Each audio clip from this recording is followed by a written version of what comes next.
Dream Psychology by Maurice Nicoll, originally published in 1920. Edited for Modern English and now republished in 2022 by Benjamin Davidson, Dream Wizard. Editor's Foreword. Greetings, dear reader. Herein contained is one of the most heavily cited works across your humble editor's existing collection, written by Henry Maurice Dunlop Nicoll, born 1884, died 1953, a Scottish neurologist, psychiatrist, author, and esoteric teacher.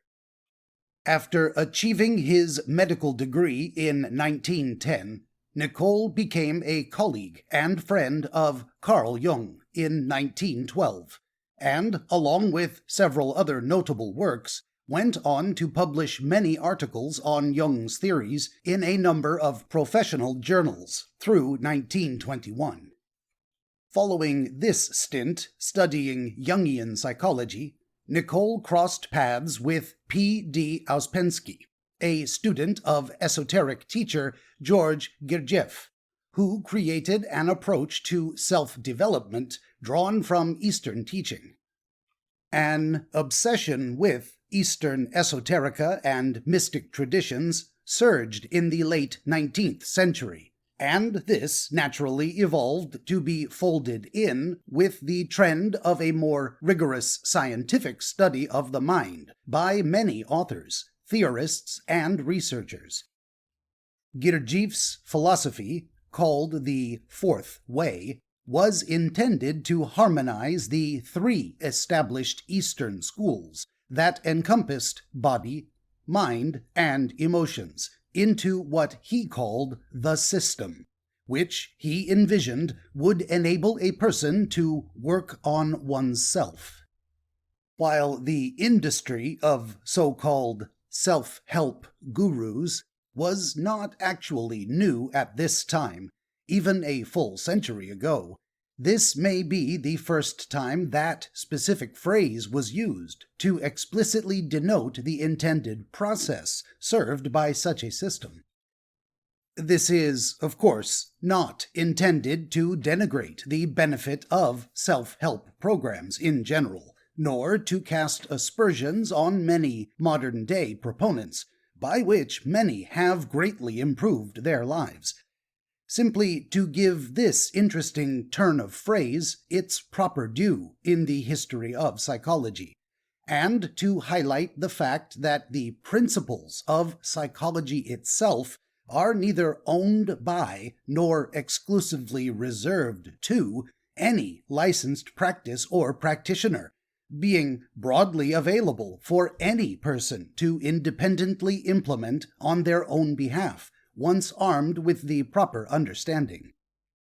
As regards the Fourth Way itself, to a student of psychology, it is easy to see the appeal of a novel approach from Eastern thought, which offers solutions to difficult questions of mental health, complete with practical interventions meant to improve focus, minimize daydreaming, and overcome absent-mindedness.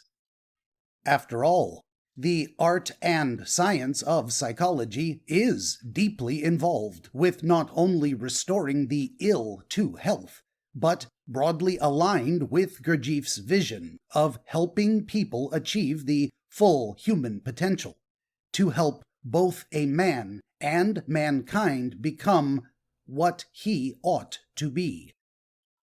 To that end, this constructed system also addresses the question of humanity's place in the universe, the eschatology directly spoken to by Nicoll in latter chapters. Understanding that Nicoll's view of humanity included the idea that many people simply exist in a semi-hypnotic waking sleep immediately conjures reference to themes in such famous works as The Matrix, but dating at least as far back as Plato's cave. After all, how can a person, or humanity itself, achieve higher levels of unity, virtue, and consciousness while in a state of barely conscious existence, which makes it impossible to even be aware of such potential, let alone to reach for it? Thus it was that Nicoll went to work, sharing this message with gusto, giving more than 500 talks on the subject from 1941 through 1953, which he later collected into his most famous work, the 5-volume Psychological Commentaries on the Teaching of Gurdjieff and Ouspensky. Those dear readers familiar with my work outside the printed page know that I am deeply invested in mythology and symbolism drawn from every corner of the world. I find such reference an indispensable tool in offering the most useful and relevant interpretations of dreams. As such, it was a delight to read through this work and viscerally feel a fellow esotericist brimming with passion, eager to share the psychological magic inherent to these age-old stories, and to utilize the powerful symbolism found therein, which moves the human heart and mind. Beyond sound theory, this text is a ringing endorsement of bridging the gap between materialist practicality and the spiritual meaning that infuses and guides our every choice. It is only in becoming aware of what lies within the unconscious that we can make these choices truly voluntary, and only by understanding the experiences and emotions which form who we are and how we navigate in the world that we can hope to reach for something more than merely sleepwalking through life. Signed, your humble editor, Benjamin Davidson, Dream Wizard, March of 2022.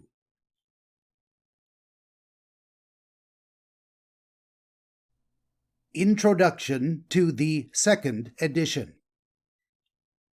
The question of psychological sickness is always delicate.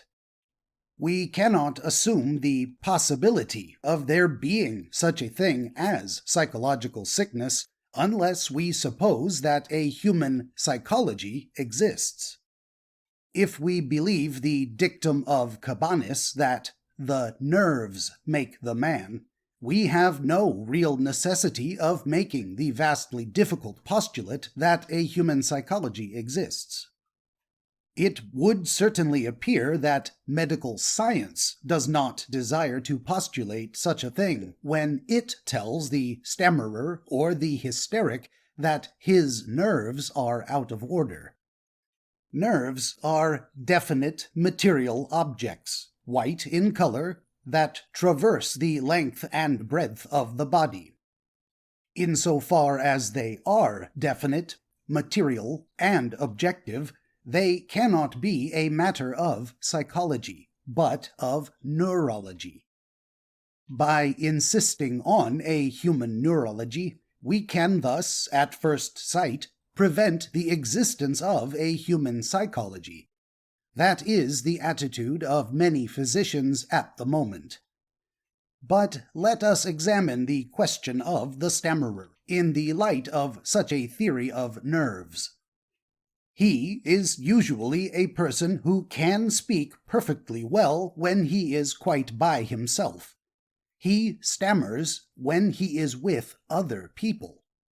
If stammering be simply an objective matter of the nerves and muscles of the mouth, tongue, and larynx, we are naturally astonished that this objective trouble should fluctuate in so curious a manner.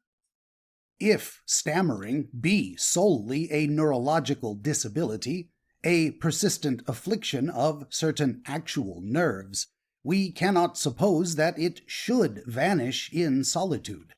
But if we suppose it to be a psychological disability, depending on the psychological attitude, then we should expect it to vary.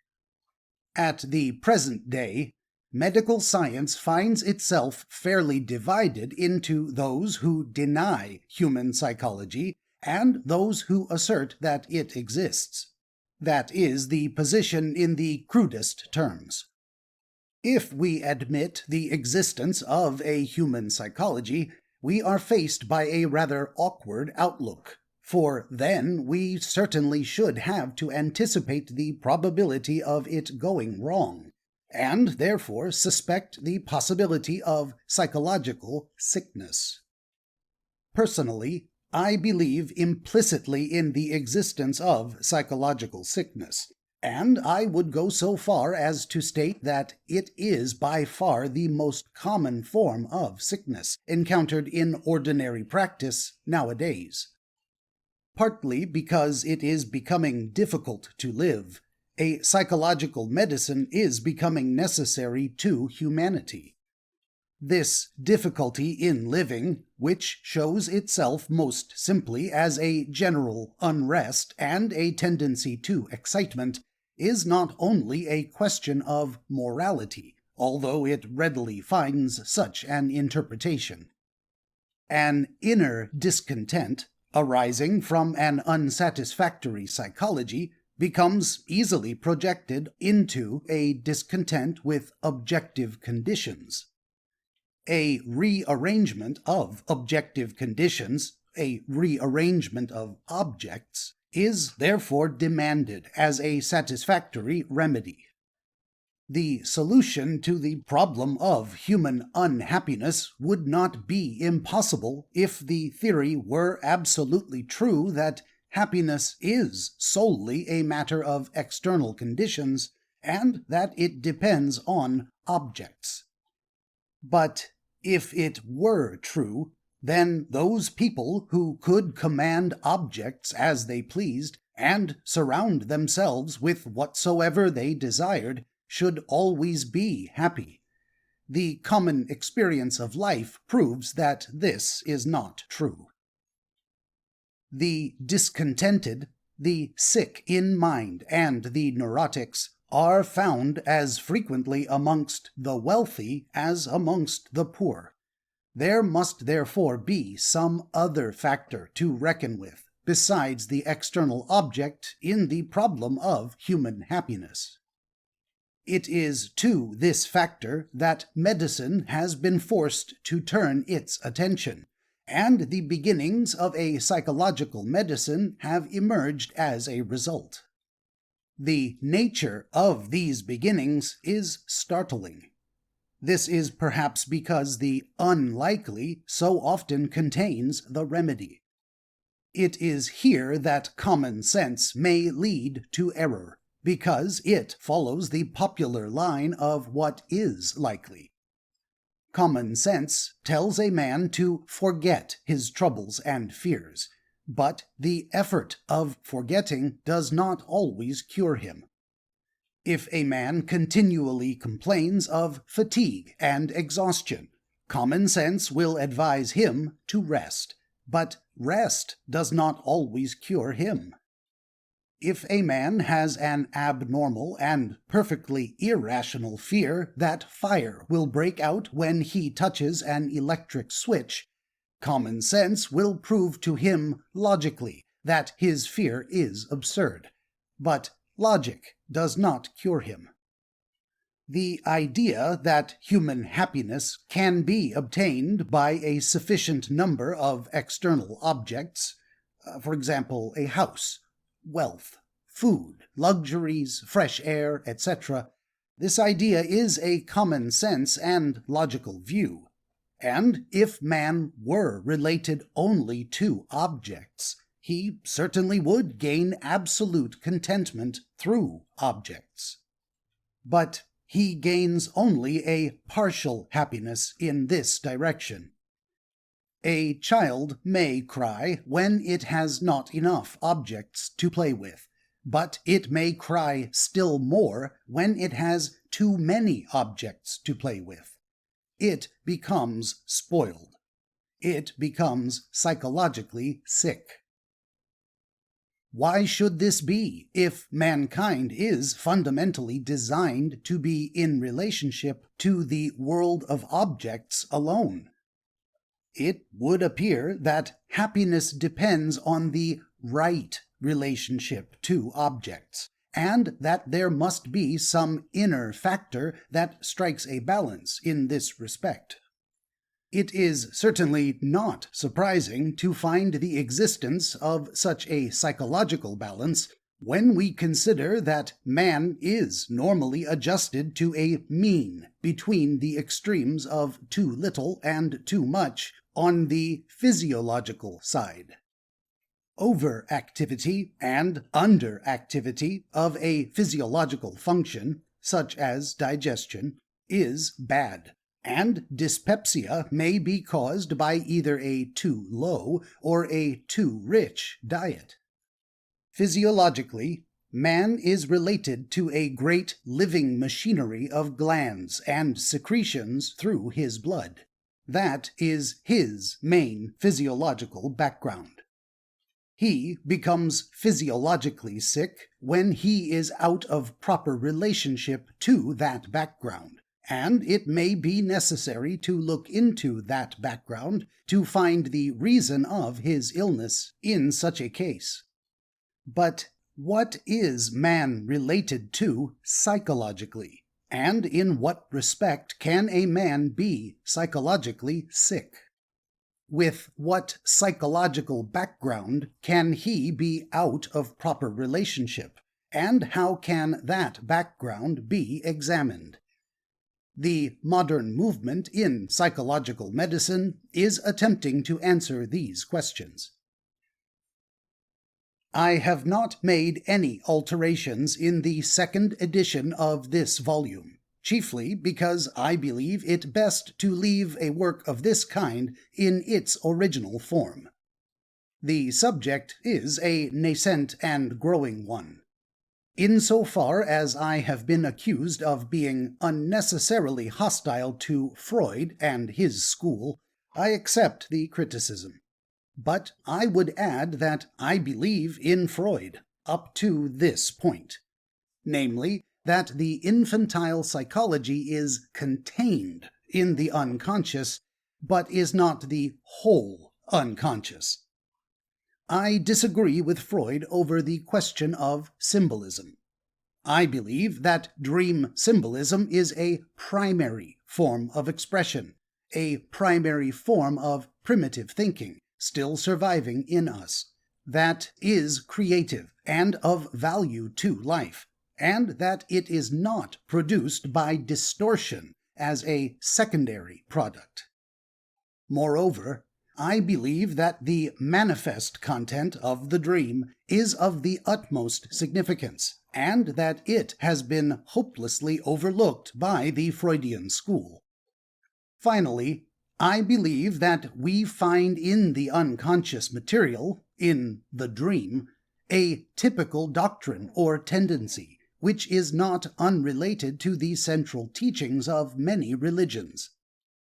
I believe that doctrine or tendency to be relative to the necessity of the development of the individuality, the rebirth of self from collective values to individual ones.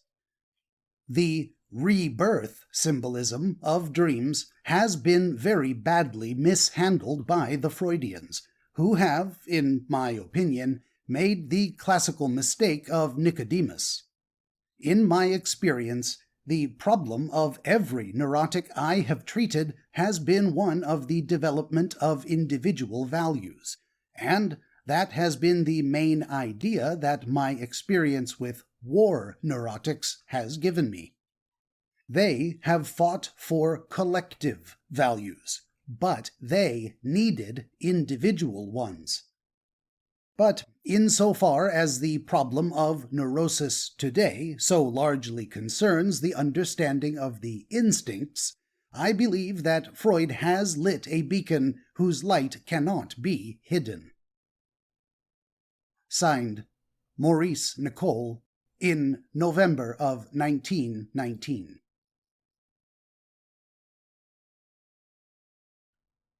Preface to the first edition.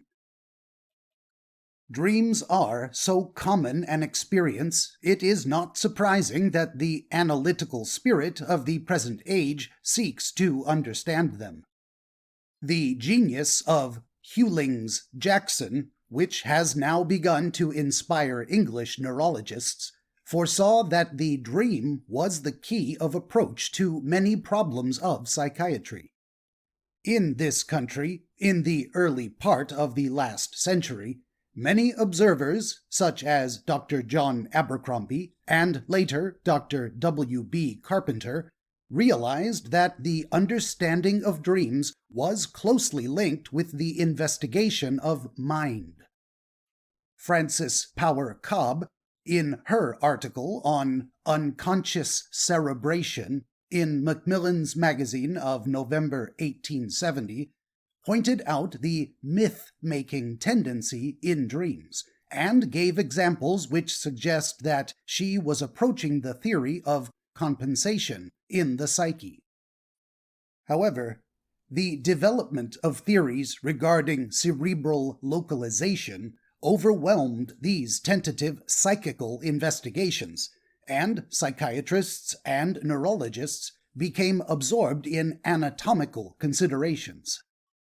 Today, the position is altering slowly, and purely anatomical research is falling into its proper perspective. From the anatomical through the physiological, the spirit of inquiry has come again to the psychological. A vast field of psychological medicine has opened out, in which there are already enough keenly conflicting opinions to show that there is intense vitality in this new region. Within the last few years, the Zurich School of Analytical Psychology under Dr. Jung has parted company with the Viennese School under Professor Freud, the pioneer of dream analysis. The outlook of the Swiss school differed so fundamentally from that of the Austrian school that disunion was inevitable. In England and America, many people are familiar with the Freudian teachings. I shall feel justified in producing this book if it enables its readers to regard the dream, in some degree, from Dr. Jung's standpoint, and I desire to place on record here the debt that I owe personally to Dr. Jung. In the following pages, I have attempted to present, as simply as possible, a view of dreams that is not purely deterministic. Interpretation must necessarily be a personal matter, and therefore I cannot claim that all the views expressed in this book would be supported by the Swiss school. Signed, Maurice Nicoll, in March of 1917.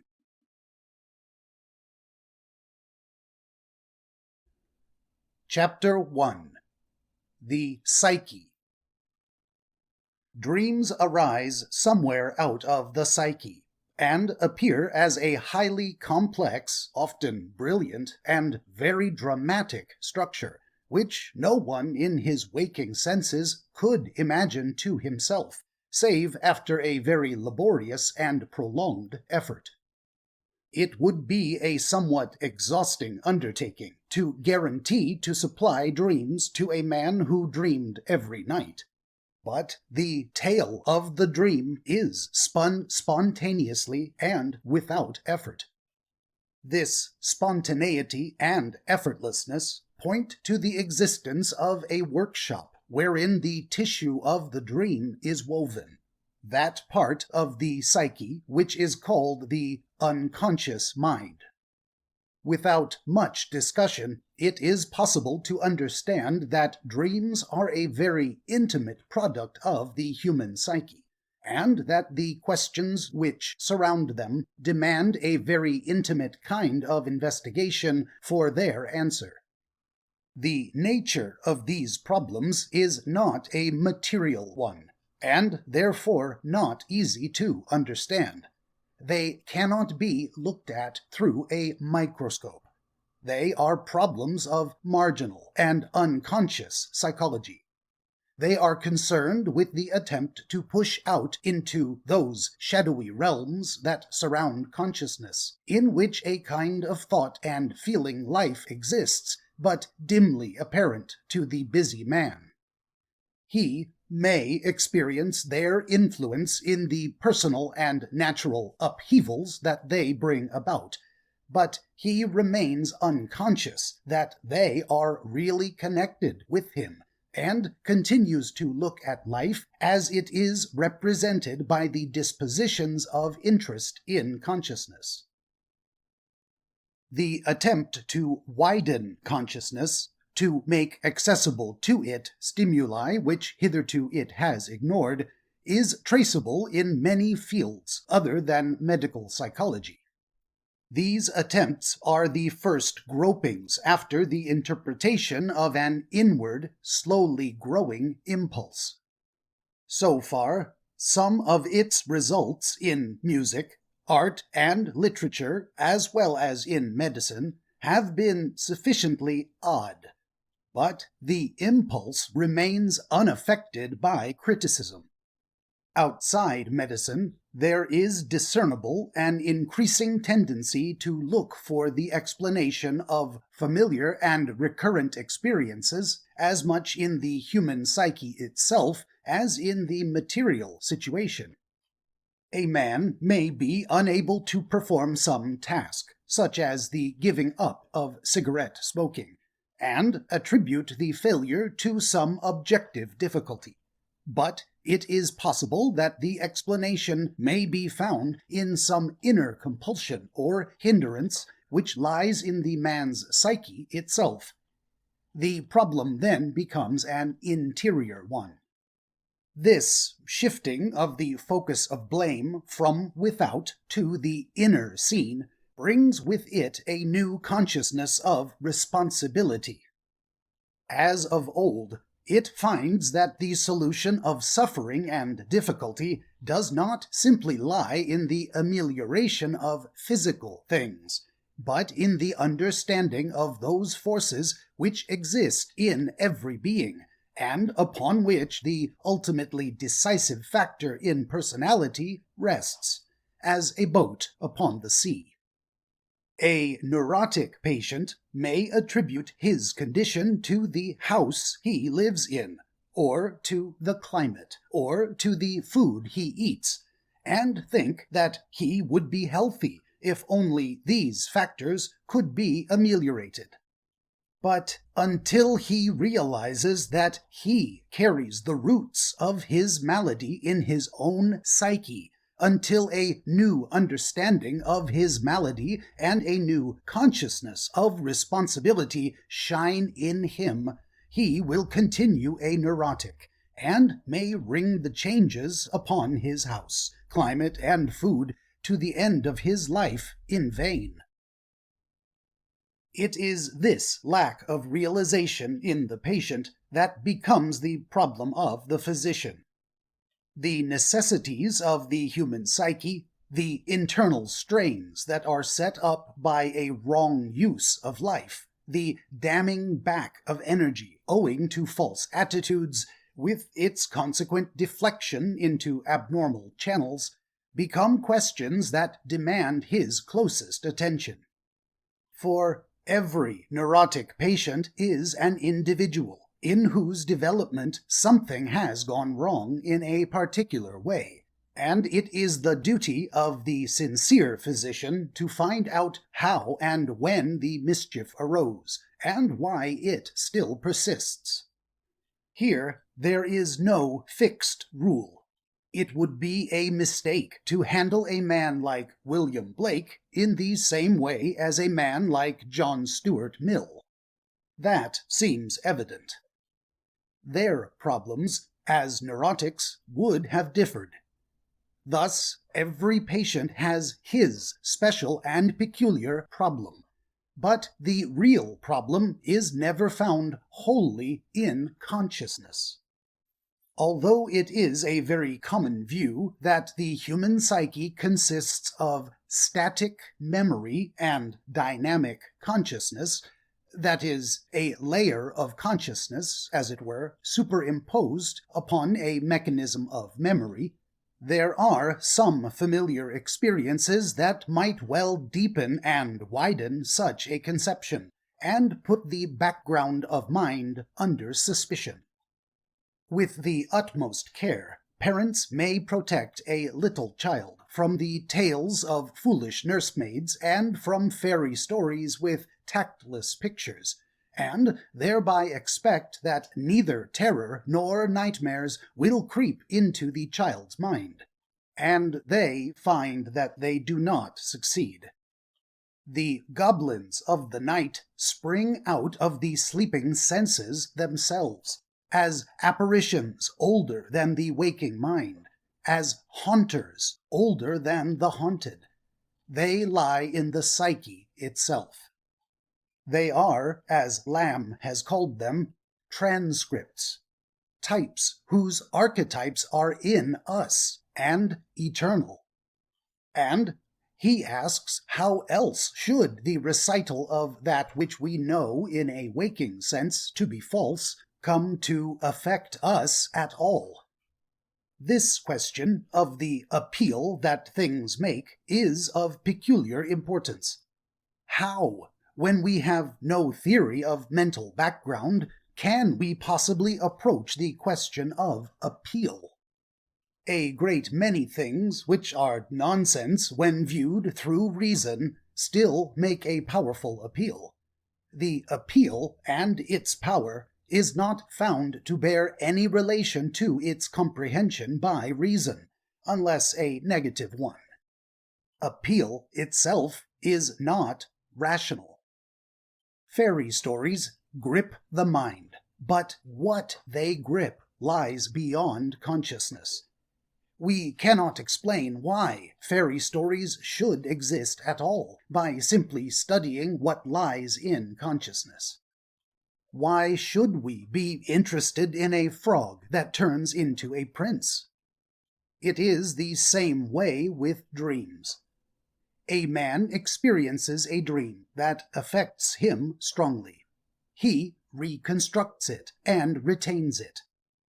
The reconstructive impulse may be so strong that he takes it to his friends, although he knows perfectly well they will be uninterested, and the dream probably seems the purest nonsense. He dreamed that his house was on fire, or that he forged a check, or painted the finest picture in the world, or he dreamed he was changed into a frog. There is an anticipatory side that must be glanced at in this question of appeal. What common observation has detected is summed up in the saying that coming events cast their shadows before them. That is putting the matter objectively. The saying can be put in another way. That which is about to become conscious influences the direction of interest in consciousness. It attracts and deflects interest like an approaching magnet. What is at first only vaguely connected with it makes an appeal, then the more closely related, until the appeal is replaced by the realization at last. You can see these early deflections preceding most of the typical developments of life, long before the individual is aware of their meaning. But this is a subjective way of looking at experiences, as if they were movements or displacements occurring within, from the realm of the unconscious through the marginal and into consciousness. It is only in this way that the anticipatory or prophetic element in dreams is to be understood, as they were the earliest to be recognized historically. At the present moment, there are several schools of psychology concerned in the study of unconscious activities, and conflict exists between these theories of how dream analysis bears upon the individual. But it is possible to detect a basis of general agreement. The dream is regarded as material of the first importance in the investigation of the factors responsible for unusual states of mind, and all schools look at it as a typical product of the unconscious regions of the human psyche.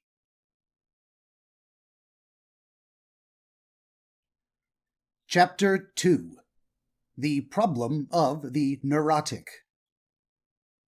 It is customary to think that functional nervous disease is something unusual, and that is because it is associated in people's minds with palsies and convulsive seizures and other dramatic forms.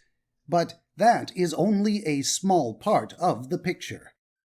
It is one extreme, and the other extreme is illustrated by those quiet, undramatic disorders known as neurasthenia, or psychasthenia, or nervous exhaustion.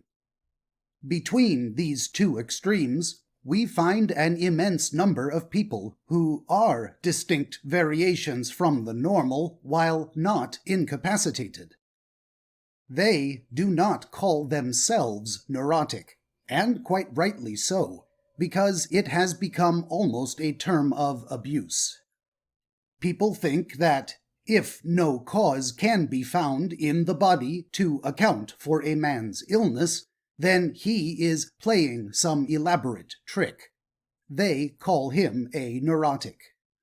But if a keen and hard-working young surgeon gradually begins to have an unreasonable fear of sharp instruments, if the idea grows in his mind that he might do something silly or worse with a knife, what are we to think of his malady? He is certainly a neurotic. He is one who suffers from a psychoneurosis. From the physical point of view, he may be perfectly sound, and yet he is tormented by these strange ideas to an extent which is difficult for an outsider to realize. Now, if we regard his neurosis with a shade of contempt, we are guilty of a singular lack of insight. For his neurosis clearly comes between him and his ambition. He does not desire his neurosis. There is nothing pleasing about it. One cannot imagine that King James willingly endured his torments when he had to knight one of his subjects with the naked sword. His feeling that he might stick it into the kneeling figure was not a pleasure to him, for he had to close his eyes and have his hand guided. And if we say that these ideas are silly, that they are absurd, grotesque, fantastic, can we for a moment suppose that we are helping the patient? He knows that they are silly, fortunately, yet he cannot escape from them. However impressively we tell him that the whole business is pure imagination, and however large our fee may be for this advice, we do not cure him. He merely gives up seeking any help and fights a silent battle. Now, when a man has an eruption on his body, we do not necessarily seek for the cause in the eruption itself. We go beyond the rash and seek for the cause in the bloodstream or elsewhere in the physical background. If a man has an eruption of grotesque ideas in consciousness, then we might consider that the causes are not to be found in consciousness, but in the mental background. This is not only abstract theory. The attitude of the neurotic himself supports it. When a neurotic patient sits down and relates what is the matter with him as exactly as he can, he experiences a difficulty. The difficulty varies in proportion to the definition of the neurosis in the physical field. It may be totally indefinable in physical terms, or it may be easily definable in physical terms, but demands various additions that are non-physical when described. He may say that he fears to cross open spaces, and that, rather than walk across a square, he will go around its margins. He may say he is unworthy to associate with his fellow men, or that he has an idea that he carries infection about with him, which will cause the death of other people. He may describe some ritual of elaborate washing and disinfection, or of some ceremonial bowing and gestures which he is compelled to carry out in order to relieve his mind of some intolerable tension. But whatever form the neurosis may take, he shows a tendency to proceed further after describing it. The tendency produces the impression that there is always something left unsaid, although the patient may have nothing clearly conscious in his mind at the time. When a man has pneumonia or cancer or a broken leg, whatever he says is final. It is as full a statement of the case as he can give. There is no impression of something being kept back, or something shadowy that seeks expression for which no words can be found. But what the neurotic says of his neurosis is never final, nor does it produce that impression. It sounds like an introduction to something.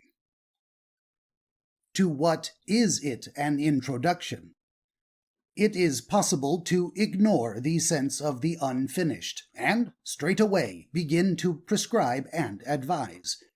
But if this course is not followed, and an attempt is made to explore the situation and find out why the impression of something unfinished is left in the mind, it leads inevitably to a personal encounter. This cannot be otherwise, for there is only one path left open, and that is the non-physical or mental. Every physician knows the sharp dividing line between questions that deal with the body and those that deal with the mind. It is easy enough to ask how long pain has lasted, or when it is worst, but immediately the question implicates personality, and a tension suddenly arises. The physician feels it before he puts the question. Some bracing of self precedes it. It is easier sometimes not to ask. It is less exhausting. If you proceed with the case, you find yourself asking questions that have nothing to do with the etiology of recognized organic disease. You find that you are beginning to gaze into the personality of the neurotic, though you may have no clear idea of what you are looking for. If one persists in this course, a check is soon reached. The patient gives no further information. To your questions, he begins to give contradictory answers, and the closer he is pressed, the more unsatisfactory are his replies. It seems impossible to proceed any further. How else, save through the conscious mind of the patient, can his personality be probed? At first sight, It would seem that an impenetrable barrier has been met, and yet the sense of something unfinished remains.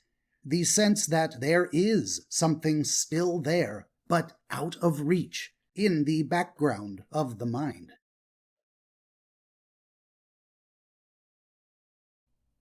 Chapter 3. Mental Background. There is a method of looking at personality adopted instinctively by all people. The storyteller, the talker, the speaker, the witness, anybody, in fact, who dominates the moment, is regarded by the most innocent spectator from two absolutely distinct points of view. What he says and what he remembers and adds as time passes form one train of interest. But the way he speaks forms another and quite independent train of interest. The witness is quite conscious of what he says, but he is only partly conscious or unconscious of the way he says it. The practical value of this lies in the fact that, although people know that he may be unconscious and readily accept the idea, yet his unconscious gestures and mannerisms are regarded as being of as much importance as the stream of words issuing from his mouth. It is not perhaps too much to say that often they are regarded as of far greater importance. What bearing has this on mental background? It means that there is a natural tendency for people to look behind the conscious levels and conscious processes for the whole understanding of a man's actions. The eye instinctively focuses itself as much on mental background as on mental foreground, and in looking at mental background, it sees some kind of activity at work that either corroborates or gives a denial to the processes occurring on mental foreground. How does this activity reveal itself? It reveals itself in a great number of small ways, in a language that is difficult to describe, and yet unmistakable in its meaning. It is a curious, minute language of gestures, hesitations, and attitudes, and changes in color, voice, tone, and expression. It is a language that shines through speech itself. It is read by the kind of words used, by the emphasis, by the reiterations or avoidances. It is a language that speaks in many other ways, some of which escape the power of words. Its peculiarity is that it is understood by all human beings, and apparently, to a greater or lesser extent, by animals. The more finished is a statesman, or diplomat, or man of the world, the less easily can the language be read. It is not the language of conscious gesture, but the language of unconscious gesture. It is, perhaps, the channel most used in forming opinions of other people, and particularly it is the source of first impressions. Now, this language, unconscious to the speaker, is read by the listener unconsciously. Later on, by careful thinking, some of its symbolism may be brought into consciousness, examined, and given an explanation, but that is not a common experiment, because it seems unnecessary. I have used the term symbolism in describing this language. In this connection, a symbol can be defined as latent meaning. Its meaning is latent only in relationship to the intellect, because it appeals immediately to general intelligence. But it is understood apart from the intellect. When the intellect is brought to bear on a symbol, it requires to be unpicked and spread out. It is thus condensed as well as latent meaning. The language of unconscious gesture is a language of condensed and latent meaning. But though condensed and latent, its effect is very powerful. Let us take an example as an illustration. A man is called upon to propose somebody's health at a public dinner. He makes a very adulatory speech, and then lifts his glass. His gesture is only partial. He raises his glass slowly, a little way off the table, and announces the toast. His action at once suggests a meaning. In spite of his words, his enthusiasm is reluctant. The action at once flashes this meaning onto everyone present. That meaning is grasped long before any conscious reasoning comes into play. This gesture may occur by design. That is always a possibility, but it may be quite unconscious. The man may clumsily upset his glass at the moment the toast comes. The action produces a sense of awkwardness. Something has occurred that contradicts the outward spirit of the proceedings. It arouses a kind of suspicion. Or, to quote an actual occurrence, after an extremely friendly speech, the man raised an empty glass instead of a glass of wine. He discovered his mistake and apologized. Now, the mistake and the apology left behind them a curious flavor. The man's actions belied his words. That is a common phrase, but it sums up the position accurately. All these gestures are symbolisms. They are eloquent in themselves, but they convey meaning that is latent and condensed. Or, to use a better term, they contain unfocused meaning. If they are brought up into full conscious examination, they are capable of interpretation. Interpretation is the handling of symbolism by the intellect.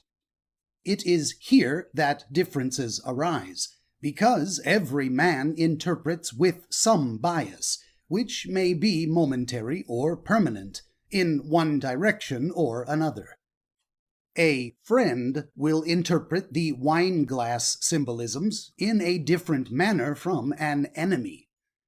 A believer in the future of humanity will interpret the signs of the times, which are symbolisms with prospective meaning, in a happier light than a believer in ancient tradition, who sees the golden age in the past. Now, these disparities are fundamental, and are encountered whenever symbolism is under discussion.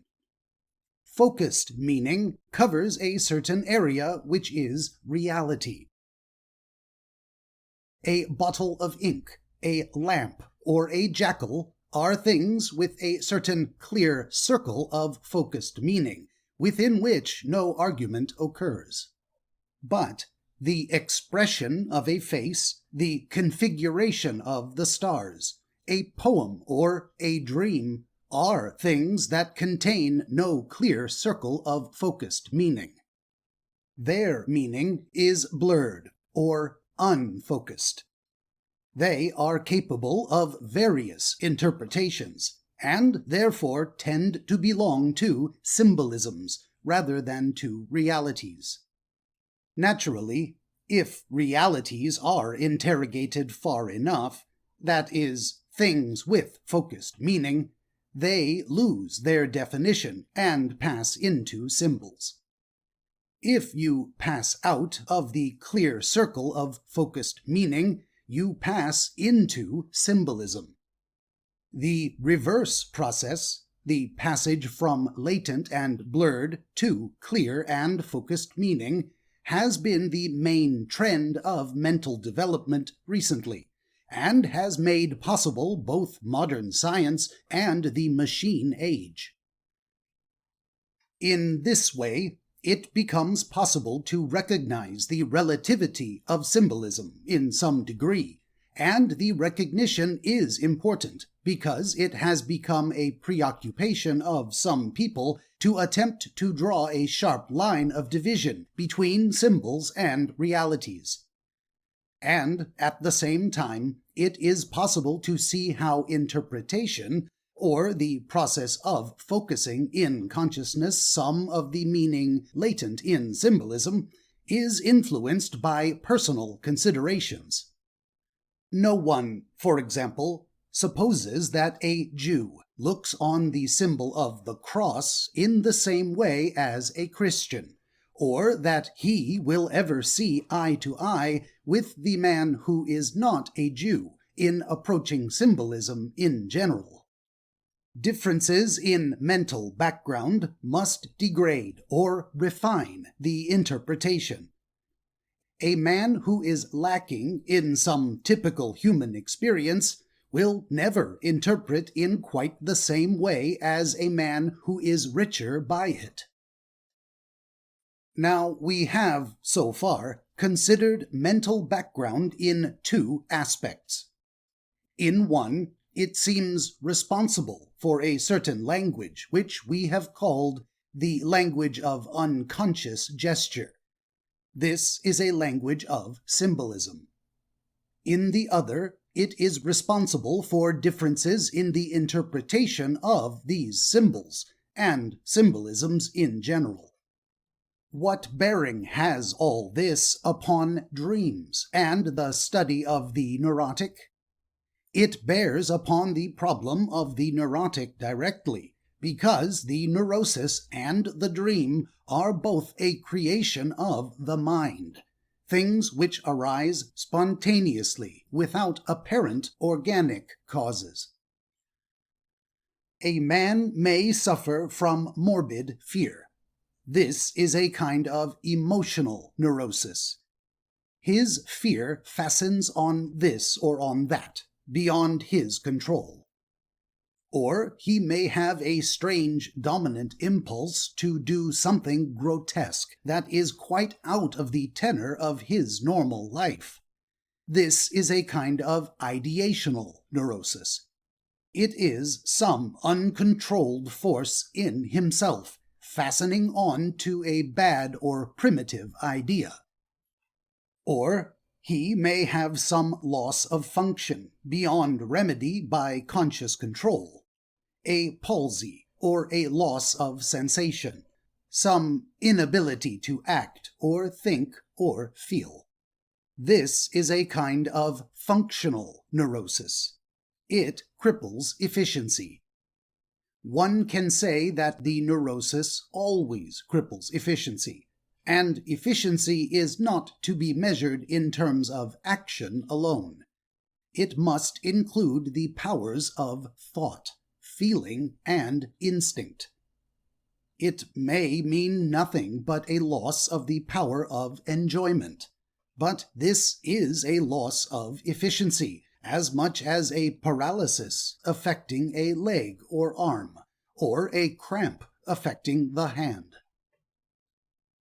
A man cannot sit down and manufacture a neurosis for himself straight away by waking thought. He cannot produce a functional paralysis by thinking of it. The neurosis shapes itself. It reveals itself as something beyond the region of conscious activity. Its growth is undetected, and its appearance, like the dream, may be one of dramatic suddenness. Or it may distract attention gradually, with a certain subtlety, vanishing for considerable periods, and then reappearing with fuller insistence, in the same way as some dreams gradually shape themselves night after night in a certain direction. It distracts attention as something coming in upon the conscious field from without, something puzzling and unthought of. From what region does it come? It must come out of mental background. The neurosis, then, can be regarded as a creation of mental background. This does not mean that mental foreground, or consciousness, has nothing to do with its formation. We have seen that mental background can be looked on as being responsible for a minute language of unconscious gesture, which may contradict the processes occurring in full consciousness. The operations of mental background are affected by the operations of mental foreground. If, then, the neurosis is a creation of mental background, it does not follow that what is occurring in mental foreground never has anything to do with its production. Mental foreground, by causing mental background to react in certain ways, might theoretically be wholly responsible for the creation of the neurosis, but the responsibility would not be a direct one. The matter can be put into simple allegory. If a stern master quite unwittingly starves a servant, and the servant commits an act of violence and robbery by reason of his wretched state, how do we look on the master? As with the neurotic, one feels a sense of bafflement in his presence. Who is responsible? The act of violence, like the neurosis, has a complex origin, and one does not know where to put the blame. It is a triangular problem. The problem of the neurotic is also triangular, and it can be compared to the problem of the master, the servant, and the act of violence. At one angle is the fact of the neurosis, a functional paralysis of the legs, let us say, and this can be likened to the act of violence. There is, at another angle, the statement of the case, the patient's history and explanations as given by himself, and this is the point of view of the uncomprehending master. At the third angle is the statement of the servant, and this will not coincide with the master's account. It will contain much that the master was unconscious of and incapable of realizing. What is comparable to the statement of the servant in the problem of the neurotic? When the physician listens to the account of the patient's illness, he has, like everyone else, 2 points of view. What the patient says forms one train of evidence. The manner in which it is said forms another. In other words, the language of unconscious gesture gives him certain clues that the conscious estimate of the patient does not give. The patient says, for example, that he is calm, good-tempered, and broad-minded by nature. Certain hasty gestures, facial contractions, movements of the eyes, and phrases contradict this statement. The patient is unconscious of these gestures. Now, all this can be compared to the statement of the servant who had been starved, owing to his master's ignorance, and finally driven to an act of violence. This fact lies outside the conscious estimate of the master. So far as the patient is concerned, it belongs to the unconscious, not in a static or negative sense, but in a dynamic and positive sense. It is an independent activity of which the patient is unaware. It is unconscious activity. The language of unconscious gesture is not the only indication of this activity. The man who takes up a pencil in a fit of abstraction and finds some time later that he has drawn a curious pattern which seems meaningless is influenced by it. It is only one step from this to automatic writing, in which the activities of the unconscious are led out in a definite direction, or through a particular cerebral mechanism.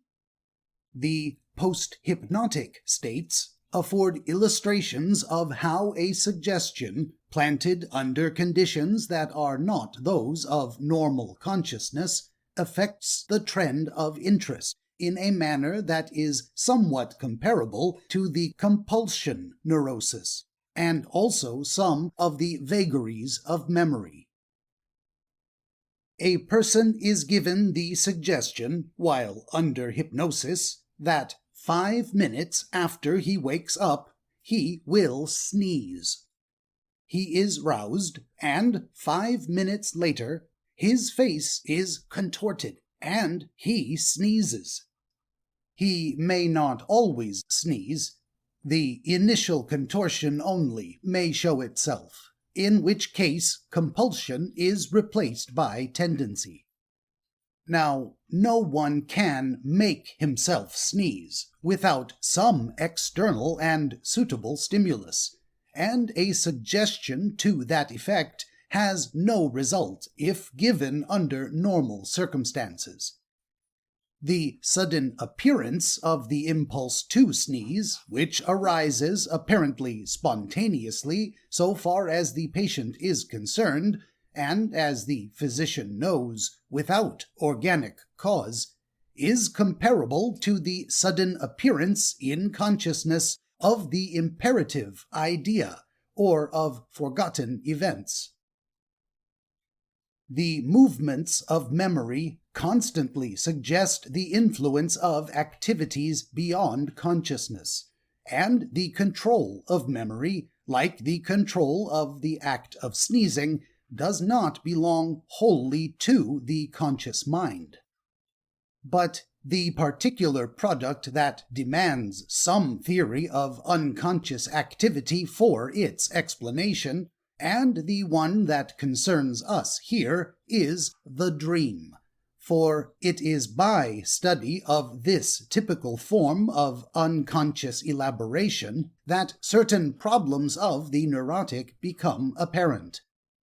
Of what value are dreams when the problem of the neurotic is under consideration? The value of the dream lies in the fact that it is a typical product related to the problem of the neurotic, from that angle or aspect which has been compared to the statement of the servant. So far, we have seen that the language of unconscious gesture can be regarded as parallel to the servant's case in the problem of the master, servant, and the act of violence. This angle in the neurotic's problem, the angle of unconscious activity, cannot be approached directly. If the comparison is extended, let us suppose the servant were dumb and also illiterate. In that case, he could give his evidence by gestures, and if he were something of an artist, he might draw pictures as well to make his case clearer. Now, these pictures would correspond to the dreams that are thrown up on the screen of perception during sleep.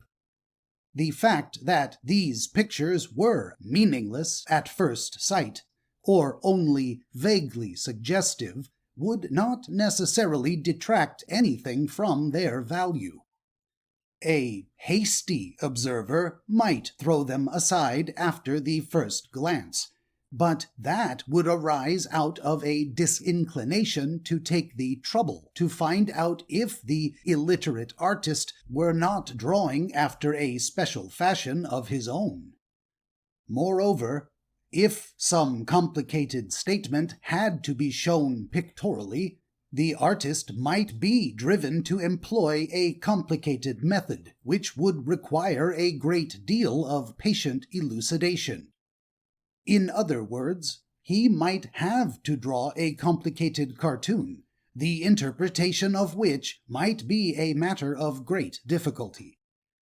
The dream, then, may contain valuable material, and, like the servant's cartoon, it may have behind it a definite motive.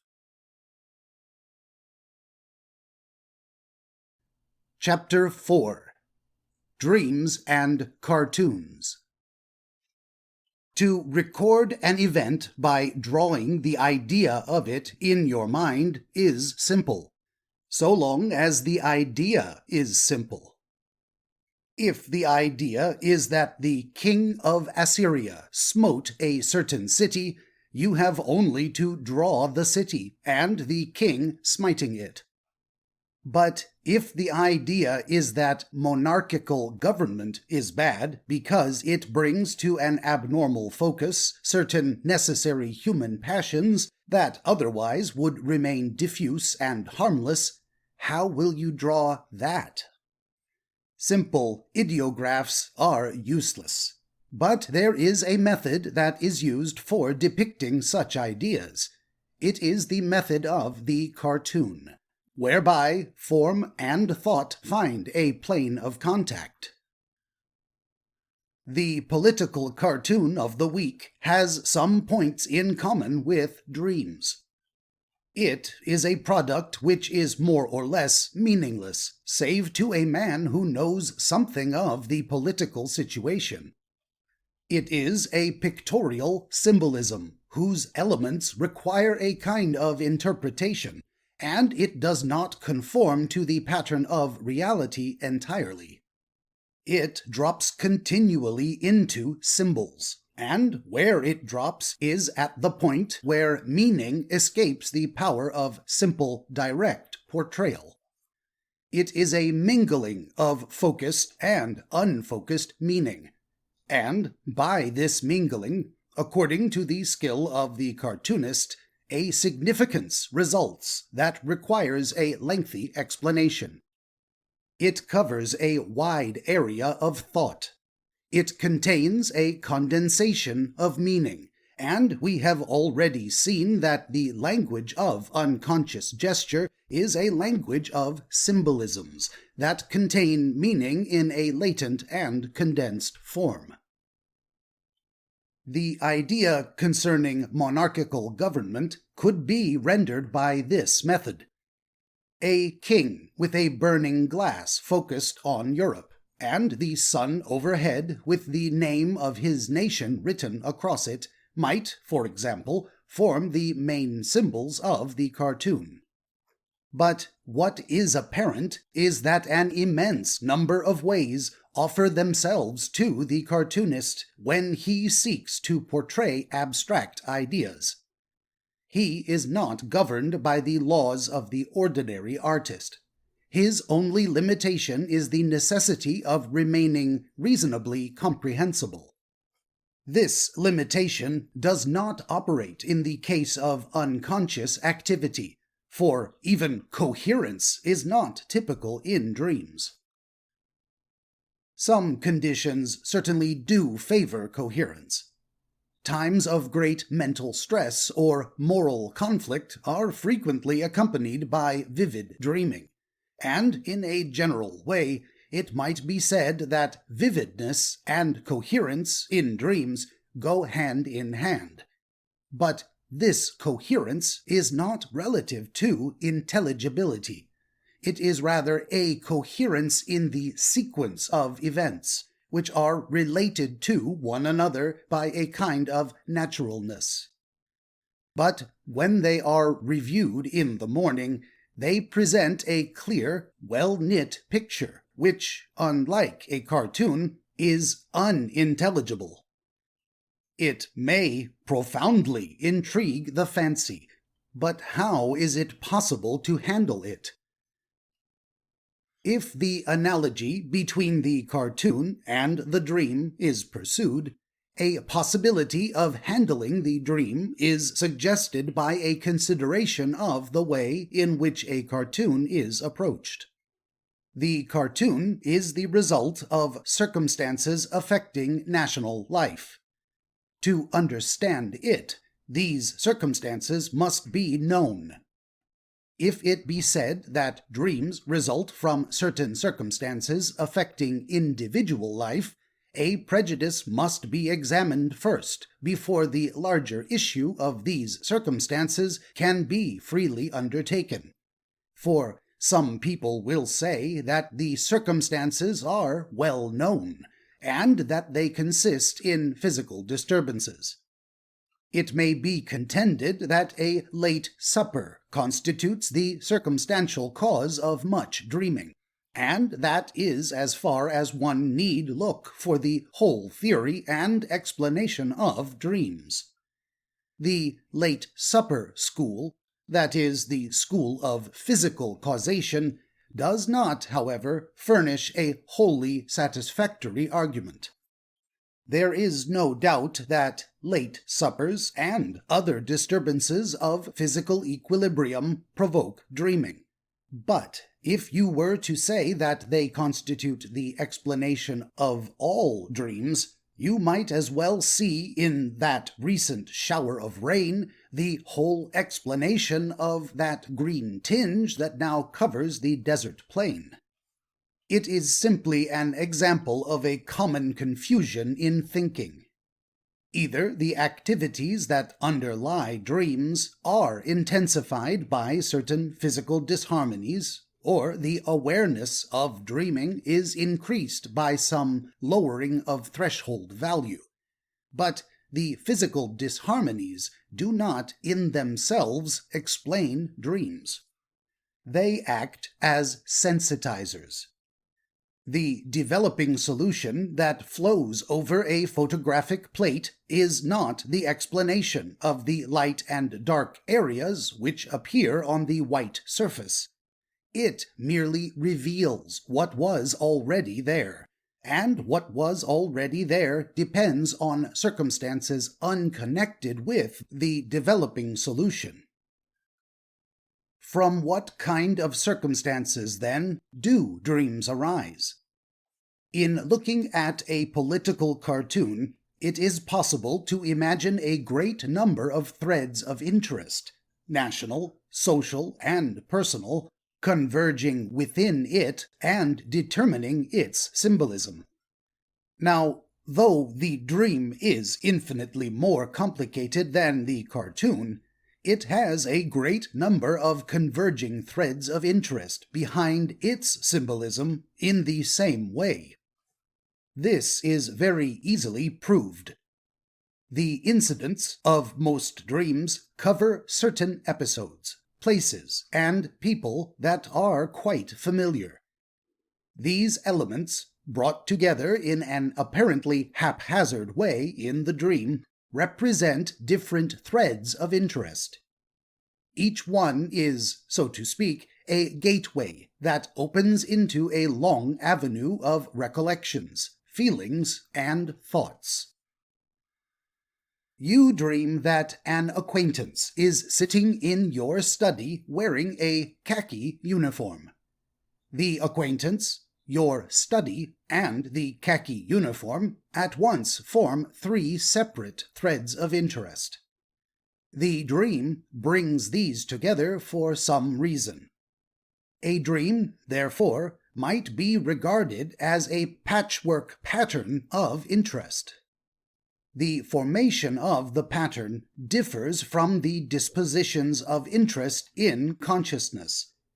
The acquaintance may never have been in your house. He may never have worn a uniform. Yet the dream disposes these objects of interest in this new formation, according to its peculiar tendency. It produces a new and unthought of pattern, and this is a fact that people recognize instinctively when they say, in the presence of the unexpected or extraordinary event, that no one would have ever dreamed it possible. The dream, then, seems to arise out of individual interests, in that its component parts are people, events, and places that are familiar, but its method of combining these parts is distinctive and full of surprises. Looked at from this surface, it is a process that handles the individual's interests in an unexpected manner.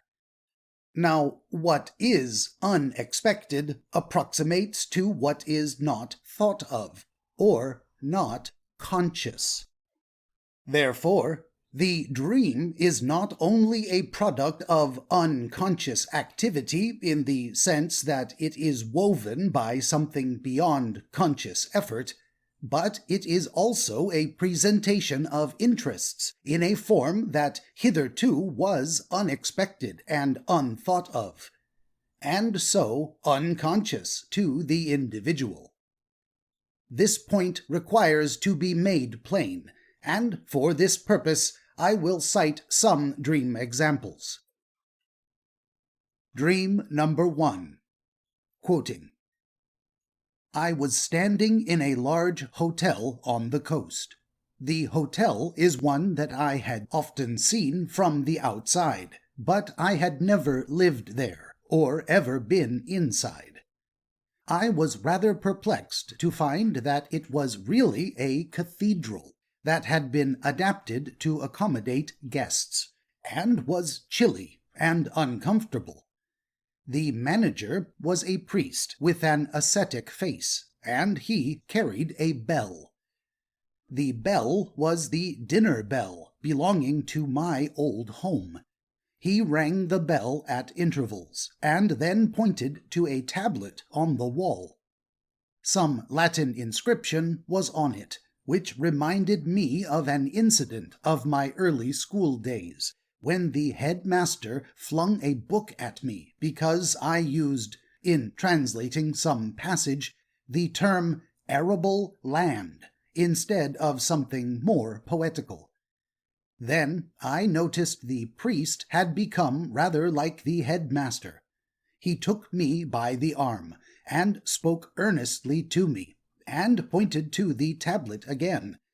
I saw now 3 shining objects on it, like stars. These merged into one. Unquote. In this dream, it will be seen how an entirely unexpected and unthought of pattern of interests is produced. The new pattern is a presentation of interests in a form that was unthought of, or unconscious to the individual, and it was woven by an activity of whose processes and machinery the dreamer was unconscious. It is worthwhile looking more closely at this dream. I have said that a dream seems to arise out of individual interests, and that its component parts are familiar. This applies to the larger part of the majority of dreams, but there are sometimes curious and unfamiliar combinations, such as the 3 shining objects in the above example, and these link up with familiar interests only with difficulty. Like the new words that so often crop up in dreams, they constitute a kind of ideational neoplasm. Sometimes they are beyond solution. At other times, as in this case, there are certain hints surrounding them that set up a train of interest, and so establish some mental relationships. Now, this dream maintains outwardly a sort of coherence which we may compare to the outer form of the cartoon, although so many interests seem confused and compressed in it. And, like the cartoon, it has a certain neatness in its manner of symbolism. A bell in the hands of the priest is not unnatural. The dream adds to its significance by making it the dinner bell belonging to the dreamer's old home. By means of the tablet on the wall, with its suggestion of a Latin inscription, a channel of interest is opened up reaching to school days. And this is then reinforced by a likeness to the headmaster becoming visible in the priest's face. There is also a kind of theme running through it, based on contrasts. This is indicated at the opening by the fusion of the hotel with the cathedral. It is again suggested by the fact that the priest carries a dinner bell. The hotel and the dinner bell form natural associations on one side, while the cathedral and the priest are related on the other side. The Latin inscription is associated by the dreamer with a certain failure to rise to an occasion in the past, a failure to translate a passage in sufficiently poetical language. This inscription is afterwards replaced by 3 shining stars, a symbolism that need not be discussed here, and they are pointed out by the priest schoolmaster in an earnest manner. In this dream, which I have given in the words of the dreamer, there are certain parts which make the dream, and certain parts which belong to the dream as afterthoughts or associations, and the whole constitutes the record as turned out by the memory. From what we have seen, it is only natural that fringes of association should be added to the actual material of the dream, since the material is made up of individual interests, and these ramify endlessly. But if an attempt is made to investigate the above dream more closely, a method now reveals itself. It is the method of association, which obtains in the cartoon, and not only forms the symbolism, but is the key to the interpretation of the symbolism as well. As we have seen, each element in the dream represents a gateway leading into an avenue of interest. If the gateways be traversed by asking the dreamer to discuss each incident and figure of his dream in the most candid manner, then new significance begins to take shape. As an example, I will give some observations made by the dreamer on 2 separate elements in the above dream. Letter A. The bell. Quoting, "It does not ring now. I think it is cracked or lost. Its sound used to vibrate through the small house, and I was never glad to hear it, as meals were more in the nature of a duty than a pleasure to me, owing to family quarrels." Unquote. The symbol of the bell, therefore, is a gateway that leads up an avenue of unpleasant associations. It is also something more. It is connected not with pleasure, but with duty. Now, this symbol is in the hand of the priest with the ascetic face. Letter B.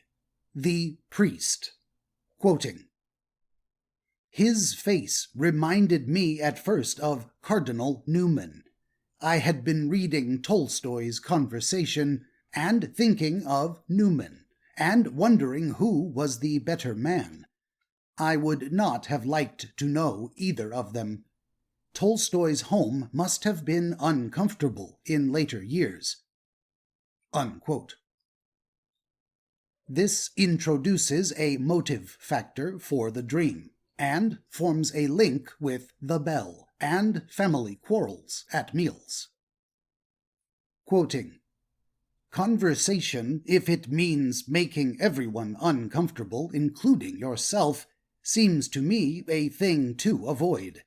Yet I know it is inevitable for some. My old headmaster was not ascetic-looking. He was down on me because I was idle, and I feared him. When I used that phrase, arable land." Unquote. Connection with main motive, land capable of fresh cultivation. Quoting, "He raved, and ended by saying I could do better if I tried. I remember that sentence very well, and the look of reproval, but I don't think I grasped my poetical lapse at all." Unquote. Here compare the earnest manner of the priest. Quoting, "It was a bit out of Virgil. I have forgotten all my Latin." Unquote. The symbol of the priest thus taps a considerable volume of thought, of which I have given a synopsis. It brings out the question of conversion, that is, a complete change in one's attitude towards life, and, behind this, a suggestion of individual inadequacy. It is not my intention to elaborate further on this dream, but to use it only as an example of a method of approach, whereby a wider significance is given to the symbolism. The bearing of dreams on the individual will be considered more intimately in a latter part of the book. Another example may be cited here in order to show the affinities that exist between the cartoon and the dream. Dream number 2. Quoting, "I was in the presence of the king. He was about to confer some decoration on me. He pinned on my breast a medal, which was either the Victoria Cross or the Distinguished Service Order, but I noticed that the medal had upon it the word whip upside down." Unquote. In this example, the scene is exactly comparable to the atmosphere of a cartoon, and could be drawn as it stands. An important function is delineated, but an element of grotesqueness is introduced. Some associations given by the dreamer are as follows. Letter A. The whip. Quoting, "I had thrashed a native camp follower the day before for a self-inflicted injury. The native struck himself with his brass feeding bowl on the head and drew blood. I have no idea why the word should have been on the medal." Unquote. Letter B. The king. Quoting, "The presentation of the Victoria's Cross by the king is the highest honor one can obtain." Unquote. It is to the outward similarity between the method of presentation of the dream and the cartoon that attention is drawn. A cartoon that had as its object some shade of irony, some reflection on an otherwise excellent character, might assume a form that corresponded with this dream, the word which appeared reversed on the medal giving the clue to the nature of the irony intended.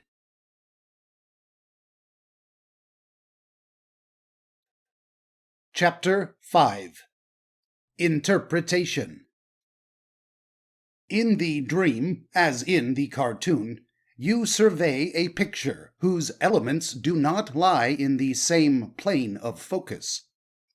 It is drawn, as it were, in 3 dimensions, and the meaning of some of its features does not lie on the surface, but in the background. One of the methods by which you get into the background and gain the proper perspective is the method of association.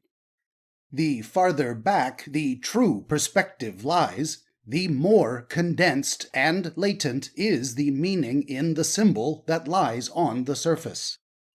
Like a sunken vessel, the meaning of a symbol may lie with only the point of its mast at the surface, and its bulk in the deep. Or it may lie close under the surface, like a tangle of seaweed.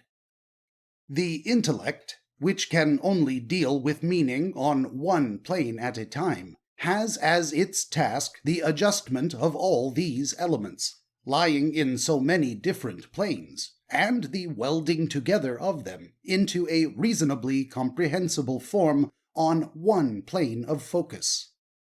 This is the task of interpretation, for it is the interpretation of the dream, and not the dream itself, that is valuable.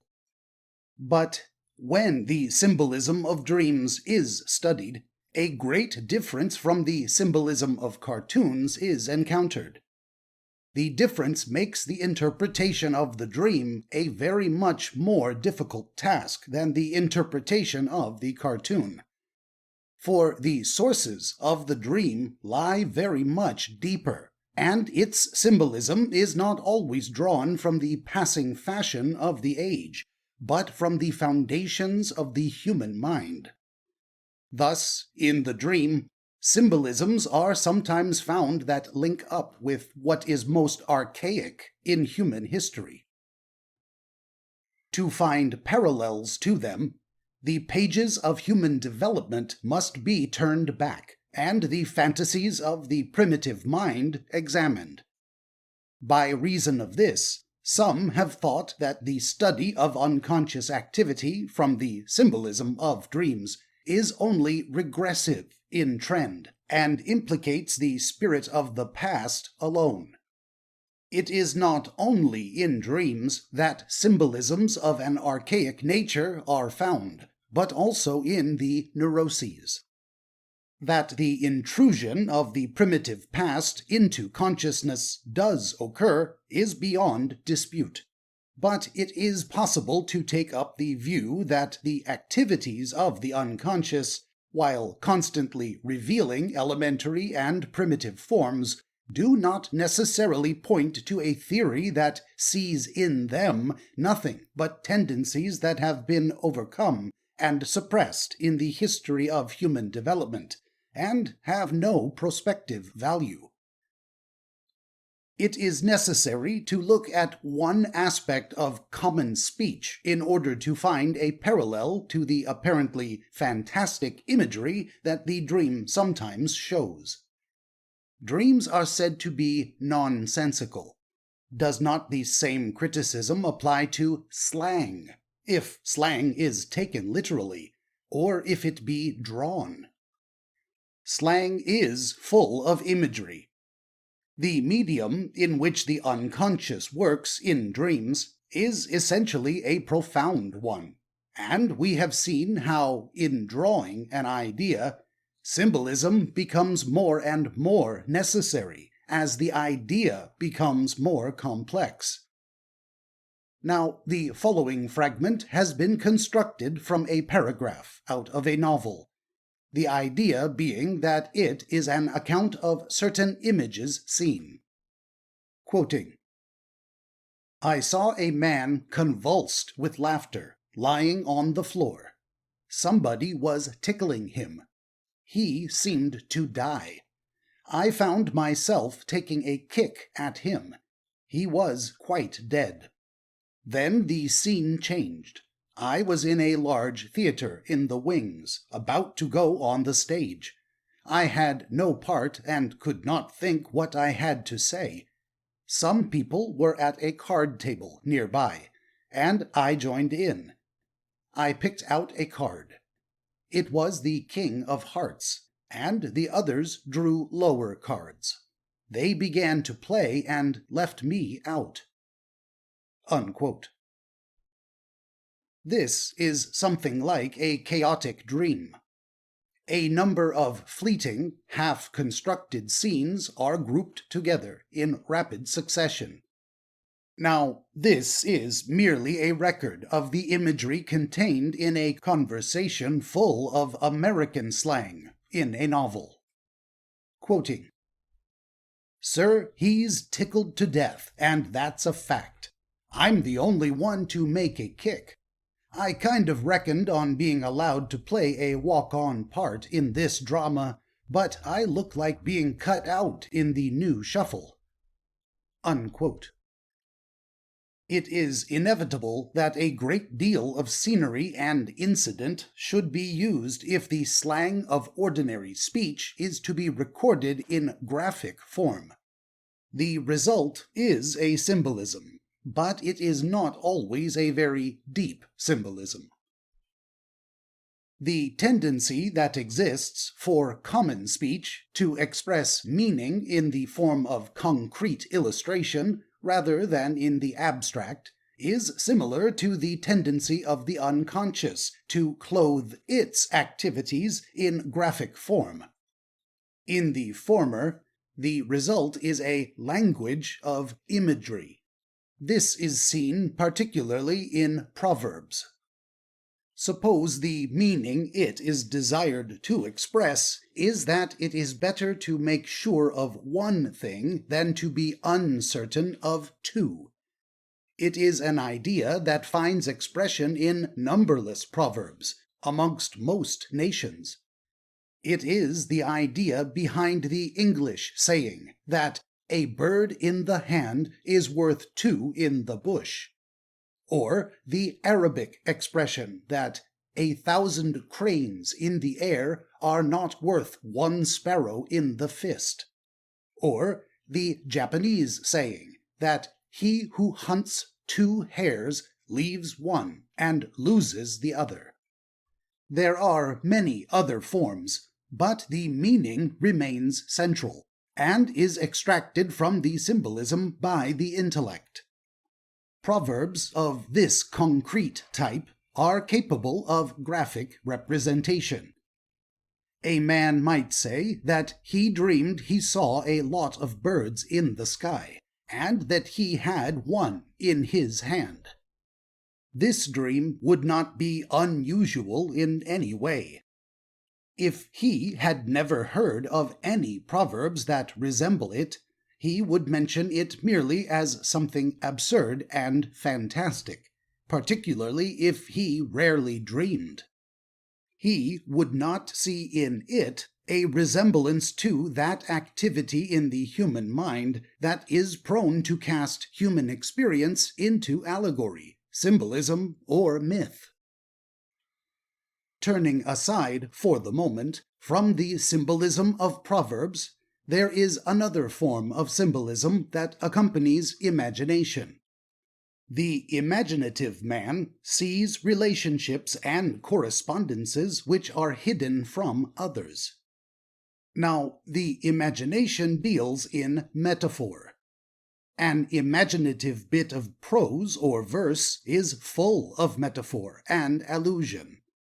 This is a kind of symbolism, in that while the reality is circumscribed by a wealth of approximations, it remains out of the picture in itself. The focal point of meaning is never visible as a primary experience to the spectator, but it becomes visible as a secondary experience through the spectator's own mind. In other words, he interprets. And this is perhaps the beginning of art. If the intellect were the only quality of the human mind, the whole of symbolism would not exist. imagery, allusion, metaphor, allegory, myth, rhythm, music, fantasy, and poetry would be impossible. Literature would contain focused meaning only. Painting would be photography. But such a speculation is idle, for the intellect rests on that part of the human psyche that contains the activities responsible for those qualities, is fed by it, and out of it weaves its special pattern. We become accustomed to our fantasies, but we do not become accustomed to our dreams.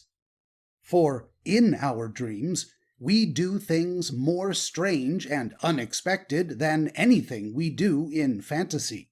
And while fantasy seems intimate and closely linked with our lives, the dream comes as if it were from a remote and unknown region.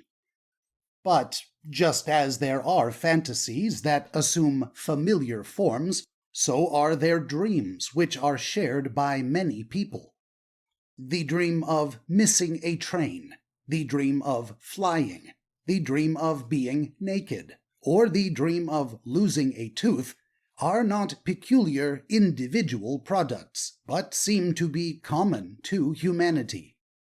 It is on this fact that the popular dream book is founded, in which a dream of a particular type must always have the same meaning. For example, 6 people may dream that they are flying. According to a dream book, this may mean that happiness is in store for them, quite apart from their various conditions of life.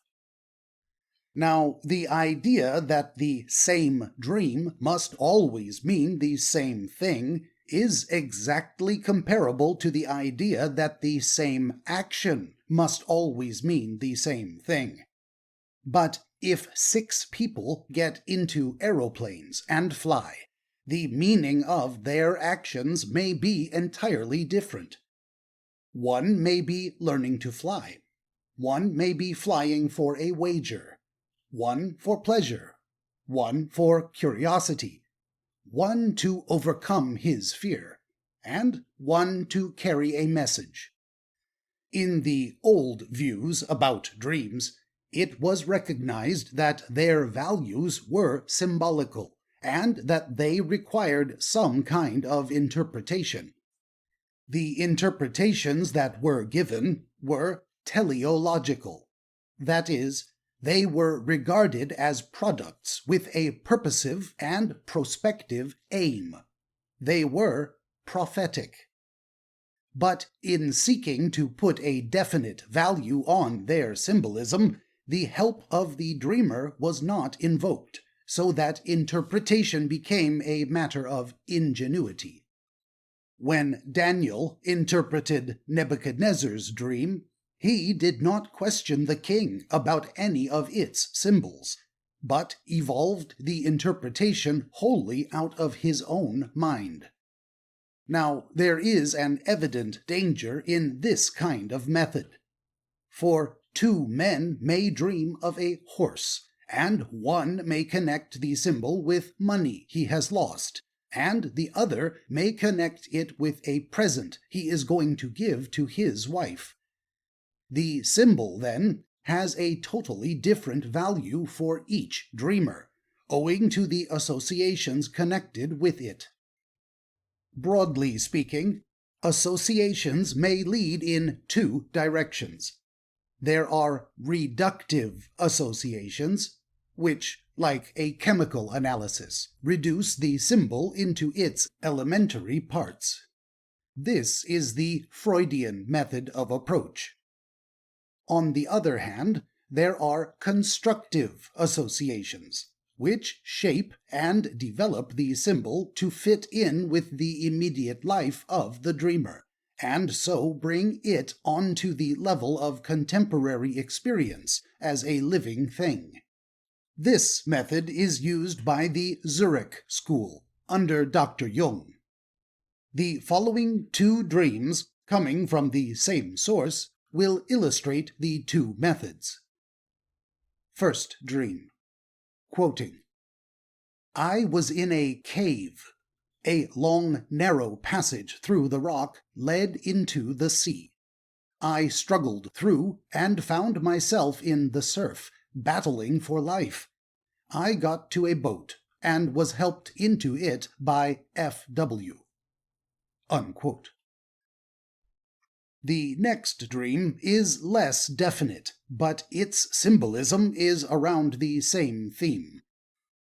Second dream. Quoting, I was in a ship on a broad river. On deck was a baby, naked, curled up in a curious way, apparently asleep, with its knees bent up and arms pressed tight to the side, with bent elbows. Someone threw it into the water. Then I saw a big ship with a great rent in her side. Someone said, Oh, that happens often. It can be repaired easily. There was some wild maneuvering about the water, ships flying round in circles, and then I awoke. Unquote.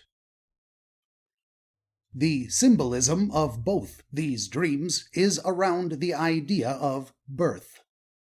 A purely reductive analysis, which was applied in the first example, led to an anatomical significance of the symbolism, in which even the rudder lines of the boat found a place. The presence of F.W. was not quite accounted for. The associations around F.W. were to the effect that he had offered the patient a post, which the latter was not willing to take.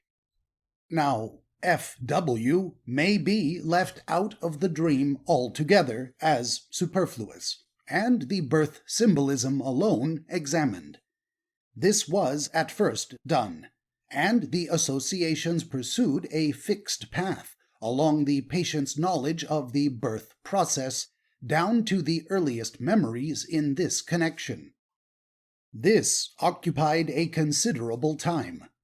The patient revived his childhood speculations on birth and the myths he had been told. He revealed his present-day reflections on the subject. In the second example, the figure of the little baby curled up and apparently asleep at once brought associations dealing with the business of birth. The dream is more hilarious than the first one, but it deals with the same subject. What, then, do these dreams signify? It is possible to say that the unconscious of these patients finds itself preoccupied with primitive wishes connected with the mother, and to make the patients understand this thoroughly. But what application have these products of unconscious activity to the dreamer's life? He may say that he never permits himself to think of subjects so elementary as birth. And then one may point out that it is a repression of a normal preoccupation of the mind, and that it expresses itself in the unconscious, and so finds a secret satisfaction. By making the patient focus his whole attention on one or another symbol, we may force out of him memories and thoughts, all dealing with the subject of birth, dragged out from the marginal shadows of his mind, until at length the reductive analysis comes to an end in the purely anatomical. That process is rather like picking all the scarlet threads out of a Turkish carpet so as to understand the reason of its existence. And what is gained?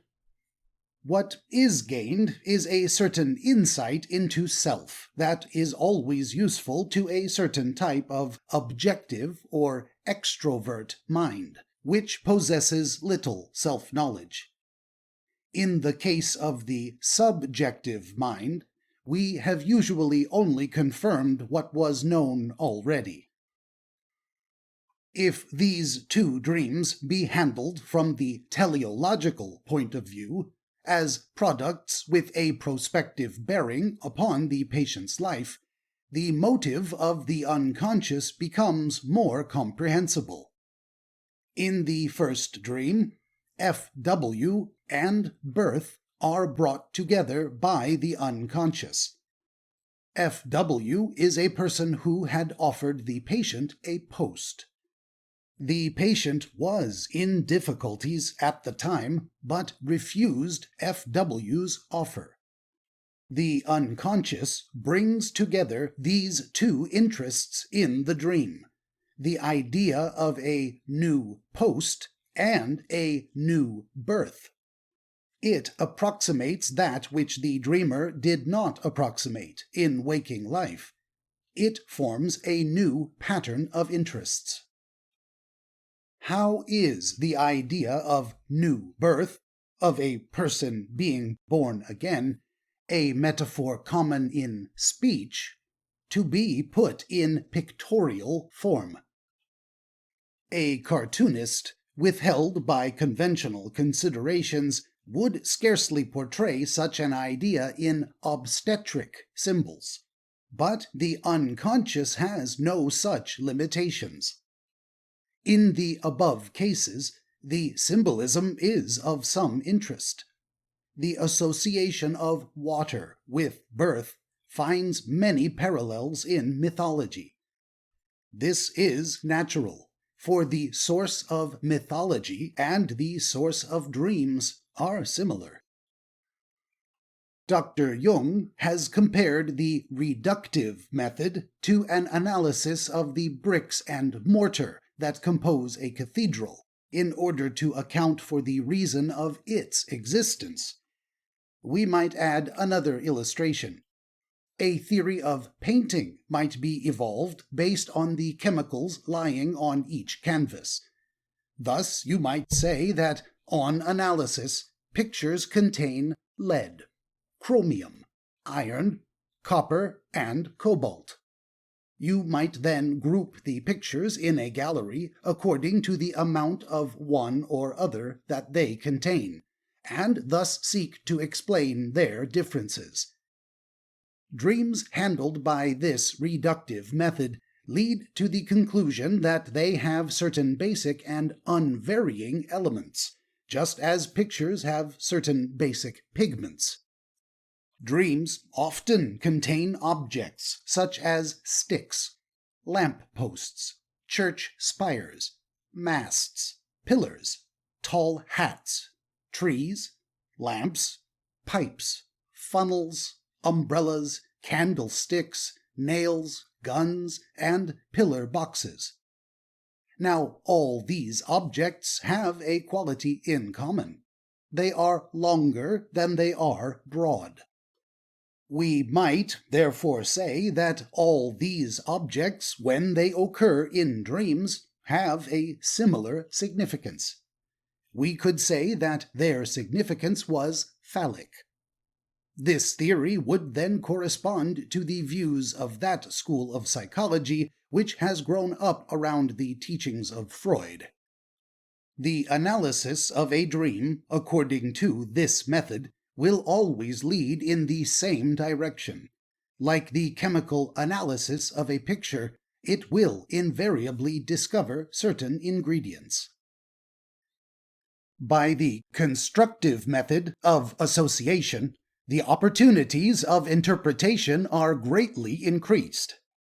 Through it, one escapes, as it were, from a confined space into a region of wide issues.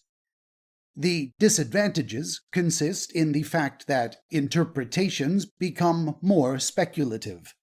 They can always be adapted to satisfy the dreamer or the interpreter in some degree. That is inevitable. The same may be said of the ordinary method of interpreting pictures in a gallery. The advantages of the reductive method consist in the fact that, within its narrow limits, it gives a definite and absolutely final result. If you say that a picture of the dawn consists of 10 grains of chromium and 30 grains of lead, then that is quite definite and final. And if you say that a dream of 2 top hats consists of 2 phallic symbols, then that is also definite and final. You come, so to speak, to a dead end. You are operating on one level of values, and you have only one point of view. In the case of the pictures, while it is quite true that they could not have been painted without pigments, you can only see art as an arrangement of chemicals. And however seriously people may argue with you, you have only to point to the picture and ask them whether they deny that this patch is chromium or that patch lead. If they still argue, you can say that they refuse to see your point of view because of some inner resistance. But if you say this, you must remember that they have an equal right to say that you cannot see their point of view because of some inner resistance. Let us consider for a moment the dream of the 2 top hats. The first part of the dream ran as follows, quoting, I was returning from the country to the town and had an idea that I had been wasting my time. The streets were dark, and there was a light rain falling. I had 2 top hats, and was endeavoring to protect them from the rain. These 2 top hats gave me great trouble. I could only keep one at a time out of the rain, and if I put one under my coat, the other would become wet, and when I put the wet one under, it became roughed up. The idea crossed my mind that it was absurd to bring back 2 top hats from the country, and I wondered what on earth I was doing with top hats at all. Unquote. Now, the first associations made by the dreamer to the top hats were 1. Going to church on Sundays, and 2. His professional work. From the constructive point of view, we might then say that 1 top hat stood for all that is contained in the idea of going to church on Sunday, in the dreamer's mind. The dreamer said that he went to church to please certain people, and that his professional work had caused him to take a view of life which did not quite coincide with orthodox teachings. He found difficulty in reconciling what he thought were his duties to his relations and his personal desire for honesty. At the time of the dream, he was able to return from the country, where he had been having a prolonged holiday, to resume his work. How, from the constructive point of view, can we apply this dream to the dreamer? Let us examine the second part of the dream. Quoting, I walked on, wondering what I should do, and then thought I'd better take a tube train so as to protect my hats. I turned a corner of the street and came upon an open space where I met a beggar. He was a very cheerful and robust-looking beggar, and he wore a cap. He did not ask me for anything, but I offered him 6pence, which he took with a smile and went on. I continued my search for a tube, juggling with my hats and feeling very annoyed that I had given the beggar 6pence, because I realized that it was unnecessary. Unquote. In reflecting upon this part of the dream, the dreamer remarked that the beggar was in a better position than he himself was, because he wore a cap. Now, we might take the two top hats as symbols of two contradictory and possibly artificial sides of the dreamer's life, which handicap him. His discomfort is contrasted with the freedom of the beggar. The beggar on the high road is independent and presumably ready for all weathers. The dreamer finds himself unprepared for even a light rain, and confused by reason of the burden of having two top hats. That is, probably, two unadjusted sides to his life. I think I have said enough to indicate that this dream, handled along these constructive lines, gives promise of an interpretation of greater practical value to the dreamer than an analysis by the reductive method, which would reduce the whole dream to the sexual level.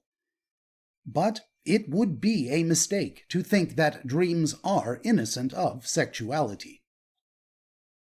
At the beginning of the war, a great many people dreamed that enemy troops were in the back garden, or down the street, and in the house, or knocking at the door for admittance. They dreamed that enemy aircraft were overhead, about to drop explosives on them.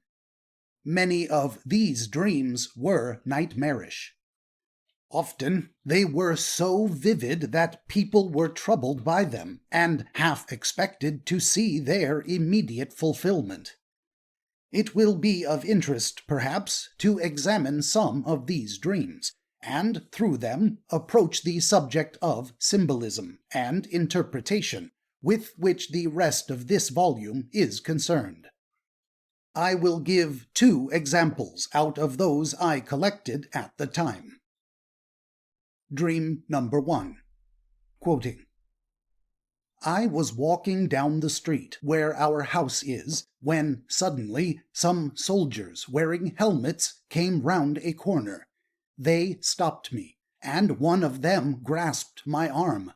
I woke in terror. Unquote.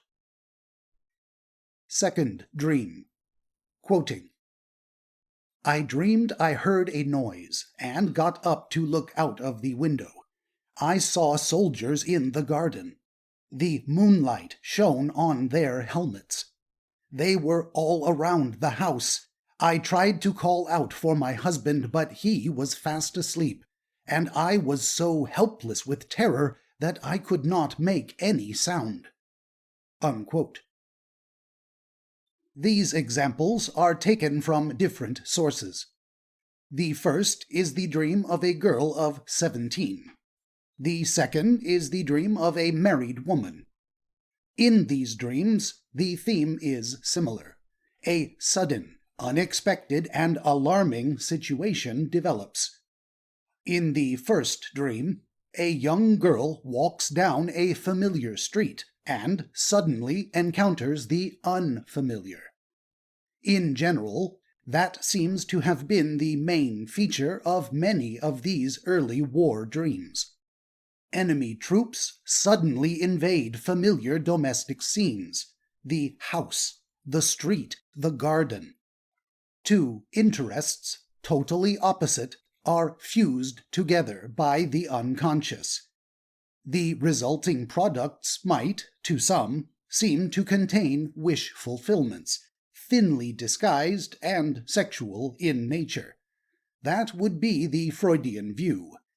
But other interpretations may be permissible.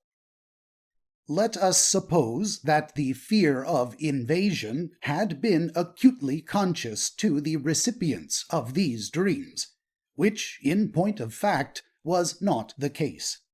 How far does this explain their dreams?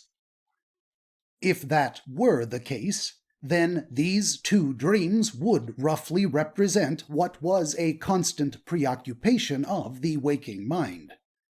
They would merely be after-images, presented in sleep, of thoughts that continuously traversed consciousness during the day. One would then say that this was perhaps quite natural, that if you think constantly of a thing, it is natural that it should repeat itself in sleep. But is this a fact of experience? It is not a fact of experience. Dreams do not characteristically deal with the thoughts of the day in the same way as these thoughts have run. There are always marked differences.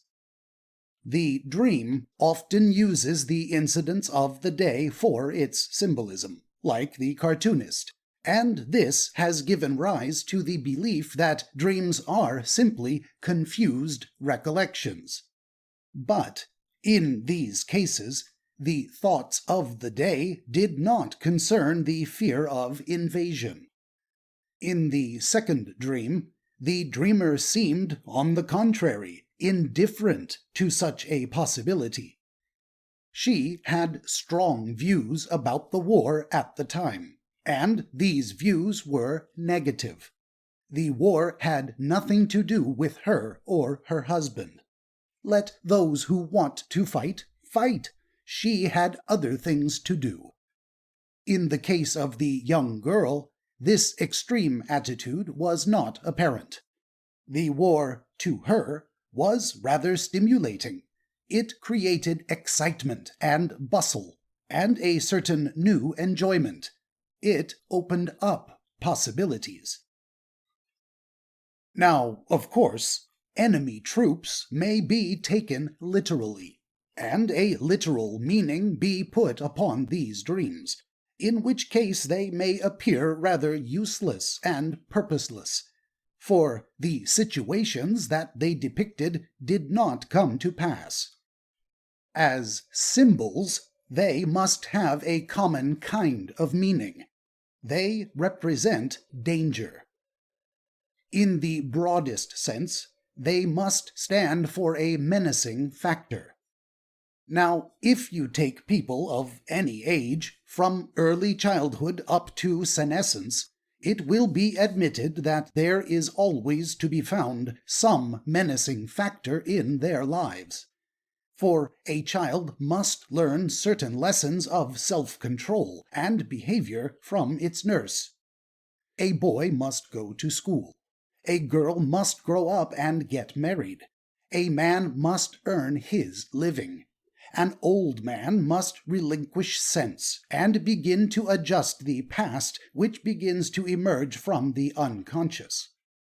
There is, in other words, a typical menace for a typical age, and each of these menaces demands an adaptation. A boy going to school comes up against his fellow creatures for the first time without the support of his mother. Life assumes a menacing aspect until the adaptation is made. Then life shows itself as another and a new menace. This seems to be the plan behind individual development. When a national disaster like war arises, everyone is implicated in the general menace, and everyone has, in addition to the new public menace, what we may call his own private and personal menace. Both menaces demand adaptations. The two may naturally link up. To a young girl of 17, there is a latent menace that is typical, the menace of sex and its consequences.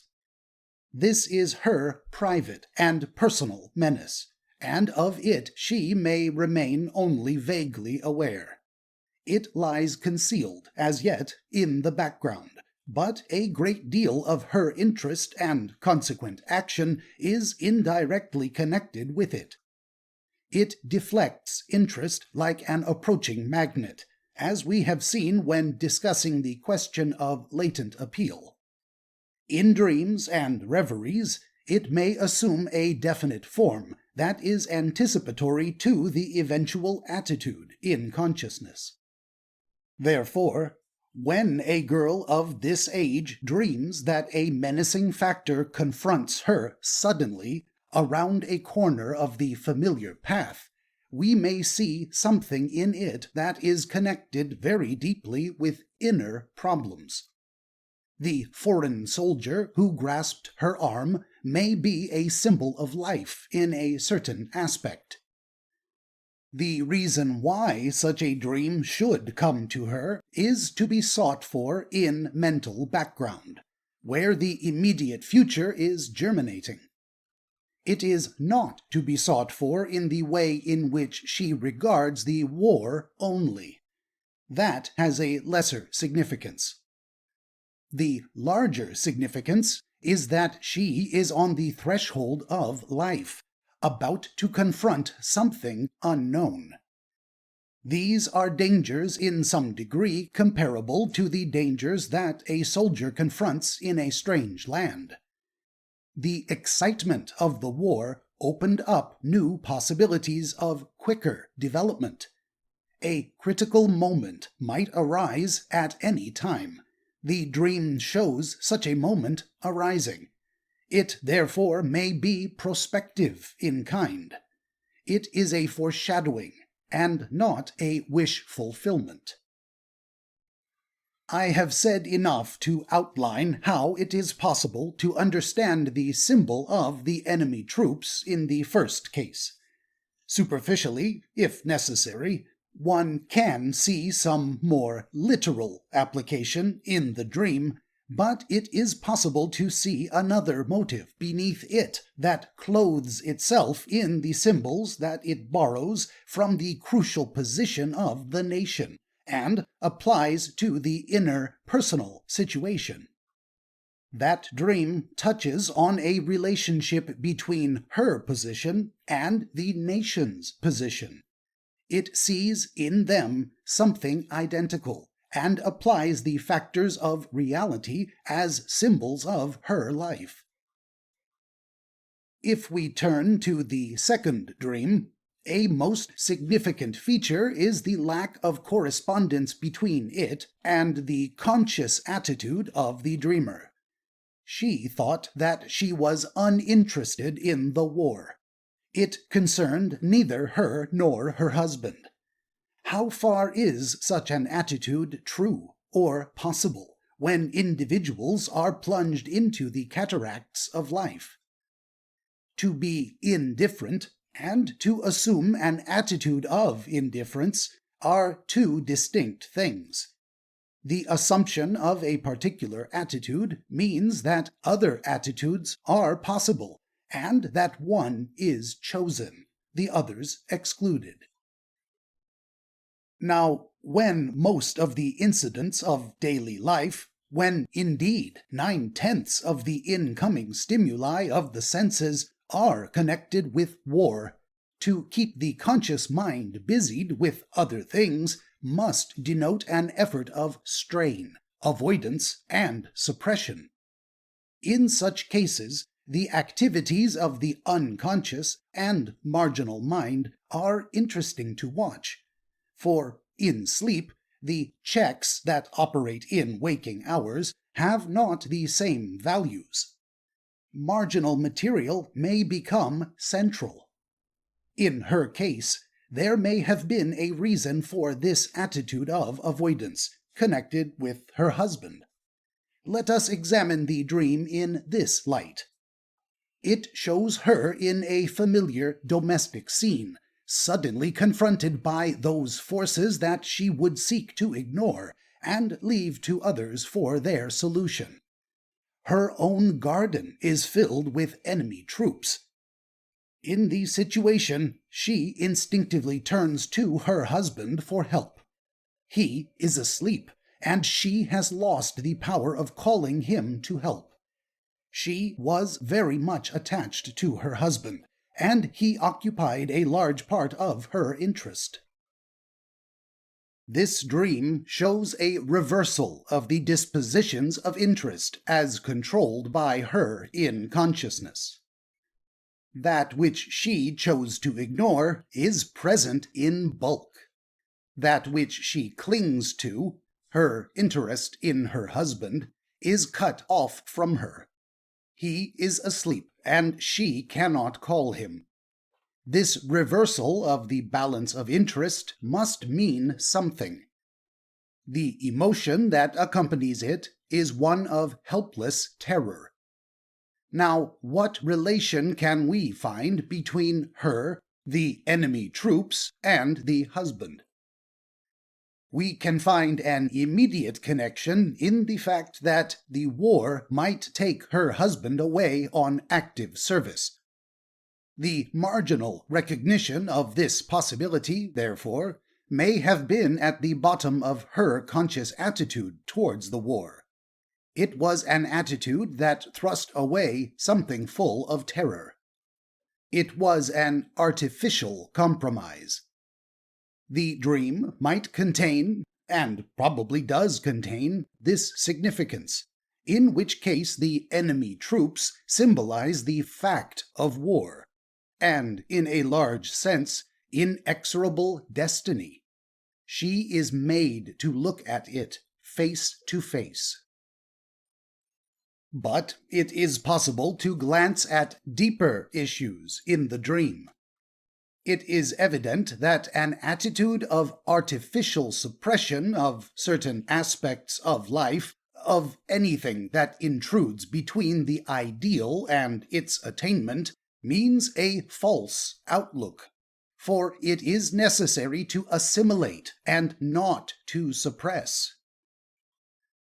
To shelter behind someone in order to continue the artificial state, and to summon that person immediately when any combination of events threatens to break the spell, to expect the fact to be soothingly shaped into the cherished ideal, is but to live a life that is merely a lie.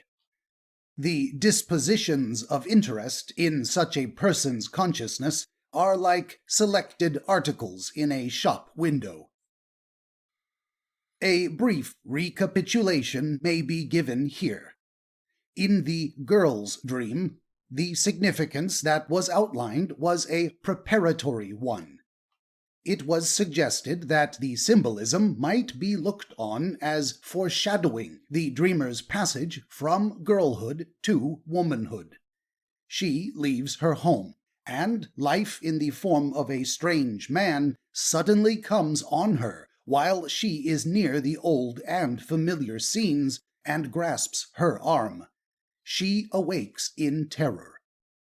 The second dream was given a corrective or compensatory significance, in the sense that it was a reaction to a strain set up by the woman's deliberate conscious attitude, both towards the war and toward anything in life that threatened her.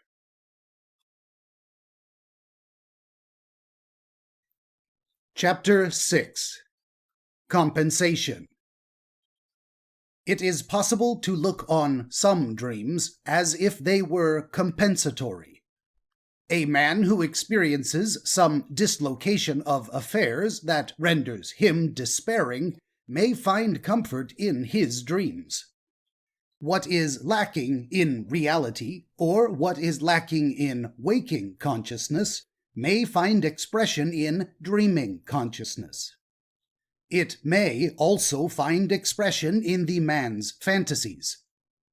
For example, the Arctic explorers, in the midst of their hardships, when the deprivation of food was great, noticed that they had fantasies of and dreamed of certain articles of food, particularly carbohydrates. Now, carbohydrates, tarts, cakes, pastry, and so on, were lacking as facts of experience. This can be looked upon as a compensatory effect.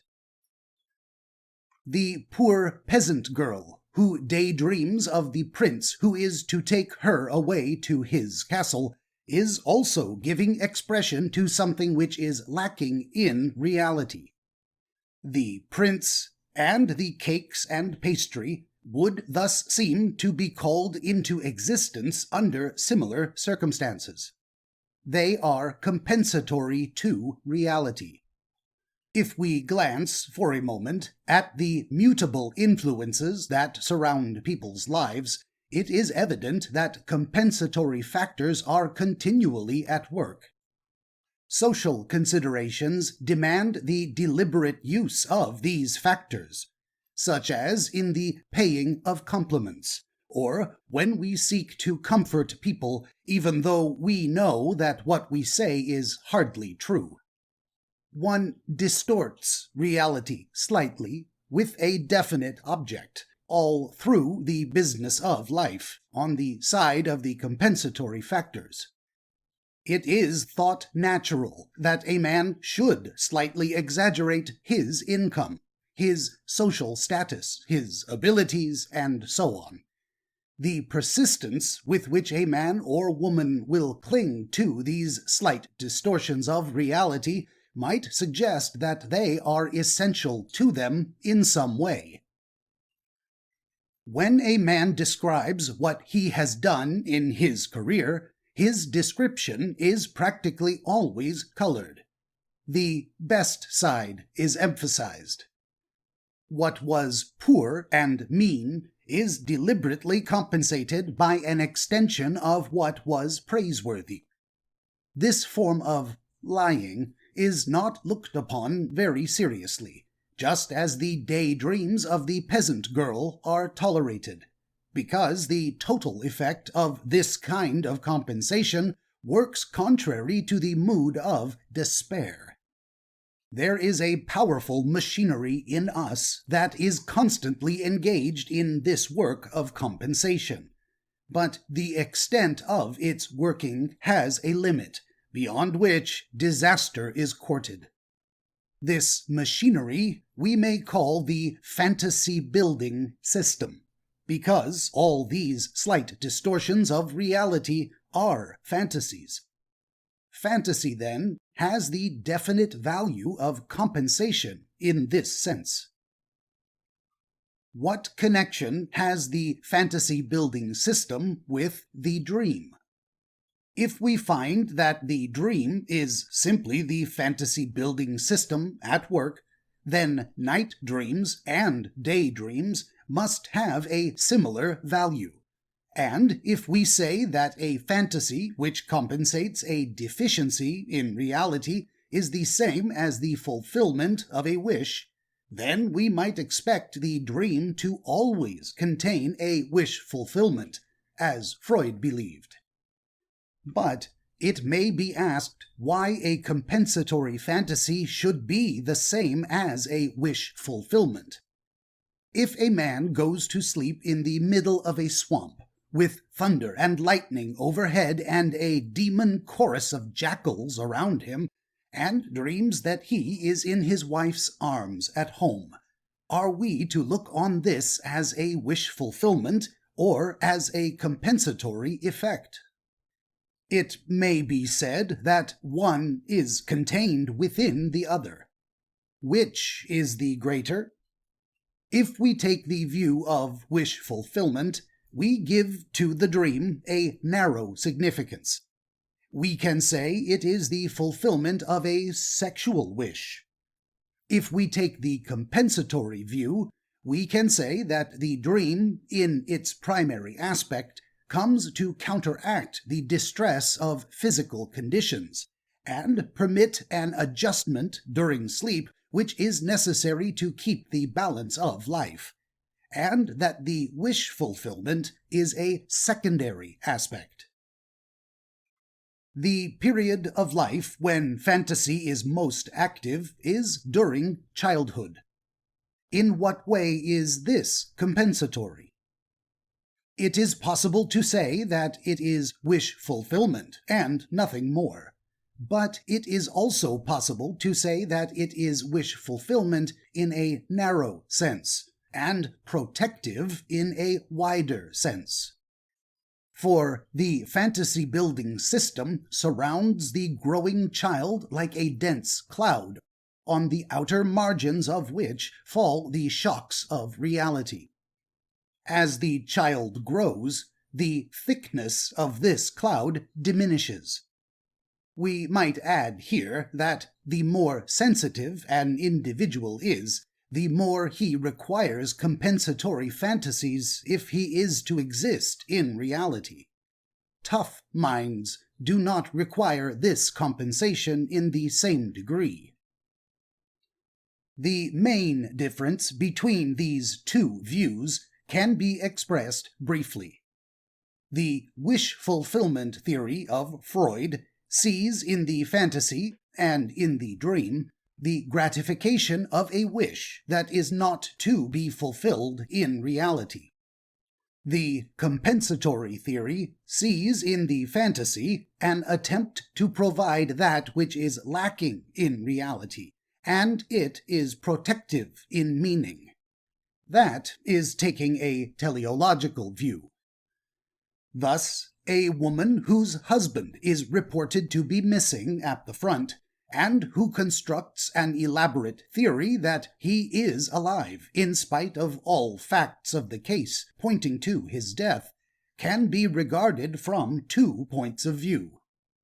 Her fantasy can be looked upon as the fulfillment of a wish, and this, from the Freudian standpoint, would, I suppose, spring from a sexual source.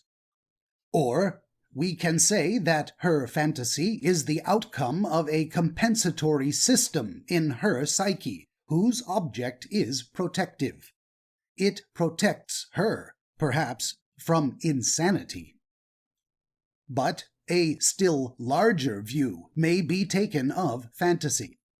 In the unattractive peasant girl's fantasy of the prince, we can see, besides effects which are compensatory to her deplorable surroundings, an impulse that is valuable to her. As a result of the beautiful picture which her fantasy paints, she might possibly be led to improve herself. It might act as bait. The fantasy that is common to poor people is based on society. The prince, the earl, and the lord are symbols of what they consider to be a better life. The poor, and others, work through these symbols. A society that contains earls and lords will be stable just for so long as earls and lords have a symbolical value and stand for supreme factors in the fantasies of the masses. When the early Pilgrim Fathers sought to throw off this fantasy, they went to America. Their descendants are still aware of this fantasy, but it is more in the nature of an interesting curiosity to them, rather than a serious motive. The fantasy that has become serious in America is that of riches, in which the millionaire is the supreme symbol. It is through this symbol that the American people work. In England, nowadays, people work through both the symbol of the lord and of the millionaire. One might be tempted to say that in France, a very powerful symbol is that of the woman. To the Russian people, the aristocrat symbol, in its purest form, was until recently effective. But over the whole West, the symbol of the machine is potent. Now, the value of all these symbols around which fantasy works lies in the fact that they furnish the means through which the activities of the people are called into play and progress is made. They galvanize the people and hold the social fabric together. If, by some magical process, one could take away all value from the symbol of the Lord and the symbol of money, what would happen to the people of England? To some people, it would make no difference, but it would render life totally meaningless to others, and they would cease to work. In the case of the peasant girl, If we took away her fantasy of the prince and did not replace it by any other fantasy, we would be doing her a tremendous injury, for we would be taking away the means whereby progress is possible to her at that age. If we could replace that fantasy by one that was religious, and this is problematic, then she would still have the means of progress, but along a different path. It is impossible to overestimate the danger of destroying an individual's fantasies. It must be recognized that there are fantasies within fantasies. In the case of the Arctic explorers, their fantasy about carbohydrates would have led them home if it had been the only fantasy, but it was overshadowed by the greater fantasy of discovering the pole. Chapter 7. Overcompensation. The protective influences in the mind differ from the protective influences in the body, in the sense that they are capable of greater abuse. By some conscious process, the woman whose husband is missing may permit the compensatory fantasy that he is alive to attain such a degree of stability that it upsets her sanity. That is to say, the very thing provided to preserve sanity may destroy it. Thus, fantasy has a double aspect. It is benevolent and malevolent. There are many professional strengtheners of fantasy, especially in wartime. The woman seeking to consolidate her fantasy might consult a medium. Her condition would be comparable to that of a man who, having taken alcohol during a period of great strain, when it was perhaps beneficial, goes on taking it to excess. But why should the woman consult a medium? In her state of increasing overcompensation, there must be some force in her mind which seeks to break down the fantasy, and against which she strives to fortify herself.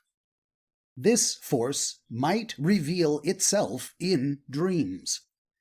What she seeks to keep out of her consciousness may find expression in dreams. In such a case, the system that wove the dream would be working against the fantasy-building system, and this condition of affairs would be caused by the excessive degree of overcompensation. Let us take an actual example. A young man began to paint pictures during a period when it was impossible for him to pursue his normal line of work. He achieved a minor degree of success, and gradually conceived the fantasy that art was his true vocation. His normal work followed a difficult path. Art, on the other hand, seemed to him easy by comparison. His fantasy-building system wove pictures of a large studio, pleasant surroundings, easy-going companions, and unscheduled hours. In this state, he experienced the following dream. Quoting, "I was at an exhibition of pictures. Some of my own were hung in a corner. The room was empty. A man entered wearing a fur coat, and I seemed to know that he was a millionaire and a great connoisseur. He began to examine the pictures. He came to the corner where mine were hung, and passed on with scarcely a glance at them." Unquote. The dream went on to deal with other matters. The point that concerns us here is that this fragment, as it stands, might be taken as an expression of an impulse in the dreamer's psyche that acts in opposition to the fantasy that had gone beyond the point of normal compensation. The taking up of painting was a compensation under existing circumstances, but the idea of taking up art as a vocation was pushing the fantasy too far. The dream shows a wealthy connoisseur taking no notice of the dreamer's pictures, as if they were totally worthless in his opinion. Fantasy, operating in consciousness, had built up the idea that the pictures were of value. The dream, springing from levels below consciousness, seems to contradict this. But it may be asked, why should the dreamer experience this dream? We might see in it another attempt at compensation, an attempt to correct the overcompensation of the fantasy-building system. If this be the case, we obtain a glimpse into the workings of the human psyche that may be valuable. For underlying the compensatory system on the conscious levels, we see a more deeply lying compensatory system, which operates from unconscious levels. Now, in his overcompensated state, the pseudo-artist was like an extreme optimist. He took an excessively optimistic view of his artistic powers. Something deeper within him appeared to take a correspondingly pessimistic view. If we regard extreme optimism as overcompensation on conscious levels, then we must regard extreme pessimism as undercompensation in the same sphere. Chapter 8. Undercompensation. In the morbid and pessimistic person, there is something wrong with the fantasy-building system. It does not furnish a constant supply of pleasant and beneficial illusions. The fantasies it constructs are negative. They increase the difficulties of reality instead of masking them. A man in whom fantasy has this form is in a state of continual undercompensation on conscious levels. Let me take an example. A man was called upon to take up a business post with considerable responsibilities. He was of the undercompensated type. Fantasy did not immediately present him with a picture of a successful career, of himself as rising swiftly to a position of great importance in which he would control the destinies of thousands of people and handle immense sums of money. On the contrary, it showed him a vision of tremendous responsibilities, which he would be unable to meet.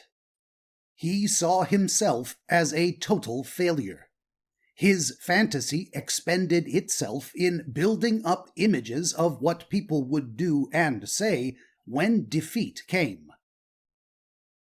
Now, at this time, he experienced a dream which I will give here, because it is possible to extract a meaning from it without any elaborate theorizing about symbolism or interpretation.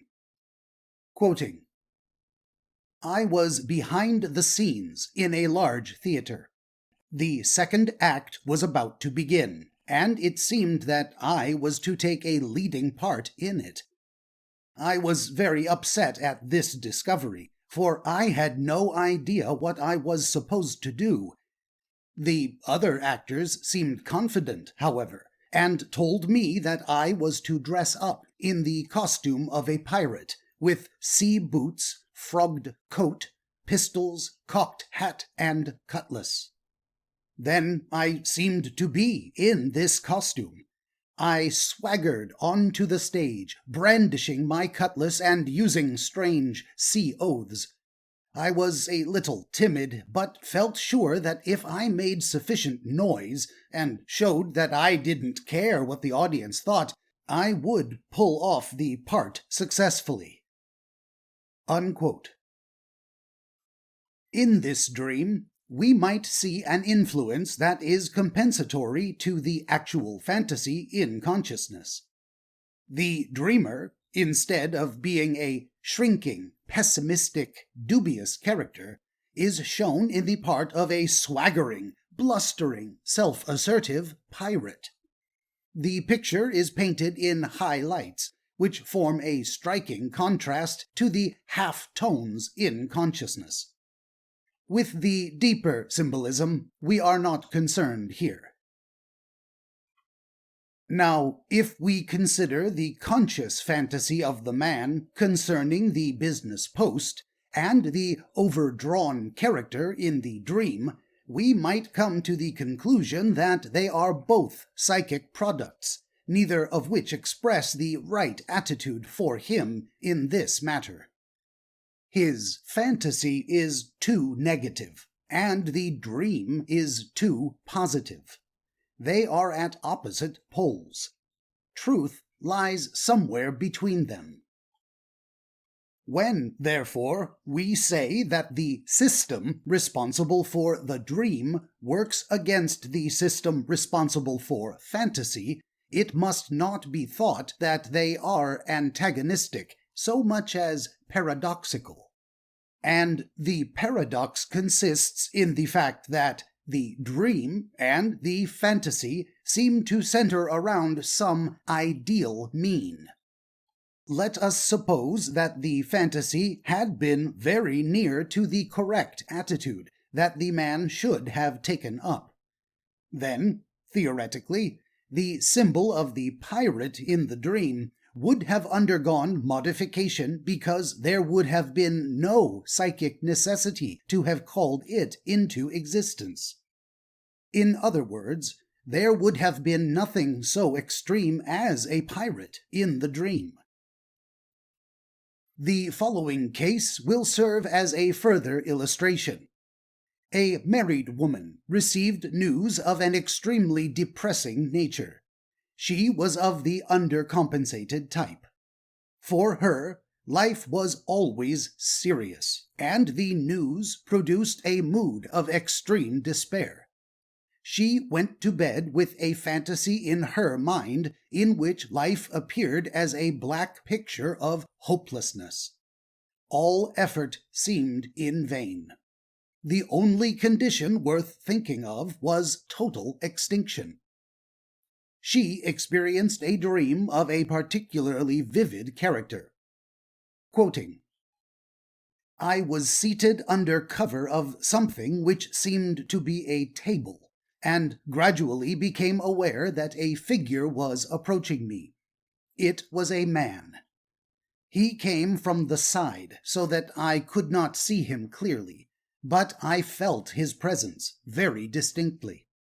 He seemed to radiate an atmosphere of love, which increased in strength as he approached.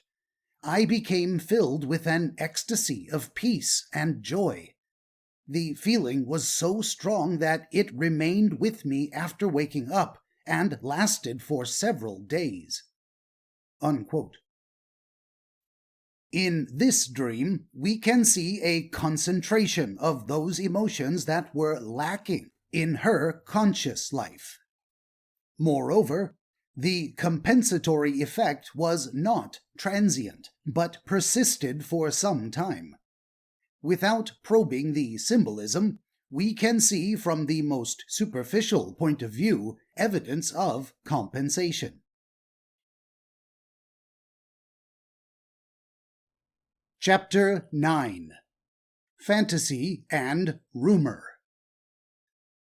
Fantasy has a peculiarity that distinguishes it from rumor.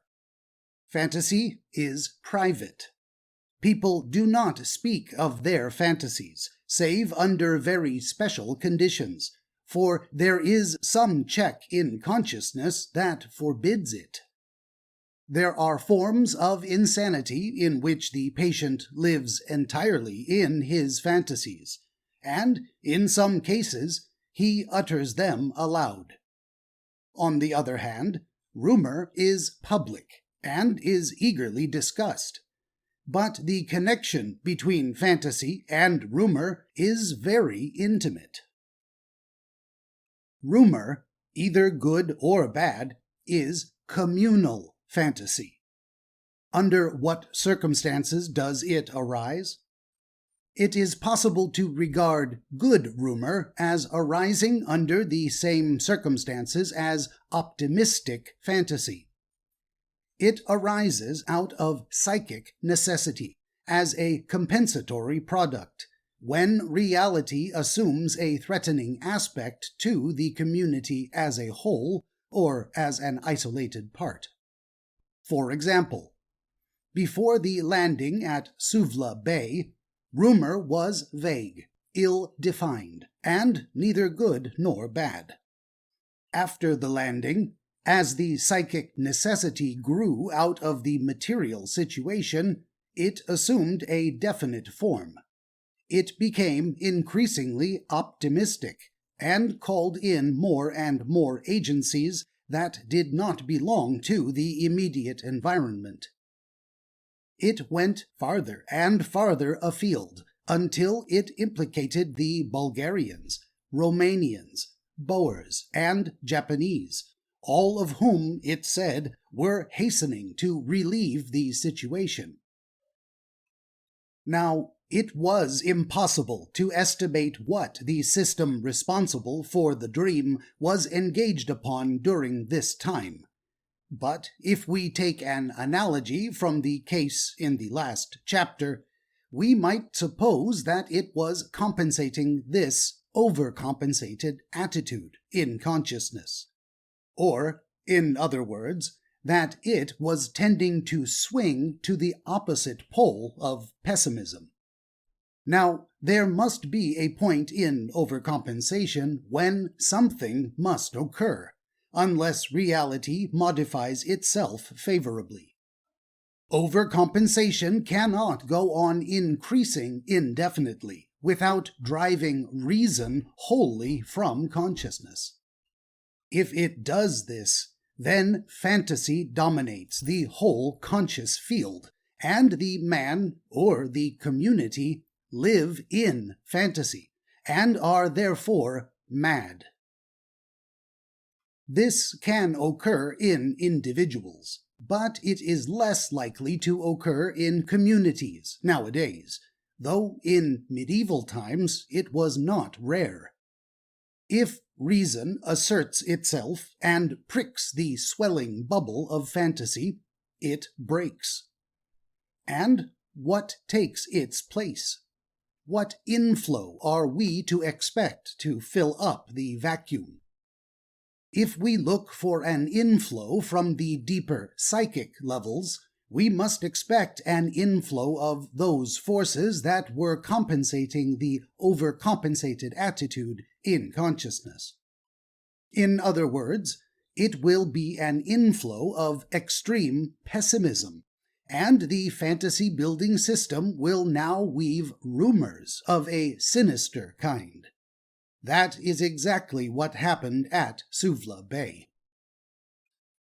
The same thing was seen in Mesopotamia. Before the fall of Kut, rumor was buoyant. It spun the most wonderful tales up to the very last minute. Then Kut fell, and reality pricked the bubble, not reason. The inflow from the deeper psychic levels occurred, and rumor changed her mask. For a further illustration, if we look at the rumors in England during the war, we might see in the first year a stage of overcompensation in fantasy, arising out of the psychic necessity of the situation. In the second year, a stage of undercompensation in fantasy ensued. This was brought about by the moving up into consciousness of psychic material from the deeper levels, and this material was compensatory to the overcompensation of the first year. Its tone was, therefore, pessimistic, and rumor tended to be sinister on the whole. By the third year, rumor had ceased to play practically any part at all, save in a few individuals. People did not now buy newspapers to feed or confirm their fantasies. A state approaching to the ideal mean was reached as regards the realities of the war.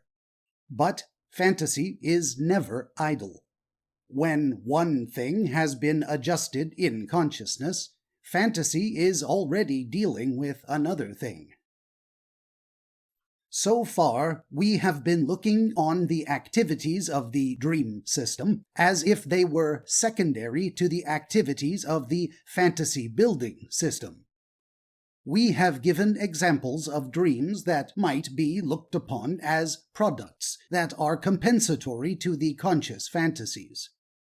It would perhaps be better if we spoke about the fantasies in consciousness rather than the conscious fantasies, because people are not always fully aware of the fantasies with which they are preoccupied. We have regarded fantasy as a psychic product that intervenes between the individual and reality, and the dream as something which comes as a corrective to fantasy when it is excessive. But this view is only partial, for it is possible to look on the matter from another angle. It is not only possible, but necessary to do this, for the following reasons. When communal fantasy spreads and keeps tales alive in the form of rumor, like those concerning the Russians passing through England in the early part of the war, it is seeking to compensate some deficiency in the community. But what is it that recognizes this deficiency? There must be something in the communal consciousness, and therefore in the individual consciousness, that recognizes the inherent weakness of the material situation. For how otherwise could the compensatory rumors arise? It may be said that the people themselves recognize it fully in consciousness. If this be true, then it must follow that those persons who were most enthusiastic about the Russian rumors were the persons who were most clearly conscious of the weakness in the military situation. I do not think that this will be granted. In fact, the reverse is more true. At Suvla Bay, when the rumors of coming aid were rife, there was no conscious admission of failure. The adjustment to reality had not taken place, for as long as rumor is rampant, no such adjustment can possibly have taken place. From whence then comes the recognition that lies behind the rumors that seek to mask it? Presumably from psychic levels that underlie full consciousness, that is, from marginal or unconscious regions of the psyche. In this connection, we can consider for a moment the case of the woman whose husband had been reported missing, which we discussed in a preceding chapter. Her recognition of the fact that he is probably dead does not lie fully in consciousness. It is precisely the thing that she will not admit. The recognition is unconscious rather than conscious, but the recognition exists somewhere in the psyche, for otherwise the fantasies around the idea of his being alive would not arise. They protect her, therefore, just as much from something in herself which sought expression as from the situation in reality. Thus, we can conceive of fantasy as something which intervenes between what is conscious and what is seeking to become conscious. A double view of the functions of fantasy is thus gained. It interferes with, modifies, or distorts what is coming from without, from reality, and also what is coming from within, from the unconscious. Thus, we might see some kind of identity between what is called reality and what is called the unconscious. If we wish to understand how recognition can be unconscious, we must examine the most typical products of unconscious activity. We must examine dreams. At the beginning of the war, and in some cases it would seem before the war, there was a dream of a particular kind that was experienced by many people. It was concerned with the idea of war, and with the idea of something old-fashioned, medieval, or even archaic. I was fortunate enough to obtain several samples through patients and others. At the time, I was inclined to look on them as compensatory products to the enthusiasm of the war. The idea of war seemed to be belittled, as if it were something totally out of keeping with the spirit of the age. But they may be looked on as examples that illustrate the kind of unconscious recognition which we found necessary to account for the Russian rumors. The following example may be taken as typical. Quoting, I was in some street in London. A military procession was coming along. As it passed, I was astonished to see an extraordinary and fantastic crowd of soldiers. Some seemed to be mounted on elephants, some on camels, some were pikemen, some carried blunderbuss.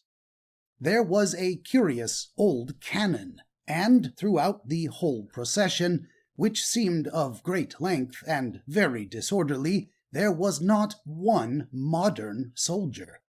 But it was a wonderful scene, extremely vivid and full of color. Unquote.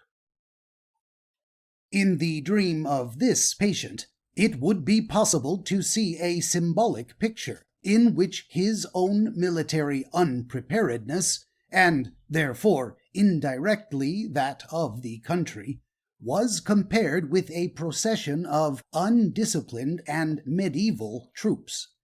If such an interpretation were accepted, then it would be necessary to regard this dream as coming from a region of the psyche that recognized what conscious mind did not recognize.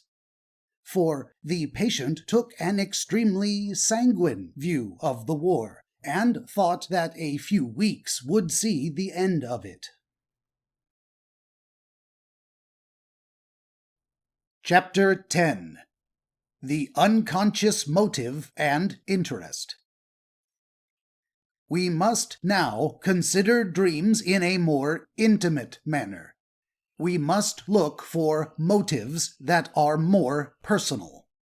If a man walks down the street and bows to every letterbox, people at once try to interpret the meaning of this action. They act on the assumption that there is a motive behind it. If they can find none, they may look on him as a madman. That is taking up the view that there is no motive behind the actions of a madman.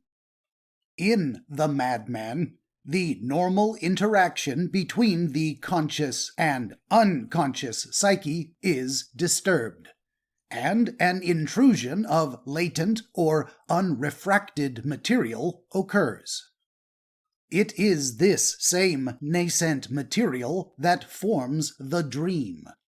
It must contain a motive, in the sense that it is a psychical force.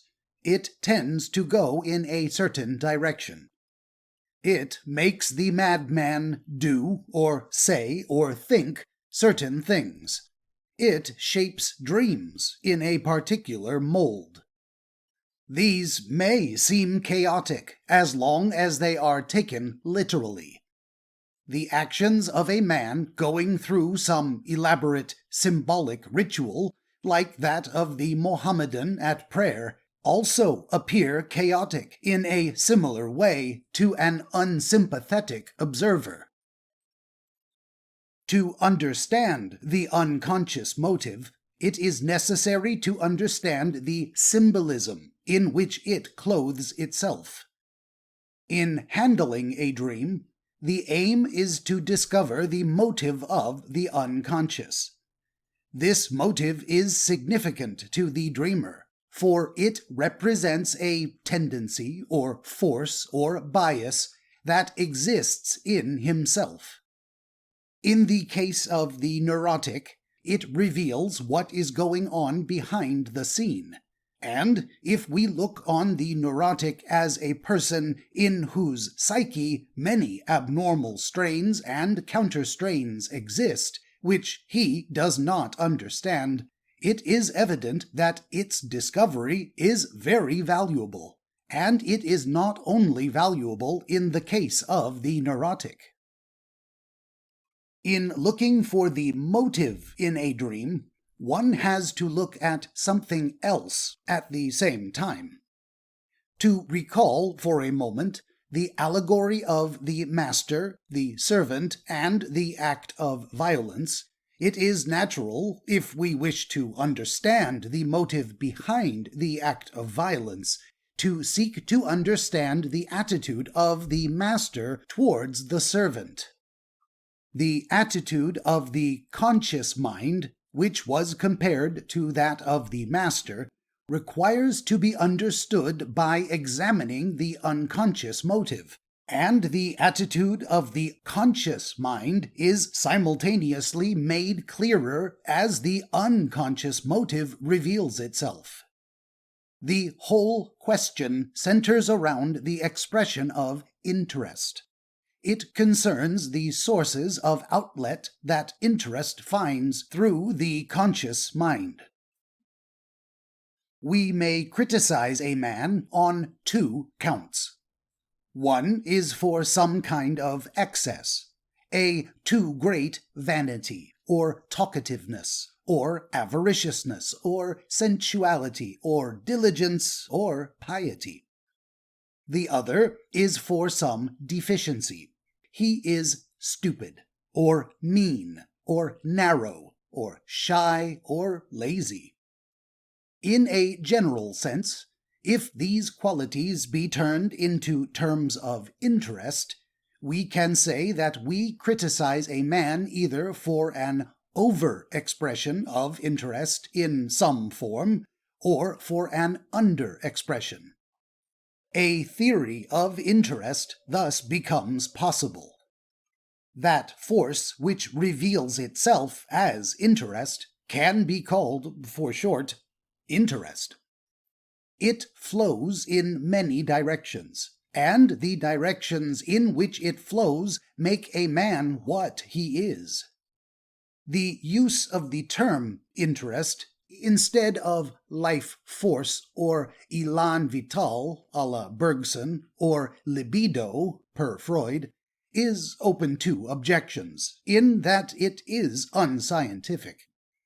It may be said it is a vague term, and that the idea of the libido is more concrete. But there is a certain danger in using a term like libido, because it helps to strengthen a one-sided view of life.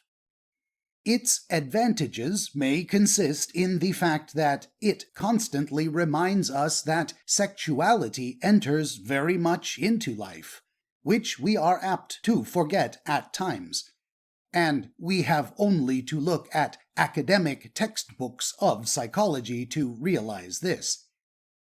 But it may remind us of this too much, and so exclude other sides of life. The ideal word has yet to be found. If it is said that it is unscientific to speak of interest and to treat it as an energic conception which can cover all the aspects of life, because it is too vague, it is possible to reply that this is the kind of thing that may be needed in psychology. We need a central conception which constantly reminds us that in psychology, though we may discover approximations that are useful and serve as outlines for theories and are supported by practice, nevertheless, no theory will ever imprison and fix life in a rigid formula. The reason for that is psychological itself, and can be given now, although it anticipates part of our thesis. For no sooner do we make the fact wholly conscious and apply a sharply cut definition than it becomes possible for nascent material to form below consciousness. It is owing to this that treatment is possible in psychological medicine. It is for this very reason that the purely scientific spirit in psychology continually undermines the rigid structures it erects. For the nascent formations below consciousness do not correspond to what is isolated and circumscribed in consciousness. In order to develop the theory of interest, some brief dream examples may be cited. A spinster who lived a solitary, emotionless life and rarely went out, although perfectly healthy, experienced a recurring dream. She dreamed that she saw pools of stagnant water. It was always stagnant water in some form, never running water. How can we look on this symbolism? When it is said that a man's life is stagnating, it is meant that such a person takes little or no interest in things. Like the servant in the parable, he keeps his talent wrapped in a napkin. It may be for fear of losing it or for other reasons. What is stagnating? Interest is stagnating, which should flow out through some channel of expression. One does not say that a person is stagnating who stays indoors, absorbed in studying mathematics. His interest flows along an inner channel of expression. There is constant movement in his mind. But a person who stays indoors and does nothing is certainly stagnating. Interest, in such a case, is held up. It is dammed back. It flows nowhere. It lies, we might say, in stagnant pools, like water. We might see a symbolism in the dream of the spinster that represents an inner situation. It represents the state of that force which reveals itself as interest. It is stagnant interest. But it may be said that a great many spinsters stay indoors and do nothing, and never dream of stagnant water, or of anything at all. That is perfectly true. A great many people have little interest to draw upon under any circumstances. The potentiality for interest is not the same in different people. It may be satisfied by looking after a parrot or wrangling with a servant. The full development of interest in a yokel is not similar to its full development in a cockney.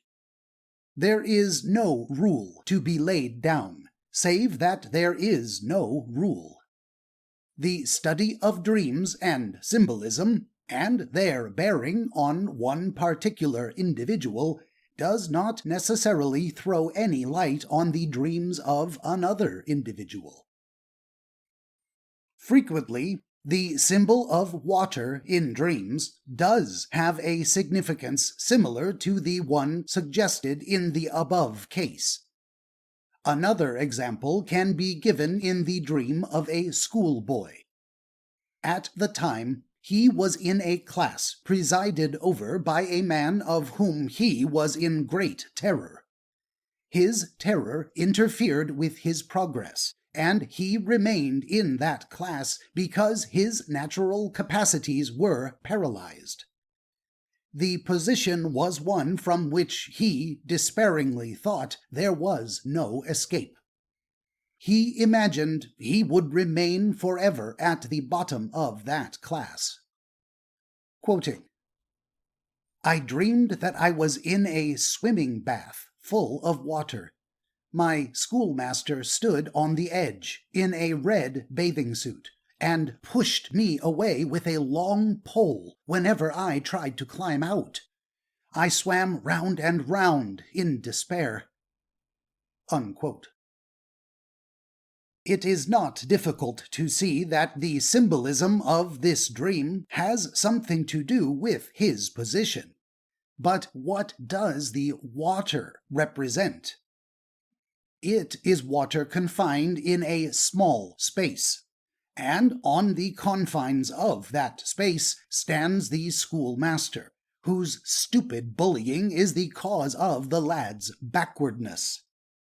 What is the confined thing in the dreamer's self? It is, presumably, his interest, which cannot flow out and contribute to the growth of his mind and character. The boy brooded over his position with that peculiar absorption only possible in sensitive types. The tougher mind is constantly detaching itself from alarming problems and keeping a requisite amount of free interest in hand. The sensitive mind has a much greater difficulty. It fails to detach itself without help, and accumulation begins round the nucleus from which it cannot free itself. In this case, the problem of the schoolmaster. And the accumulation may proceed until an abnormal amount or potential of unexpressed or nascent interest is held up, as a stream is held up by an obstruction and forms a lake. A symbol such as a swimming bath filled with water might express the inner state of affairs in such a case. To the schoolboy, we might proffer the useless advice that he should try to forget all about it. That is, that he should take his interest off the matter. But this is only halfway advice. The way of forgetfulness must be shown to him. In this sense, forgetting means the removal of an abnormal and useless accumulation of interest, and comes only by drawing it off into another channel. The water in the swimming bath required to be drawn away. His cure did not lie in mere negation, however passionate, nor in a direct attack on his fear. He was not equal to that task. It lay in an active process, inseparable from growth. For as long as such a dream was possible, so long did he remain in a state of arrested development. The pent-up interest, symbolized as water, represented that force which should have gone to personal development, and which then lay useless in confinement. I have drawn together these two dreams, coming from divergent sources, because the symbol of water appears with a similar significance in both. It must not be thought that the symbol of water in a dream always denotes the same thing. There is no fixed symbolism. There is only a tendency to use certain symbols for expressing certain meanings, as found also in art, music, literature, and common speech. There is a symbolism that stamps each age, and while the spirit of that age remains uniform, its symbols retain a fairly constant value.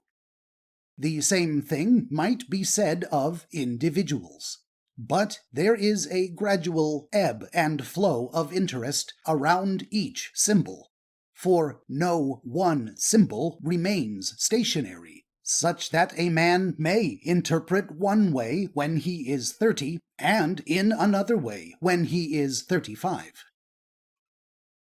The symbol of the cross has a particular value now. That is, interest of a certain kind surrounds it.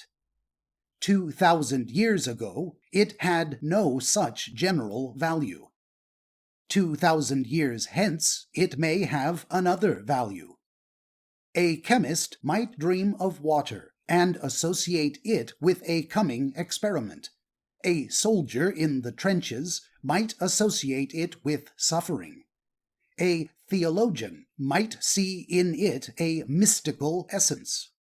And by the very fact that we give some fringes of conscious definition to a symbol through association and thought, we thereby alter it forever in its personal application, in some degree. It can never be quite the same. The balance of interest between the conscious and the unconscious has been tilted, however imperceptibly. A new adjustment has set in. The idea of interest being comparable to water, in that it may run as a current or be held up in stagnation, gives us a valuable key to the understanding of problems of personality. For it is then like electricity that runs through the subways of a city and spreads out into 1,000 visible expressions of force. It is like the stream that works a factory full of the most varied machinery. The conception belongs to the energic view of human faculties. The old idea of the facultative school was that the faculties were primary and irreducible qualities. But this view looks on the various faculties displayed in man as being the various manifestations of one force, just as the brilliance of the arc lamp, the coolness of the fan, the heat of the radiator, and the noise of the telephone bell are all expressions of electricity. We have, as it were, a number of instruments through which primal energy runs. We have various interests, and behind them all lies the same force, the force that reveals itself as interest. This view is of the greatest value in practical work, though it may seem simple, and one that is borrowed from physical science. For it is at once apparent that interest flowing excessively in one direction necessarily means a deficiency in another direction. It gives a firm basis for all analysis, and it makes possible the formula that there is only one problem in life: the proper use of interest.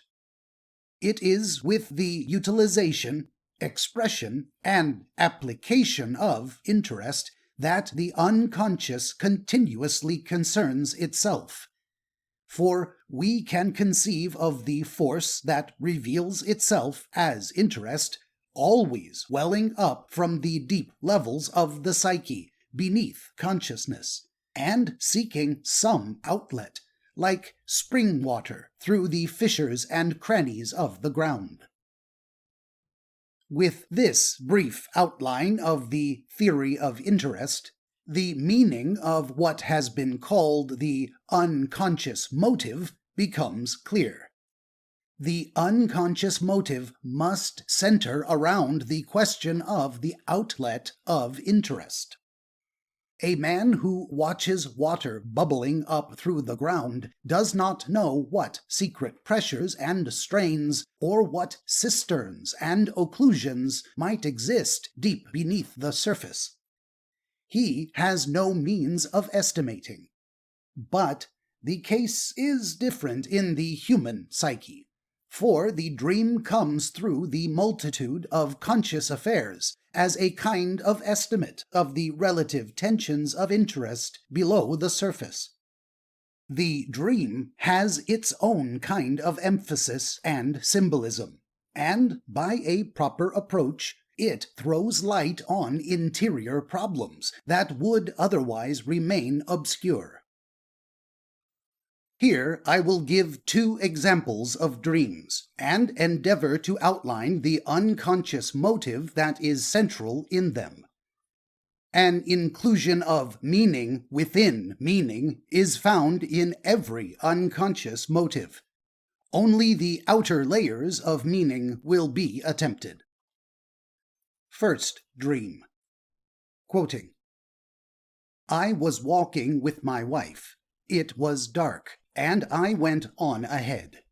Some people passed me, and one of them made some remark that I did not catch.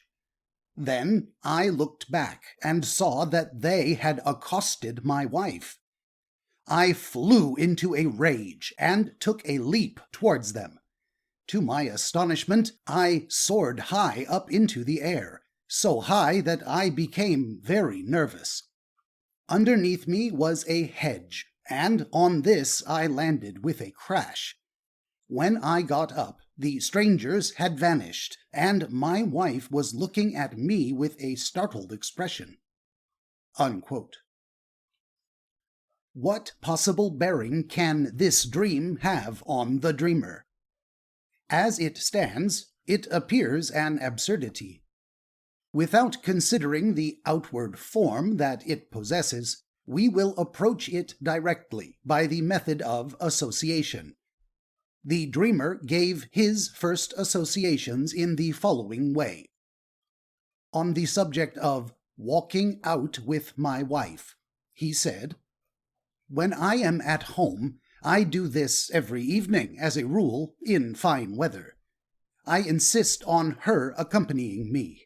She is too fond of sitting about the house." On the subject of I went on ahead, he said, "I believe I often walk too fast for her. She is rather slow. Her slowness is sometimes very aggravating." On the subject of they had accosted my wife, he said, "I have a horror of anything like that happening. It never has happened, but the idea that it might makes me careful, especially when I pass noisy people." On the subject of flew into a rage, he said, "Very unusual. I very rarely lose my temper. I am careful in keeping all my emotions under control." On the subject of soared high up into the air, he said, "This was absurd. I do not understand what it means." On the subject of a hedge, he said, It was similar to the hedge that surrounds my garden at home. On the subject of a startled expression, he said, "An expression I am very familiar with. Whenever I give her an order or suggest some improvement, she looks at me this way. She takes in new ideas very slowly." These associations, if they do not immediately explain the dream, throw an interesting light on the dreamer. The patient who was suffering from insomnia was an extremely irritable, nervous man. His associations show that his idea of himself was otherwise. He prides himself on his self-control. Now, the dream selects as its main theme an incident that he fears extremely, and weaves its story around this. On the question of the soaring into the air, the dreamer can give no information. He says it is absurd. It is, of course, absurd in any literal sense. But there is an interesting association in the record of the dream in which the patient says he flew into a rage. This is followed by an action that suggests flying. He soared into the air. The effect of this was to call his attention away from his wife onto the question of his own safety. He seemed in a perilous position, owing to his outbreak of temper, and when he lands with a crash in the hedge, the combination of circumstances which called forth his rage has now dispersed, and nothing remains but his startled wife. It is now necessary to consider what factor called forth this dream. At the time of its occurrence, the dreamer was some hundreds of miles from home. He had received a letter from his wife the day before, the first letter for a considerable period. On that same day, he had been riding, and, getting into difficulties with his horse, he had lost his temper, with the result that the horse bolted and threw him into a sort of hedge. Now, it is natural to suppose that the letter from his wife revived the memories centering around her, and therefore touched the fear that he always experienced in some degree when he walked out with her. It is not necessary that this fear should have presented itself in consciousness during the day previous to the dream. It may have remained marginally or totally unconscious, but the whole system of ideas, feelings, and experiences, the complex connected with his wife, must have received a stimulus through the reading of that letter. They had, as it were, been thrown into vibration. The accident with the horse, according to those who saw it, was due to the rider's nervousness and temper. He gave way to a temper that was unnecessary, and this led him to disaster. The hedge appears in the dream. It was, however, not the hedge that actually received the rider, but a hedge that he associates with home. There is nothing in the dream that he directly associated with his riding accident. Now, there is some relationship between the kind of accident the rider experienced and the accident that forms the nucleus of the dream. As a rider, he was nervous, and his nervousness caused him to take measures too extreme. In the dream, he finds himself in a position that he has long viewed with nervousness. The dream shows him some strangers accosting his wife. He at once goes towards them, but in so violent a manner that he flies up into the air, and a note of ridicule is struck. His purpose miscarries, owing to his extreme manner of approach, and he finds himself momentarily in an absurd and awkward predicament. The dream winds up with the picture of his wife regarding him with a startled expression, which he is quite familiar with, and this expression follows the extreme and grotesque behavior of the dreamer. This link suggests that the startled expression in the wife is called forth by an extreme and violent behavior on the husband's part. He is not conscious of this, as far as his associations go. Irritability causes interest to be deflected in a particular manner onto particular objects. The patient did not consider himself irritable. He thought he was controlled. A controlled man approaches an unusual situation quietly. The dream shows the patient approaching an unusual situation in an extraordinary manner. Of what is this symbolical? How can the act of leaping high into the air be interpreted? It is possible to interpret it as the representation of an explosion of energy in graphic form, so violent that it defeats its own purpose and carries the man off the surface of the earth. This suggests a typical experience. The patient, however, denied that he was irritable, or that he gave way to temper. This denial was contradicted by personal contact with him. The situation, therefore, was as follows. The patient constantly expressed himself in certain directions, in irritable outbursts of temper, and of these he was unaware. The dream portrays in symbolism the value of these outbursts. It shows them as valueless, in that they did not effect their purpose, and put the dreamer in an absurd and dangerous position. Now, we can sum up the situation under the phrase that it was a non-realization of expressed interest. This brings us to a consideration of what can be meant by non-realization in general.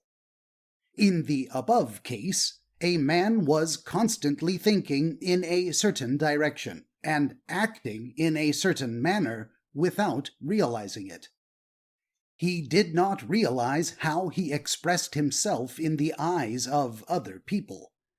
That, in some degree, is characteristic of everyone. What I have called the non-realization of expressed interest is, for example, typical of people whose interest drains off in peculiar mannerisms. They are unaware of these mannerisms. A man's estimate of himself is usually faulty. It is often totally erroneous as far as he appears to others.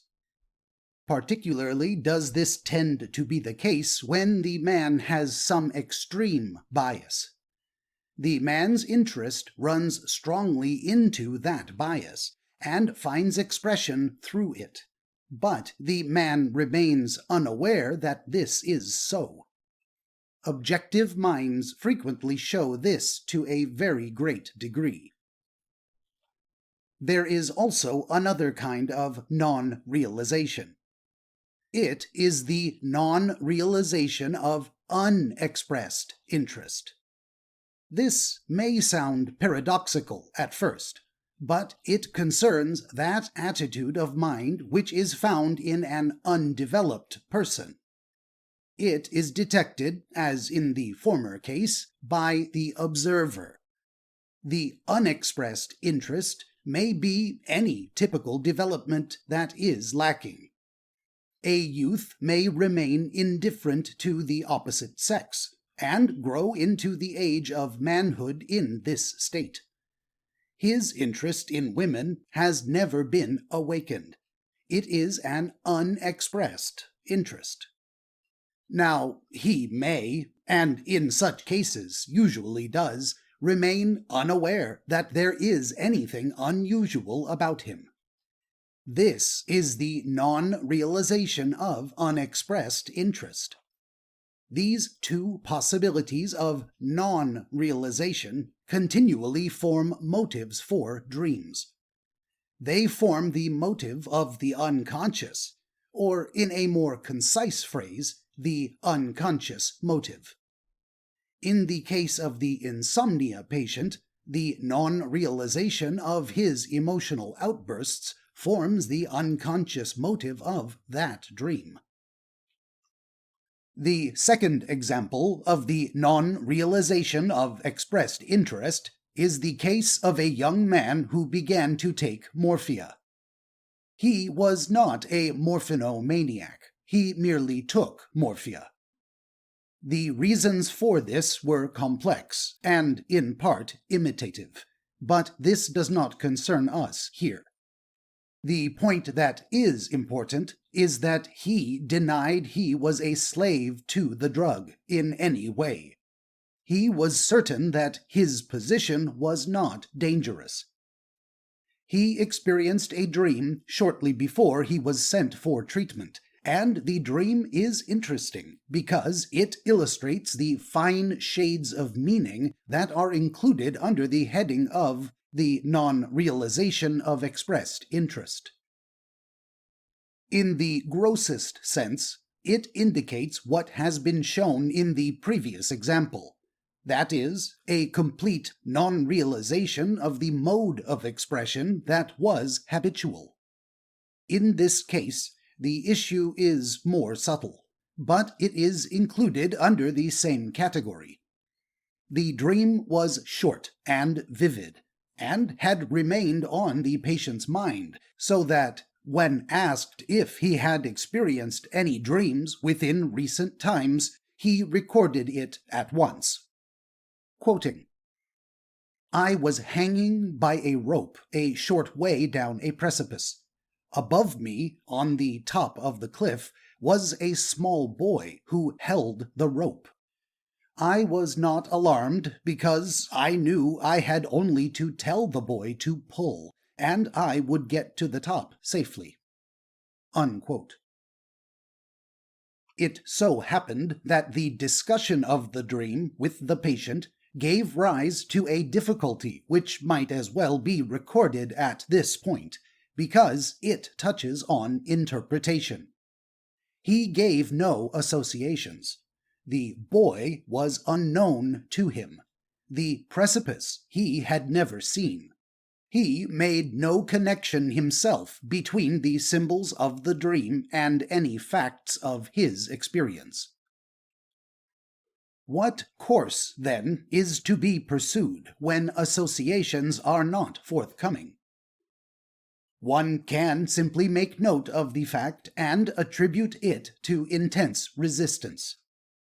Mere stupidity and lack of imagination will then come under the heading of an intense resistance, and a man whose mind resembles a piece of wood will be regarded with grave suspicion as a person concealing a mass of highly sexual material.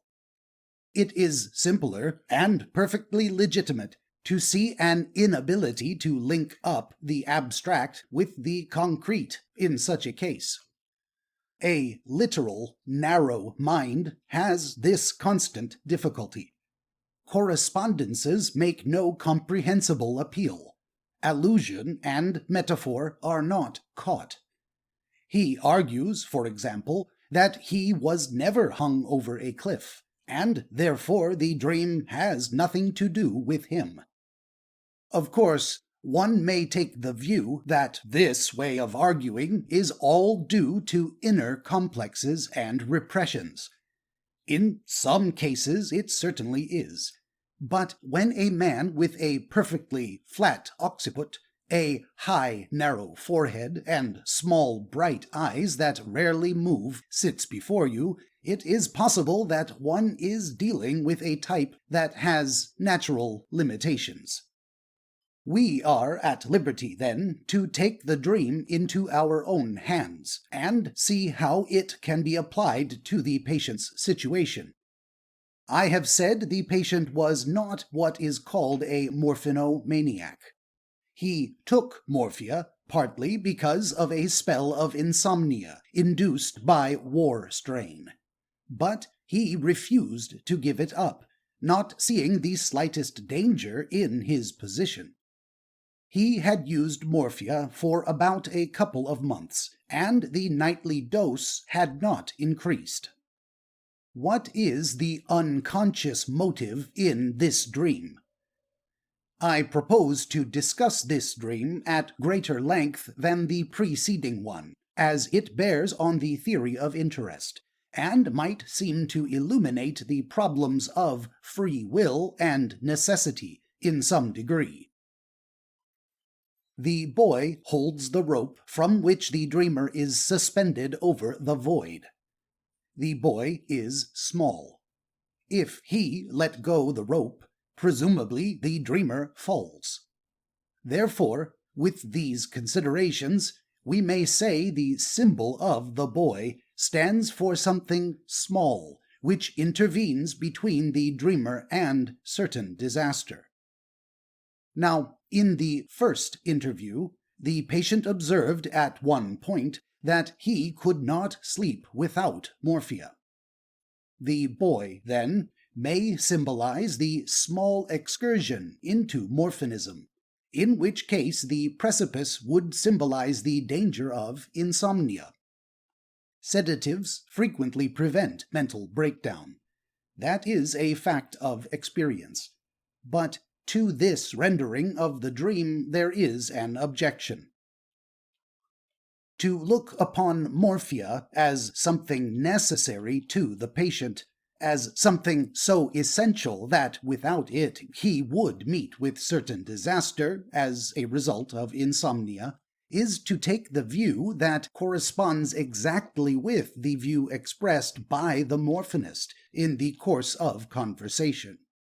He thought it absurd that his relatives made a fuss, because he knew that he was in no danger from the morphia itself, but that if he gave it up, which he could quite easily do, he would get no sleep, and without sleep he could not remain sane. The strain of the war, he was sure, had made him a nervous wreck. Morphia was his salvation. This was the conscious estimate. It would be useless to deny the possible truth of this interpretation of his position. But if we take the meaning of the dream in the manner suggested above, we find it is nothing more than a condensation of his conscious opinion into a symbolic picture.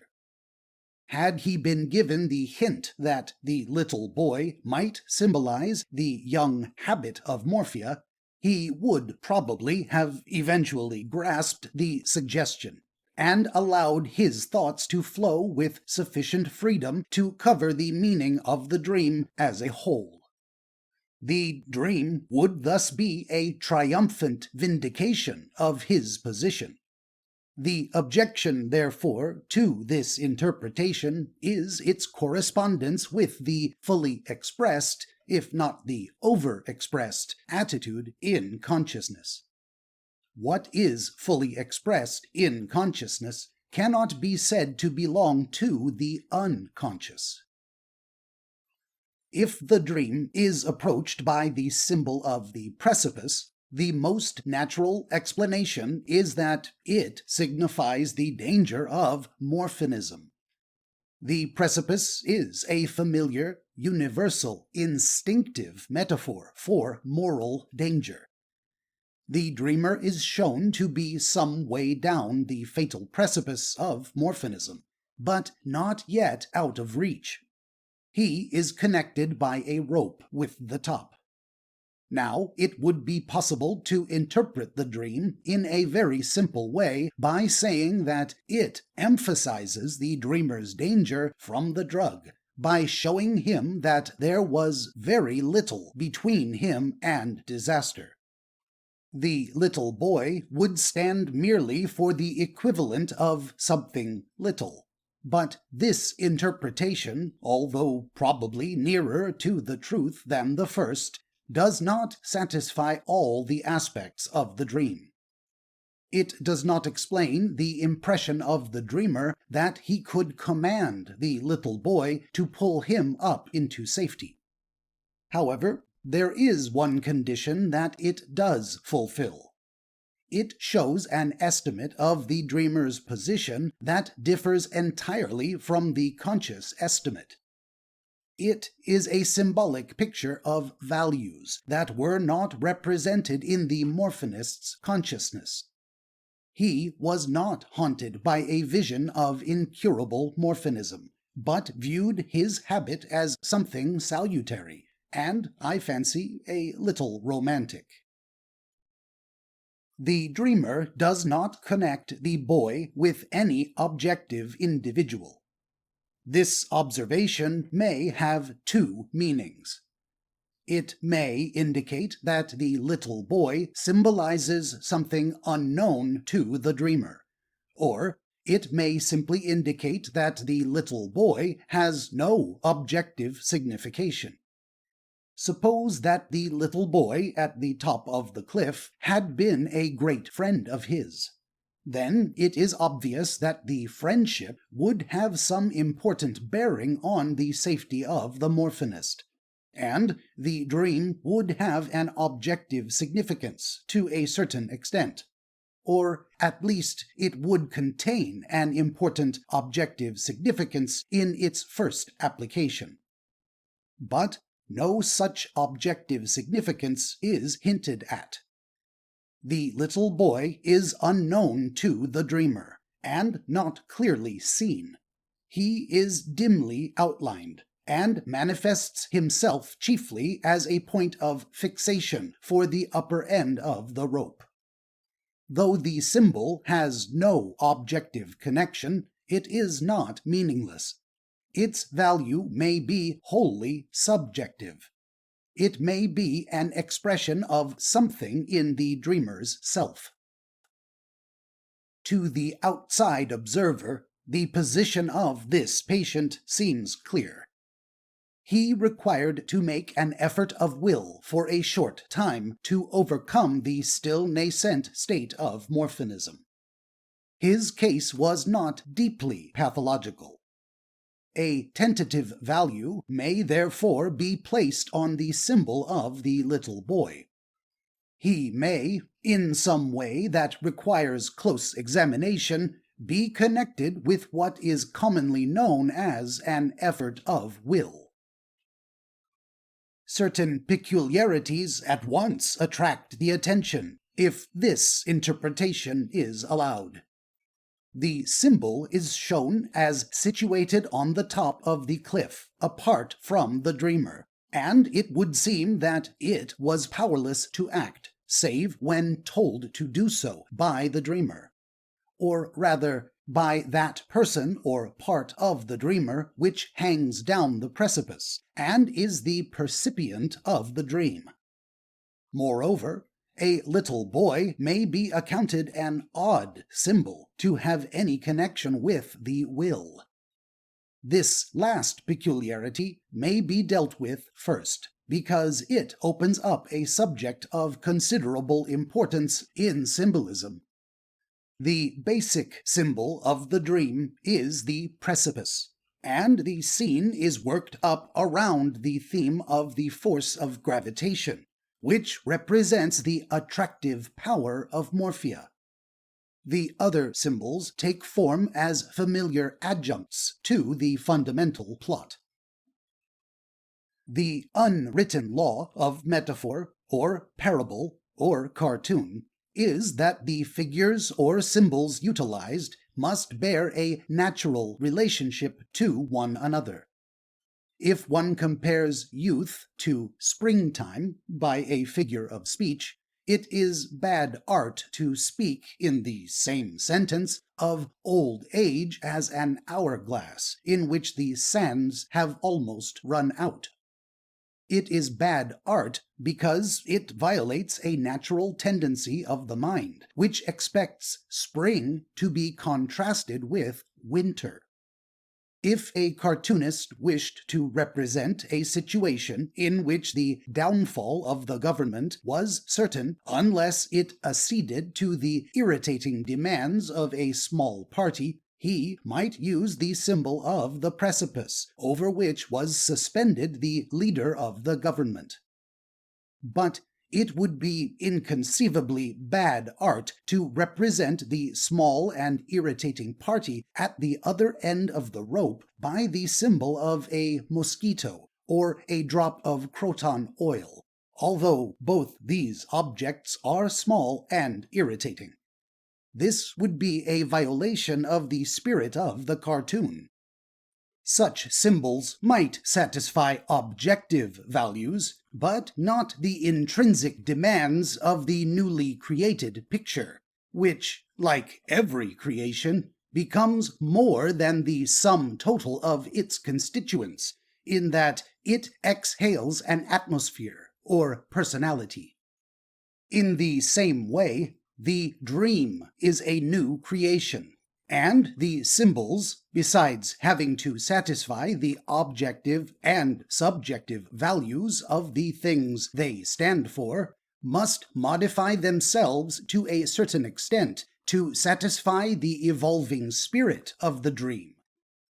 Or, to put it in another way, the medium in which any creation is cast makes certain definite demands of its own, and thus complicates and even distorts the creative impulse behind it.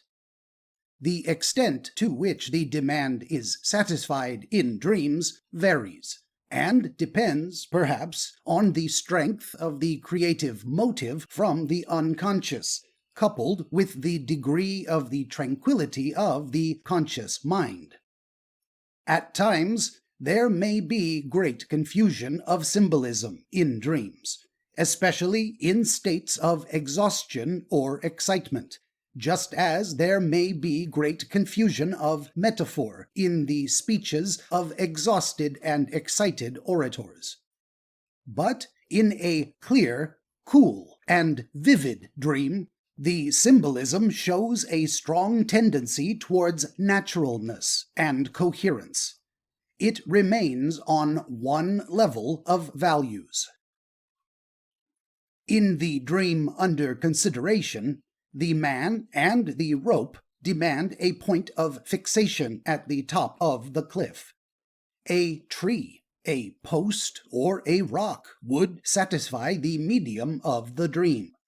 But apparently, an inanimate object does not satisfy the creative motive behind the dream.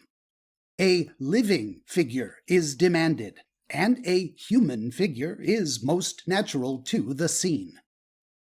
Thus, it is perhaps possible to see in the human figure at the top of the cliff a symbol that is the outcome of two forces, and represents the most suitable compromise. The two forces being the creative motive, which seeks to condense its meaning into symbols, and the resistant medium of the dream itself, which seeks to satisfy its own demands. The symbol that we have tentatively assumed to be connected with the will is shown apart from the dreamer on the top of the cliff. A little boy, in actual life, could scarcely be expected to support a grown man hanging over a precipice, and yet the dream suggests that this is possible. This, in itself, suggests a symbolic value in that figure. The idea that this value might simply be in the nature of an artistic exaggeration to emphasize the danger has already been mentioned, and is inadequate. It is possible to view the discrepancy in another light. If the symbol contains the idea of the will, the rope represents the link between it and the dreamer. The problem to be investigated can now be stated thus. It is necessary to examine the manner in which the unconscious portrays what is commonly known as an effort or act of will, and explain why the figure at the end of the rope should be a little boy, and not simply a full-sized figure. When a sane man makes an excursion into vice, or permits himself to embark on a course of self-indulgence deliberately, he usually sets himself a limit. He says to himself that he will go so far and no farther. If he sets himself no limit and goes farther and farther, a stage arrives when his friends say that he has gone too far, implying that any return is now problematic, if not impossible. The phrases of common speech, which arise instinctively out of the depths of the mind, find frequent parallel in the symbolism of dreams, suggesting that they have some common source of origin. If a man deliberately says he will go so far in some escapade, he means, unconsciously, that he will go a certain distance from some point or base, but not far enough to lose all communication with that point or base. What is that point or base? It represents the fulcrum of his normal life, his customs, conventions, and morality, the standard of what is established in him as proper, prudent, and social. It is the fort in the midst of the wilds, and the man is careful not to lose sight of it when going into the wilds in search of adventure.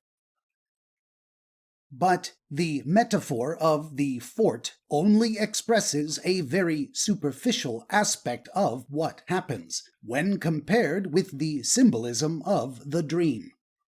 The dream shows that the morphinist has gone a certain way from the top of the cliff, the position of normal safety, down the side of the precipice, but he is still in contact with that which remains on the top. Now, that which remains on the top is relatively small, but is not inanimate, like a fort. It is alive. It is a force operating from the level of normal safety. This force is holding the dreamer back from the gulf, but that is all. It is for the dreamer himself to say the word if he wants to be pulled up. It would therefore seem that the ultimate decisive factor of the dreamer's personality has the choice of events.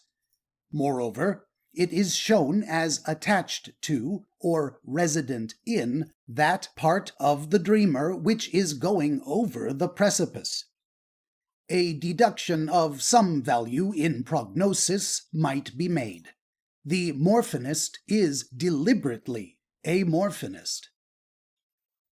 When one uses the common phrase that a man's will is weakening as he goes along some path of indulgence, it implies that something else is strengthening. What is strengthening is the attractive power of the vice. But in the dream, the attractive power of morphia is represented by the force of gravitation, and the force of gravitation is a constant force. It does not increase or diminish appreciably at any surface point of the earth. There are, however, certain variable elements in the dream.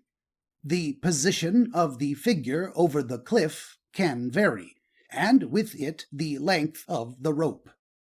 The size of the figure at the top of the cliff might also vary without violating the spirit of the dream in any way. If, then, we examine the length of the rope and the size of the figure on the cliff top in light of relatively variable factors, the explanation of the smallness of the figure on the cliff top may be found to lie in the length of the rope, as if the rope drew itself out of the figure, and so caused it to shrink. Now, the figure at the top of the cliff is on firm ground, and may thus symbolize the forces of sane habit and custom that exist in the morphinist, and from which he has departed over the edge of the cliff, but which still hold him back from disaster, although they are now shrunken. The attractive power of the morphia is not increasing, but the interest the morphinist takes in morphia is increasing. That is, something in himself, a force, let us say, is increasingly passing over to find its most satisfactory expression in indulgence in morphia, and the force is being drawn out of the figure at the top of the cliff. A picture of the balance of interest in the morphinist is thus given, and the dream shows that the part of interest situated at the top of the cliff is now being drawn increasingly over the precipice. A condition of strain is being set up.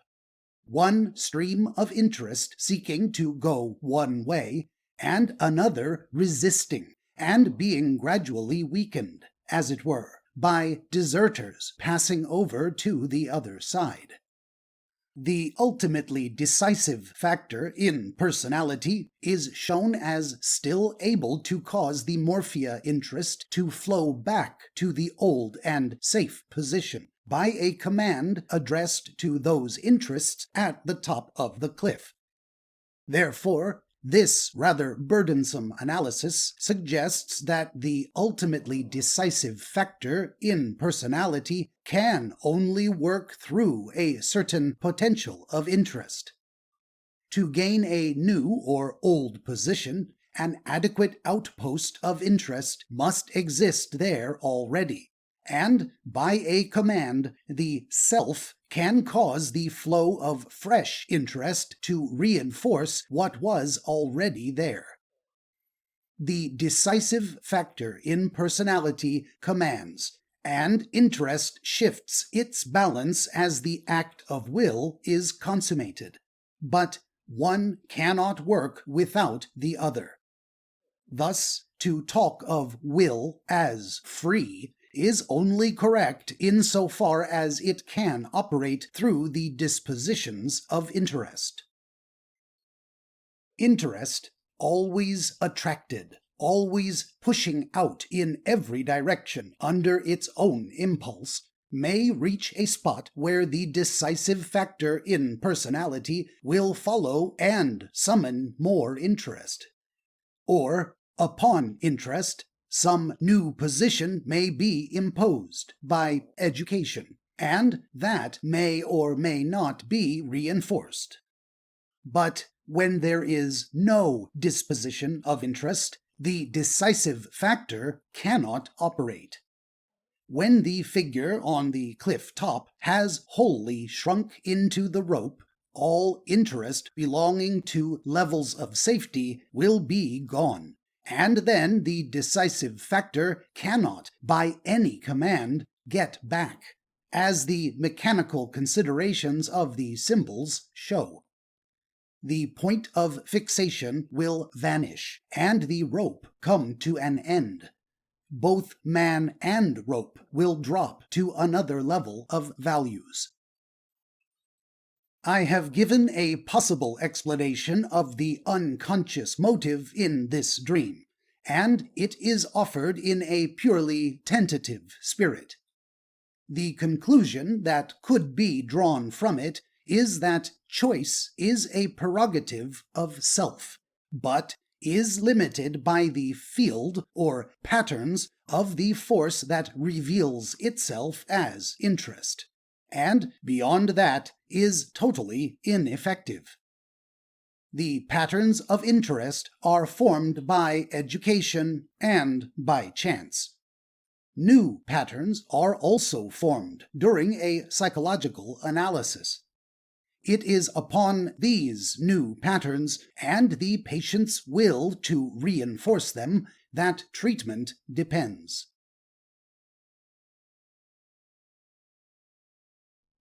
Chapter 11. The Control of Interest. Conditions may arise in the psyche in which interest is held up abnormally. The will strives in vain to direct it along a particular path, and the cause of failure is not manifest to the conscious mind. The following case may serve to illustrate this state of affairs. The conscious estimate of the patient Mr. R concerning his condition requires to be studied before the problem of his dreams can be taken up. It can be condensed in the following terms. Mr. R had a strong impulse to perform a certain task, but as soon as he began it, a check occurred. His interest would not flow along the desired channels. His ideas weakened and faded, and he fell into a kind of reverie state, or mental blackness. The sense of a loss of confidence in his intellectual powers grew on him. He became absent-minded, apathetic, and irritable, and eventually wondered if some brain deterioration had set in. He could not give up the task. The impulse to attempt it remained, but the results of these attempts became increasingly unsatisfactory. 4 salient points can be selected from this brief account. Number 1. The impulse continued in the patient Mr. R all through his troubles. Number 2. Although the impulse was there, adequate control of attention and interest failed him. Number 3. When the patient began to work in obedience to this impulse, his conscious field became a blank. What had existed in it rapidly faded. Number 4. He had no explanation of the cause for this state, save that it was due to some obscure physical condition. I do not propose to enter more fully upon a discussion of the conscious estimate of Mr. R, because the features essential to an initial estimate of the significance of his dreams have been compressed into the above account. But it is perhaps worth pointing out that the state of mind Mr. R found himself in, though not rare as a temporary experience, is one that might possibly have caused serious mischief if it had persisted. A persistent impulse, strongly felt but incapable of adequate realization or comprehension, that is, incapable of being led out into the light, might suggest something akin to a compulsion neurosis, which is one of the most troublesome to deal with among the psychoneuroses. Broadly speaking, a compulsion neurosis is an imperative impulse behind an irrational or antisocial idea. It is a kind of abnormal fixation of interest, but in this case, there was nothing necessarily irrational or antisocial in the impulse, which did not play through any circumscribed area of conscious ideas, but remained as an indefinite irritant in the marginal psyche. During the period of his troubles, he experienced unusually vivid dreams. I propose to record and discuss 3 of these, in the order in which they occurred. Dream number 1. Quoting, I was in an upper room, surrounded by a crowd of ancient philosophers in flowing robes. Amongst them I saw Mr. B. They were all talking at once, with pompous gestures. In the center of the room was my writing table, and at it sat someone whom I did not see clearly, as his head was in his hands. I gathered that the noise around him interfered with his work. Then I found myself in the room below. It was a dirty kitchen. A fat, ugly cook with bloodshot eyes as ugly as Socrates came in. She was friendly and demanded a drink of beer and stout. I had some beer in a bottle in my hand, but I could not find any stout. I became embarrassed. At last I found some on a shelf amongst the dirty crockery. I poured her out a mixture, and she took it, fixing me all the time with a humorous, leering look. Then she nodded and winked, and raising the glass said quite distinctly, "You must always mix the clear with the muddy." And she began to drink. At that moment, the floor above us collapsed, and there was a mix-up, but I was not hurt. I caught a glimpse of one very tall, empty room. The cook and the philosophers had all vanished. Unquote.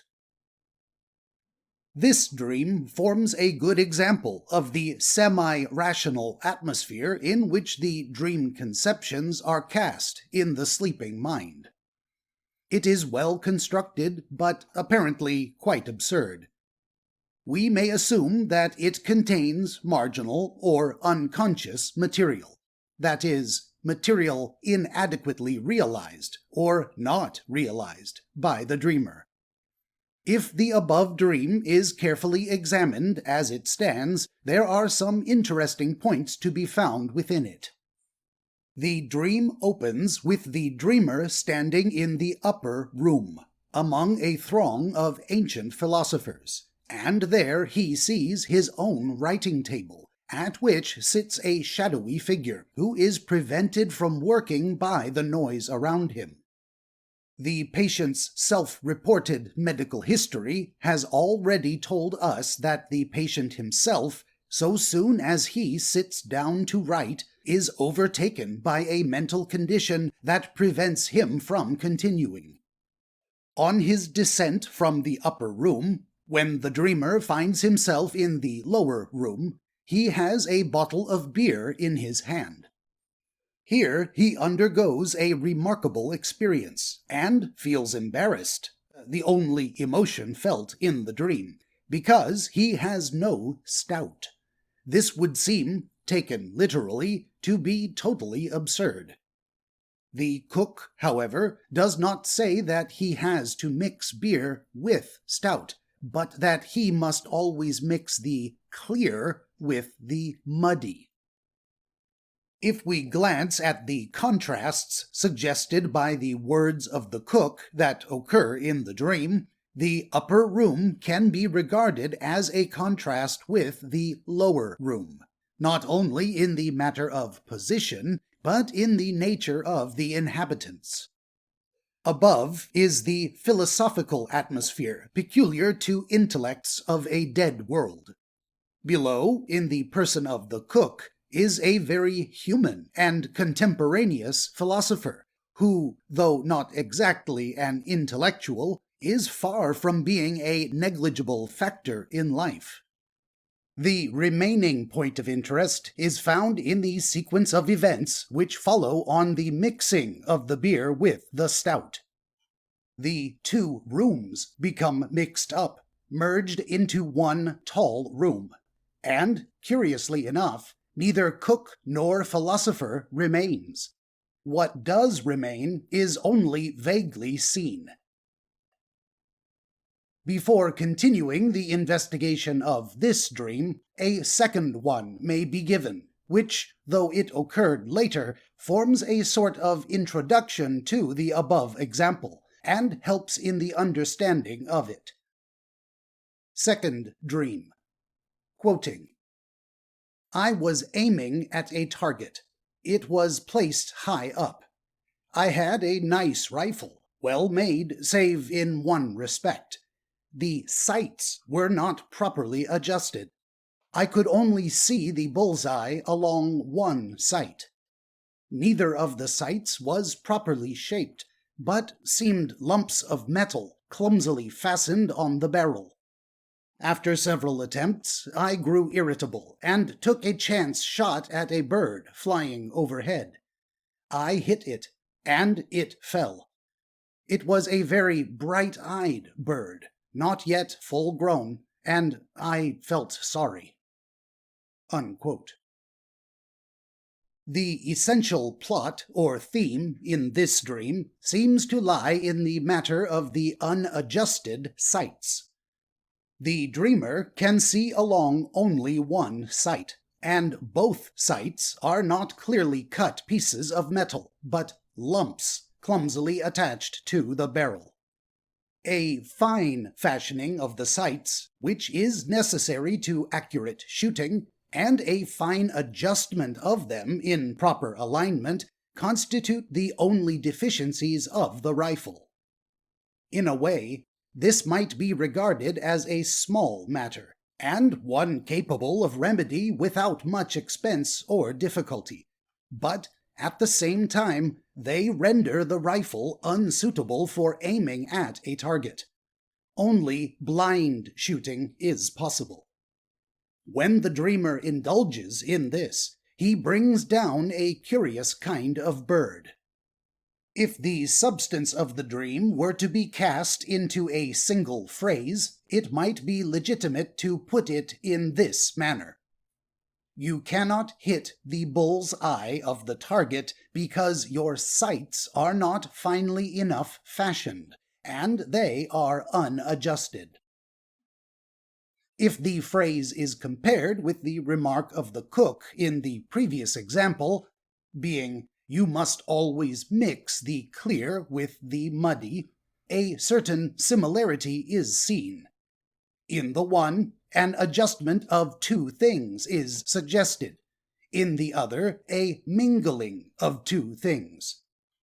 The second dream gives no indication of the nature of the two things, but it contains a hint that, with the rifle in that condition, only fledglings can be hit, and not bullseyes. The first dream deals with the nature of the two things that must be mingled in a more elaborate manner, though suggesting that the society of old-world philosophers impedes the figure at the writing table, and it concludes with a dramatic mingling of the clear medium of intellectual theory with the muddier medium of vulgar humanity, which follows on the mixing of the clear beer with the muddy stout. Stout, by the way, is perhaps naturally associated with fat cooks. It must be remembered that the patient was suffering from an inability to achieve a task he had set for himself, and was unable to understand why he failed in so notable a manner. I will now develop the patient's reported medical history and reference to the material in the first dream. The patient stated he had attributed his failure to a lack of scholarship, to a minor degree, and had been re-reading the early philosophers, particularly those of ancient Greece and Rome. He did not derive much help from this, and was forced to go over the matter several times before it made any lasting impression. Experience may be put in terms of the question of inward appeal, which was touched on in the first chapter. The ancient philosophies made no real appeal to him. They linked up with nothing behind consciousness. They dwelt only momentarily in consciousness, unreinforced. Some reading has this effect, lying barren in consciousness and swiftly withering, while other reading acts as a powerful fertilizer and brings up to the surface a multitude of ideas. This, I think, will be granted, that such events must depend on the elements that lie beyond consciousness, in the undersoil of the mind, and belong to the category of inward appeal. The patient, acting on the belief that lack of scholarship was partly behind his inability to make headway with his work, did what he could to focus attention on the philosophical systems of a bygone age. In the dream, in the opening scene, he is depicted as being in a room containing ancient philosophers. That is, a pictorial presentation of his actual situation is given, but a touch of ridicule is suggested by the way these are represented. There is a hint more of the cartoon than of the picture. He is then transported to the lower room, where he has his singular encounter with the cook, and receives her cryptic advice. In passing, it may be noted that the dreamer made a spontaneous association between the cook and Socrates. Among other things, association suggests similarity. There is something in common between the cook and Socrates. In this case, it seems to be the quality of ugliness. That is the superficial link of association. It may contain a deeper significance. Socrates, it must be remembered, was not a mere intellectual theorist dwelling in an upper room. He taught in the streets, in the mud, in the heart of the crowd, in the arena of human experience. A cook of the type depicted approaches life in the Socratic spirit, in that she gains whatever sagacity and wisdom is hers by the process of actual contact with life, and not by theorizing in an upper chamber. Is it legitimate, then, to conclude that some advice of value to the dreamer is contained in these dreams? The patient could not control his interest. He strove to force it in certain directions, and failed. There was some internal check, the nature of which was a mystery to him. That force which reveals itself as interest was not vitalizing the elements represented in his consciousness, so that they could produce an adequate effect in reality. It would be possible to say that the force which reveals itself as interest was exhausted, and the patient's condition was comparable to that of an accumulator that has run down and can give only a brief and rapidly failing current at intervals. In that case, we should be reverting to an old-fashioned view and prescribe tonics, rest, the electric battery, massage, and even radium, and think no more about it. It is a view that has something to be said for it. It saves an immense amount of trouble. It saves the physician trouble as well as the patient. But the tendency today is to presume that vital force, like all force, must manifest itself somewhere, though it may change its point of application. A person may be extremely interested in athletics and spend his days enthusiastically in the fields. A change may suddenly occur, and he shuts himself up in his study and reads from morning to night. His interest has shifted. His old companions may say he has lost all interest and does nothing, but that is surely wrong. The force that reveals itself as interest has only gone elsewhere. Its point of application has shifted inwards. It is the same force, but a savage who did not know that reading and writing were possible while watching this person in this new phase, as he sat in his chair motionless and absorbed, might think this person's interest had gone and that he was exhausted. Before it can be concluded that the patient Mr. R's interest was exhausted, an exploration beyond the realm of the immediately obvious must be made, lest a point of view like that of the inexperienced savage is unwittingly taken up. If an interpretation is put on these dreams, it will at once be said that they contain valuable advice as to the path interest should be allowed to flow along, which, for the moment, I will call muddy experience, as contrasted with clear intellectualism. This means that dreams have a kind of intelligence behind them, concealed under a curious and fantastic symbolism. It has been remarked that a good test of any theory is to ask whether it lessens a man's sense of personal responsibility in the conduct of life, and that, if it does, if it casts doubt on the supremacy of his powers of reasoning and judgment in any way, then it is a bad theory. If the theory is advanced that dreams have a kind of intelligence behind them, capable of giving advice that the conscious powers of the mind fail to give, then many people may condemn it instantly as a bad theory. An old antagonism is here opened up, and the main discussion of it can be deferred to a later part of this book. There are, however, certain deductions to be made from premises already given, which may throw some light on the question, and they can be touched upon at this stage. Dreams appear complete and totally unforeseen in the mind, being a product of unconscious activity.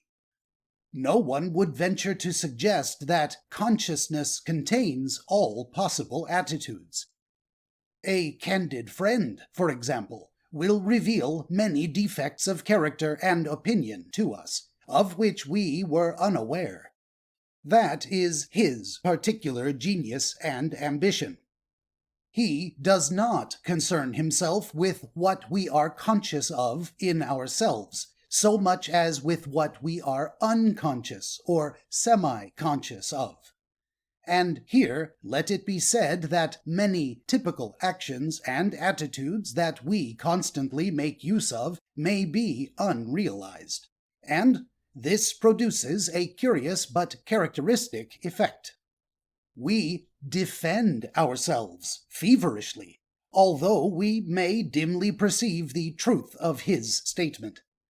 But if we perceive the truth of his statement, the realization must come from something latent in ourselves. We are not really defending ourselves from the candid friend, so much as from what is trying to enter consciousness from the marginal or unconscious psyche. The candid friend may make an accusation that is wholly untrue. Nothing in ourselves responds. That is, it appeals to nothing latent in the psyche. It finds no system of inward strain to set in vibration. We do not react to it. We do not become indignant. Now, if we examine the statement that dreams must necessarily contain unrealized or inadequately realized material, because they arise from the unconscious, we see that this implies a dream must have a significance of an extremely unusual and personal kind when looked at through consciousness. That is, when unraveled and re-knit into the patterns of conscious thinking. It must offer a kind of criticism, or we can be more cautious and say that what it offers might be constructed into a kind of criticism by the rational powers when considered consciously. The criticism, then, would be unintelligent, and only rendered intelligent by secondary elaboration in consciousness. However that may be, we may assume at this point that a kind of criticism or a peculiar point of view will be of necessity contained in the dream, if a suitable method of handling its material is attained, so that it can be worked up into a significant form. Our task is now to find into what form, significant to the patient, the two dreams above can be worked up. Do they seem to have any kind of bearing upon his problem, a problem which he failed to solve by conscious judgment? The criticism that can be extracted is contained in the idea of some inner failure of adjustment. The prominence that is given to the ugly, humorous cook, and the fact that it is she who is selected to give the advice of mingling the clear with the muddy, suggest that she represents something that the dreamer lacks in a condensed and therefore symbolic way. I have already put a tentative meaning on this symbolism, indicating that it is strongly contrasted with the semi-ridiculous philosophical atmosphere of the upper chamber, and that the spontaneous association with Socrates might point towards another way of approaching life. The individual who gleans the nature of humanity from books does not build into himself the character that experience affords. It is impossible to replace action by thought and get the same result. In the case of the patient Mr. R, his task was a difficult one, a hint perhaps contained in the symbol of the high target, and it required an adjustment towards life that he did not possess. The sights in the rifle are clumsy. He can only bring down with it a young but bright-eyed bird. What do the two sights symbolize? What two points of view must be brought into alignment before accurate shooting is possible with the instrument destiny has furnished? The sights seem to be symbolized under another form in the first dream, as philosopher and cook. Life as a theory is one point of view. Life as a fact is another. It cannot be denied that the proper mingling and alignment of these two points of view constitute a very big and a difficult task for most persons. The second dream suggests that both sights, both points of view, are immature, and the first dream, by its slight shade of ridicule thrown over the scene in the upper room, suggests that life as theory to the patient was not free from the charge of absurdity. What I have said is sufficient to outline for the reader the kind of criticism and the nature of the advice which can be found in these dreams. By his use of life, the patient had reached a position in which matters had gone beyond his control, in which some deep reaction had occurred. Interest had drifted increasingly away from his conscious plan, and lay in him as a potential force, under the symbol of the cook in the dirty kitchen. The third dream, and the last that I shall give concerning this case, made a more vivid impression on the dreamer than either of the foregoing. He described, while relating it, an atmosphere of expectation and mystery. The previous examples contained the emotions of embarrassment and sorrow. This dream was accompanied by a sense of adventure. Third dream. Quoting, I was on some exploration into an unknown country. There were either 3 others with me, or in all we made a party of 3. I am uncertain of this. My companions were shadowy and vague. Our journey was strange. We had to get across marshy land, then over ice and weed-covered water. Then we swam across a wide sheet of clear water, and down a kind of aqueduct where the water became shallow. We stepped onto the shore where 2 strangers were standing. We seemed to be introduced, or introduced ourselves, and bowed very formally. The 2 strangers began to converse, and one said to the other that it was a great pity that travelers who reached that shore lost so much of their sense of humor and behaved so stiffly, and how it always had happened in that way. For some reason I became annoyed, and said they must remember we were in an unknown country. They looked at me intently while I spoke. I woke up feeling that the strangers were not hostile, and I should have been friendly. Unquote. In this dream, the main plot turns about the dreamer's mode of behavior in the unknown country that he sets out to explore. He is not at ease. It is suggested that he loses his sense of humor, and that he is not the only one who has acted in a stiff and formal manner on reaching that shore. If we look for any correspondences with the previous dreams, they are found in the behavior of the philosophers, whose declamations were stiff and pompous, and in the cook, who was humorous and friendly. The pompous manner is coupled up with the atmosphere of intellectual preoccupations. The humorous and friendly manner is coupled up with the cook. The dreamer reacts sensitively when he overhears the conversation of the strangers, and speaks up with wrath. Humor does not come to his aid, even after he has been given that hint, and he awakes, regretting his behavior. In the case of this dream, the patient, Mr. R, associated the allegory of the venture into an unknown country with his own attempt to achieve the task he had set himself to do.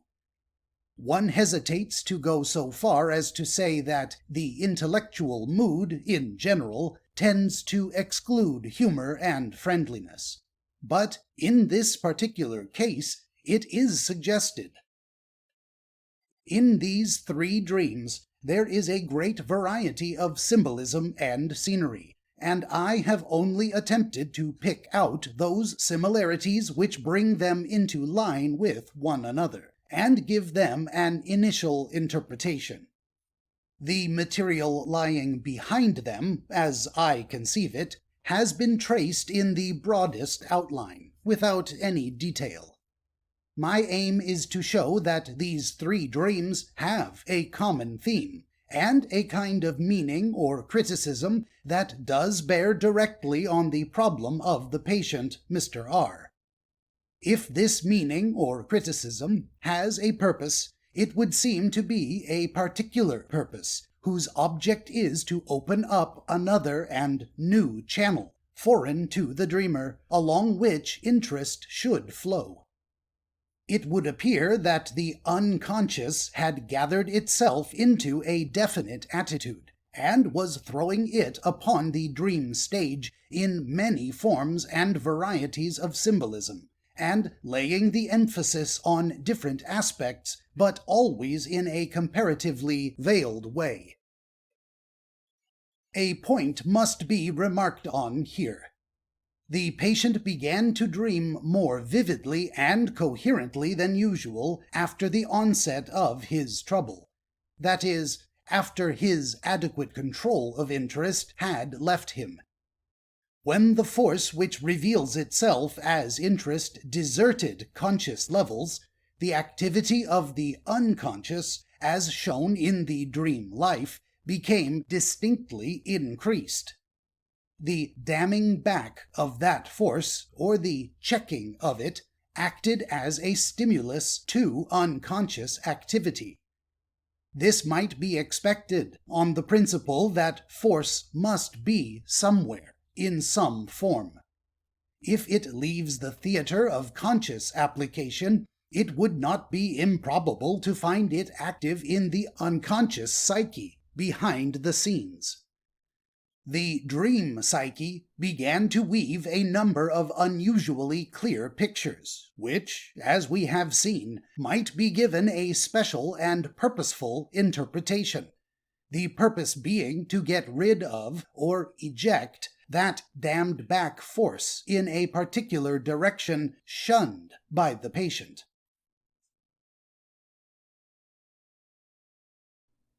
Chapter 12. The growth of interest. We have seen that a possible view of the case of the patient Mr. R is that interest was no longer under his control, but was controlled by a region of the psyche beyond consciousness. This can be called the unconscious control of interest. This implies a theory, and means that the force that reveals itself as interest may be under a double control. It can be deflected in a certain direction in consciousness, but the power of deflection is overshadowed at times by an opposing power, operative in the unconscious. We have also seen that this second control, though it cannot be investigated by a direct examination of the contents of consciousness, can be accessed through the dreams which spring up in the sleeping mind as a product of the deeper levels of the psyche. In the case of the patient Mr. R, the results of this unconscious control did not reveal themselves in any physical symptom. The check operated in the psychic field, causing a rapid fall in what might be called the pressure of ideas, and a consequent state of mental blankness, which gradually produced a loss of confidence and sense of general inadequacy. At the same time, there was an impulse that continually urged him to work. At least, that was his interpretation of that force. The next case to be considered affords an example of a similar condition, with one difference. The check set up by the unconscious control of interest did not reveal itself in the mind, but in the body. The patient Mr. O suffered from writer's cramp. That is, so soon as he took a pen in hand, the muscles necessary for the movements of writing became contracted, and the contraction was beyond his conscious control. His work was of such a nature that writing was an essential, though not constant, occupation. The conscious estimate of his position was as follows. He saw no reason why he should give up his work. As is common in this disease, there were brief periods of improvement. Sometimes he could write quite easily. At other times, writing was so laborious that it was practically impossible. Yet he felt a cure was possible, and he had already tried various devices, such as special pens, new positions of the hand and elbow, as well as writing with the left hand. He fancied his left hand also had a tendency to spasm. I propose to discuss one dream that he experienced. Quoting, "I was in the desert. Before me was a tremendously tall wall or rampart. I was cowering at its foot in terror." Unquote. This short dream was vivid and had apparently impressed the patient. In a half-laughing way, he remarked that he was certainly up against it. There was no possibility of getting over or around that wall. The nature of the symbolism employed is interesting. The scene is cast in the desert, that is, in a barren, unproductive spot. The wall is of tremendous proportions, that is, some kind of emphasis is suggested. The wall bars all progress. Finally, the dreamer is in terror. Why should he be in terror? Presumably from a consideration of the dream itself, because he cannot proceed, and realizes that the wall is insurmountable. Before estimating the significance of this dream, there are a few points that can be added to what has already been given in the conscious estimate of the patient. It is always valuable to note those circumstances under which the neurosis of the patient improves. In the case of the patient Mr. O, there were times when the control of the muscles employed in writing was adequate and even normal. The patient had noticed that this happened particularly when he was in a position of authority in the concern in which he worked. That is, when those over him were away, and the management of affairs became his own. Another factor is that the patient was, in some respects, a disappointed man, in that he had hoped for, and had been led to expect, a far better position at his time of life than he actually had, and this appeared to be due to no fault of his own. The kind of work he did was invaluable to the business, and a substitute would have been difficult to find. Apart from work, he led a quiet and rather solitary life. He showed by his manner that he dreaded the idea that he might have to give up his work. It has already been mentioned that he felt a cure was possible. He clung to that idea. It was a kind of impulse comparable, possibly, to the impulse that existed in the patient Mr. R. In the light of this reported medical history, the dream can now be given some significance. The wall he is up against suggests a symbolic way of putting some powerful force, acting counter to the conscious striving. It emphasizes a non-realized or inadequately realized factor. In this case, the half-laughing way in which he observed that he was certainly up against it suggests it was an inadequately realized factor. The laugh prevented a serious consideration behind the phrase. It might be thought that if this factor required such a striking symbol to represent its power, the outlook for the patient was sinister. But emphasis is required in proportion to the refusal to realize. If a person refuses to entertain a certain idea, the force required to change his view must be proportionately exaggerated. In short, the exaggeration of the symbol might be looked on as due to some correspondingly exaggerated denial in the conscious attitude.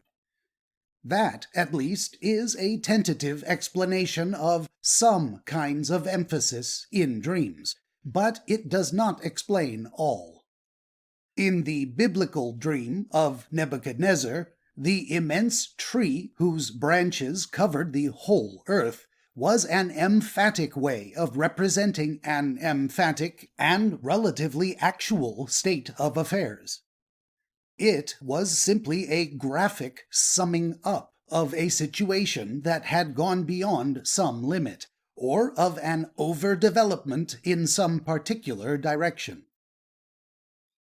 As a further illustration, I may be allowed to introduce the following example at this point. It was the dream of a young man whose interest seemed to consist largely in matters of dress. He dreamed he was in his bedroom, which had assumed gigantic proportions. His wardrobe towered high above his head, and piles of clothes hedged him in. The dream was a nightmare. That is, it was accompanied by a helpless sense of terror.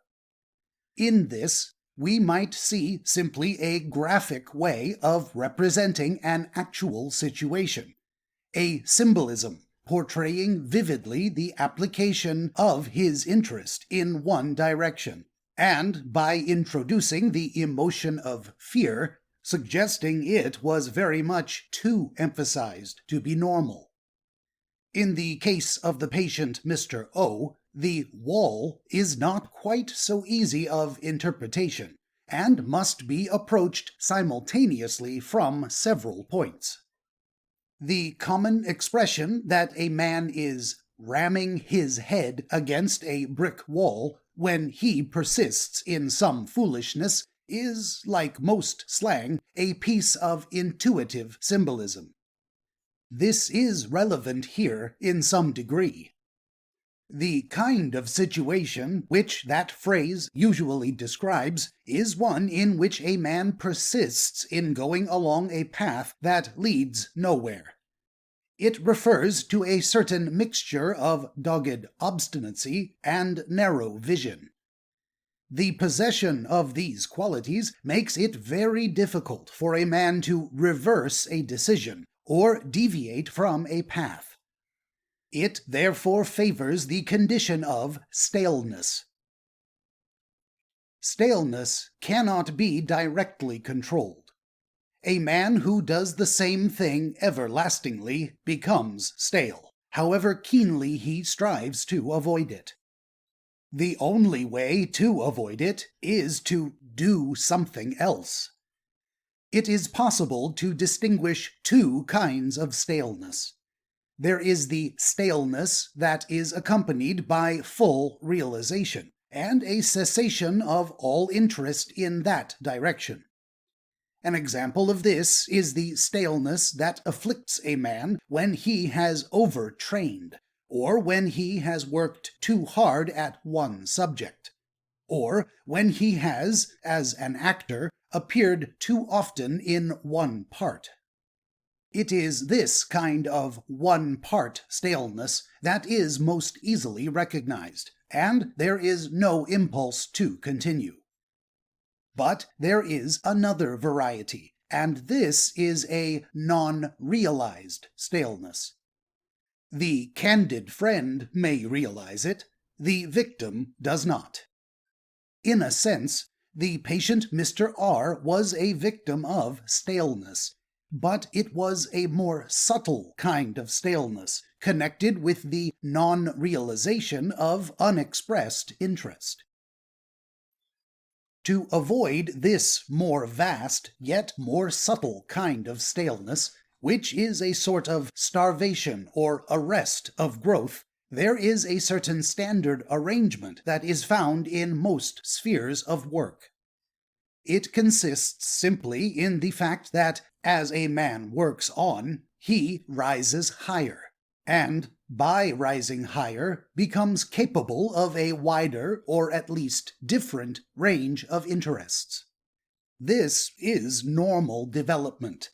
But when it is hindered, and a man works on yet remains stationary, The second kind of staleness is a possibility. It is a possibility that depends on the type of individual, as far as one can judge by observation.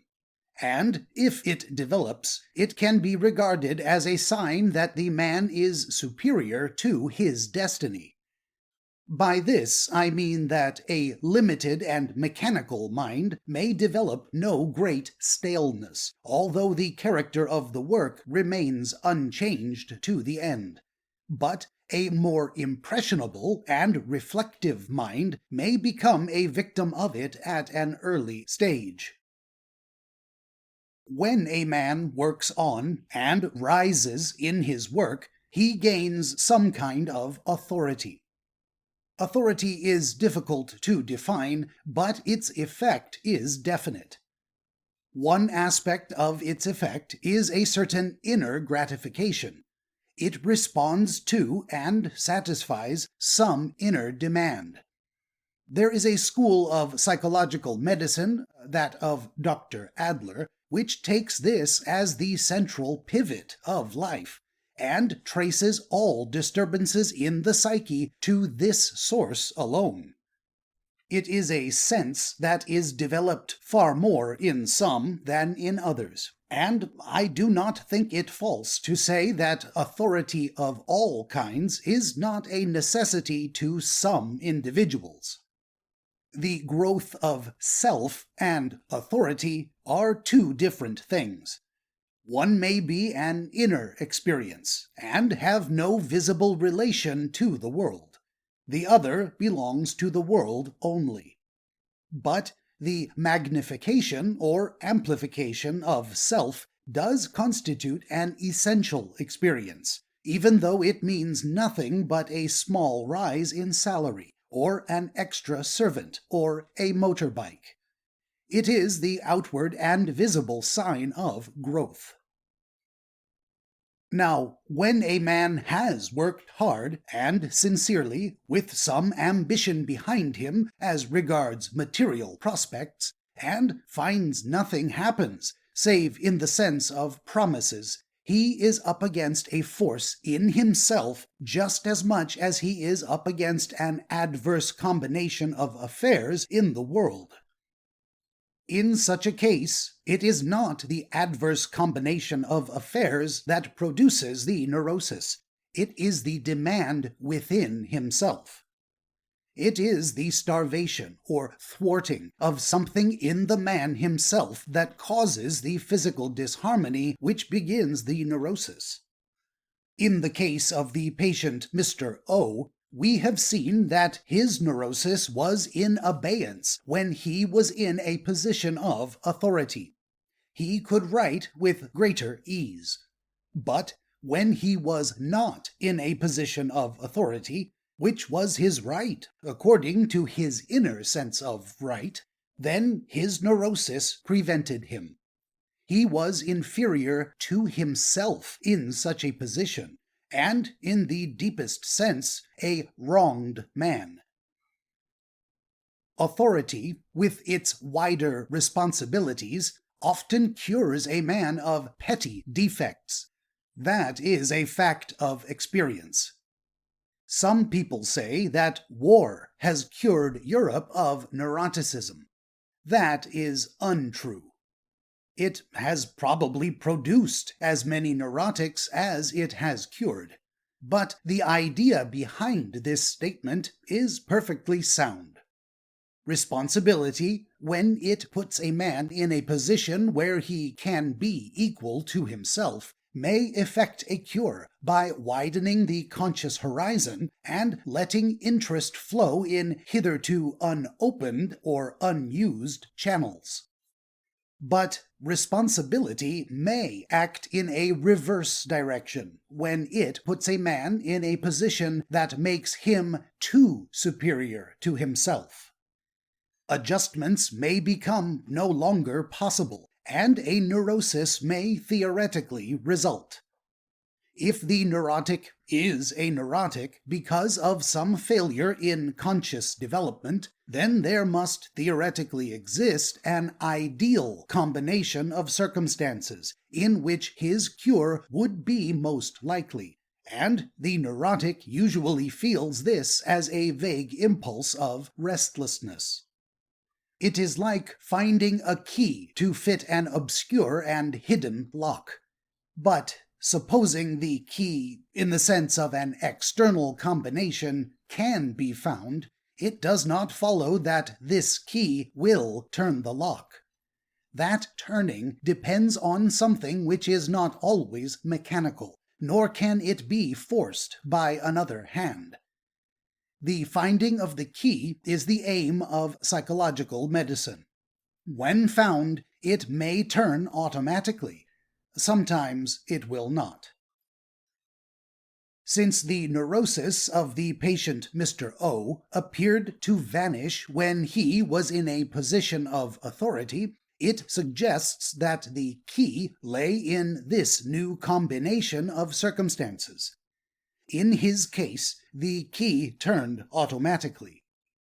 It might be a temptation to speak of his case as a kind of mechanical neurosis. It implicated the physical most directly, while the neurosis of the patient Mr. R implicated the psychic. But that would imply a simple mechanism in the neurosis involving the physical, such as the neuralgias and paralyses, and this is not found in actual experience by any means. The fact of importance is the vanishing of the muscular cramp when the patient dwelt momentarily in authority. How then does the dream comment on this state of affairs? It affords no obvious clue to the path along which the patient should travel, as the dreams of the patient Mr. R suggested. It seems to present only a static future, an emphatic estimate of the actual condition. Its criticism seems to indicate that the patient was in a barren and unproductive situation, that an impassable wall was before him, and that the only thing he could do was to go back or die where he was. So runs the allegory. It is necessary to consider the element of fear that was so strongly represented. The sense of helpless terror, the dreamer having cowered in terror at the foot of the wall, is the emotion common to nightmares. Nightmares have a certain peculiarity in their symbolism. I believe I am right in saying that the symbolism of the nightmare is always a very condensed symbolism. All symbols are condensed meaning. That is, they are capable of being loosened and unpicked into a much wider meaning in consciousness. But the symbols of nightmare tend to be very condensed. As a rule, nightmares are often short, and they produce their characteristic effect very swiftly, leaving a vivid recollection behind that is not common in ordinary dreams. They also tend to assume typical forms, shared by children and adults alike, but especially by children. They are, in other words, special kinds of dreams. The study of dreams reveals the presence of many other special kinds of dreams, but nightmares contain, I believe, the most compressed symbolism of any. This is not the place to discuss the significance of the helpless terror that pervades nightmares in general, but I will venture so far as to suggest that its explanation is very similar in all cases. It is a terror that links up with the deepest issues of life. We may gain some idea of its significance by examining the elements in the dream now under consideration.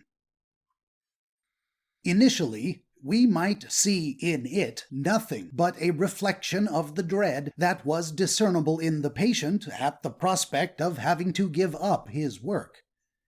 It was suggested that this was marginal. It was half looked at and half avoided. Superficially, it is just a fear of change, or a fear of inability to continue owing to ill health. A fear that, in a narrow sense, centers about the prospect of a small income. But when this fear is considered in conjunction with the factors that caused the neurosis to vanish, it begins to take a deeper significance. It is a fear connected with growth and expression and fulfillment. Fruit of some sort must be borne by every living thing. It is a biological necessity, as some call it, or one of the imperative tendencies in life. It is as much a biological or spiritual necessity that some kind of fruition should crown labor in human affairs. The results of a man's work are as much creation or fruition as are his children. This patient had no children. The only branch that could bear fruit in his life was his work. Interest did not flow in any other direction. His danger, and the danger of all people whose sap vitalizes only one branch, becomes apparent. If no check occurs, the sap flows on, and some kind of fruition comes. If a check does occur, the prospect is that of a complete cessation of development. In his case, checks had occurred. First in the material aspects of his situation, so that fruition was impossible, and then in himself, in the form of a neurosis. That neurosis struck at a vulnerable point. Its full development meant that he must give up his work, and either retire or do something else. The dream described what may be called, in a stilted phrase, the psychological situation, and since it concerned the deepest issues of his life, its symbolism was terrible. The dreamer's terror was the terror that should belong to the realization of arrested development, and the thwarting of those potential forces in a human being that crave for expression in a full life. I have said enough to outline the significance of the nightmare, and the reason why it haunts childhood, that period when so many demands are made of vital importance to the future man or woman, and when interest is beginning to send out those small but vitally important shoots that will grow into great branches in maturity. Chapter 13. Complexes. When a mass of ideas and emotions collects around a common nucleus in the mind, a system is formed which will react in a particular way to incoming stimuli. This system is called a complex. The conception of complexes is due to the work of Dr. Jung, and he has shown how the reactions of the psyche are influenced by the presence of complexes in it. If a man commits a murder and keeps this to himself, a mass of thoughts, ideas, and feelings collect around that murder nucleus, and a complex is formed. The existence of this guilt complex will produce an acute sensation in this man's mind. What is he going to do with it? It will find itself in opposition with other complexes that center around social duties and good conduct. He may solve his conflict in various ways. He may push the guilt complex out of consciousness into the unconscious. In this case, the guilt complex will manifest itself in dreams. We may expect him to experience nightmares in which the incidents of the murder will be revived. He may follow another course in which he thrusts out the acquired moral complexes from consciousness and dwells alone with the murder complex. This will mean a profound degradation of the conscious life, and in his dreams he will experience a return of the banished moral complexes in powerful symbols. A third course is also possible. Fantasy may play a leading part in the attempt to reconcile the conflicting complexes. It may, for example, construct a theory in his mind that he never committed a murder at all. This fantasy may become very elaborate and gradually extend over the whole conscious field. The murder complex and the acquired moral complexes will pass into the unconscious as the fantasy grows, until the man will at last live wholly in his fantasy. He will be insane. The sources of his malady will be the two powerful and opposing complexes in the unconscious, which will feed his fantasy. There are complexes common to everyone. Around the ideas of the father and mother, or those people who stand in the place of father and mother, the child collects a great mass of memories, feelings, and thoughts. These will respectively form the father complex and the mother complex. In typical cases, these complexes are not wholly compatible when they exist together in consciousness, for they are associated with two different views of life. These complexes, which are normally found in everyone, may develop to an abnormal extent. A person may possess a father complex which dominates him. He is, as it were, not his own master. What he seeks to achieve as an individual, and what the father complex makes him do, may be two very different things. A person may practically live out his or her father complex, in which case there would be a corresponding identification with the father in reality. Or, if the father is dead, an identification with all the political, religious, and social views that the father expressed in life. Such a person is an imitation. Provided that the conditions under which the father lived still exist, the imitation may be effective. If those conditions alter and new ideas permeate the environment, that person will be unable to make an adaptation to them unless the father complex is moved from its central position in consciousness. It comes about naturally that people who are completely dominated by the father complex continually look into the past and not the future. They may become conscious of the father complex and separate themselves from it. In such a case, although the complex still exists, a life of personal independence becomes partially attainable. When a person lives entirely in a complex, he appears to other people to be biased. He is the man of one idea and of one book. The expression of interest will only be possible through one pattern. This may not always be bad, because that complex may be connected with a progressive idea.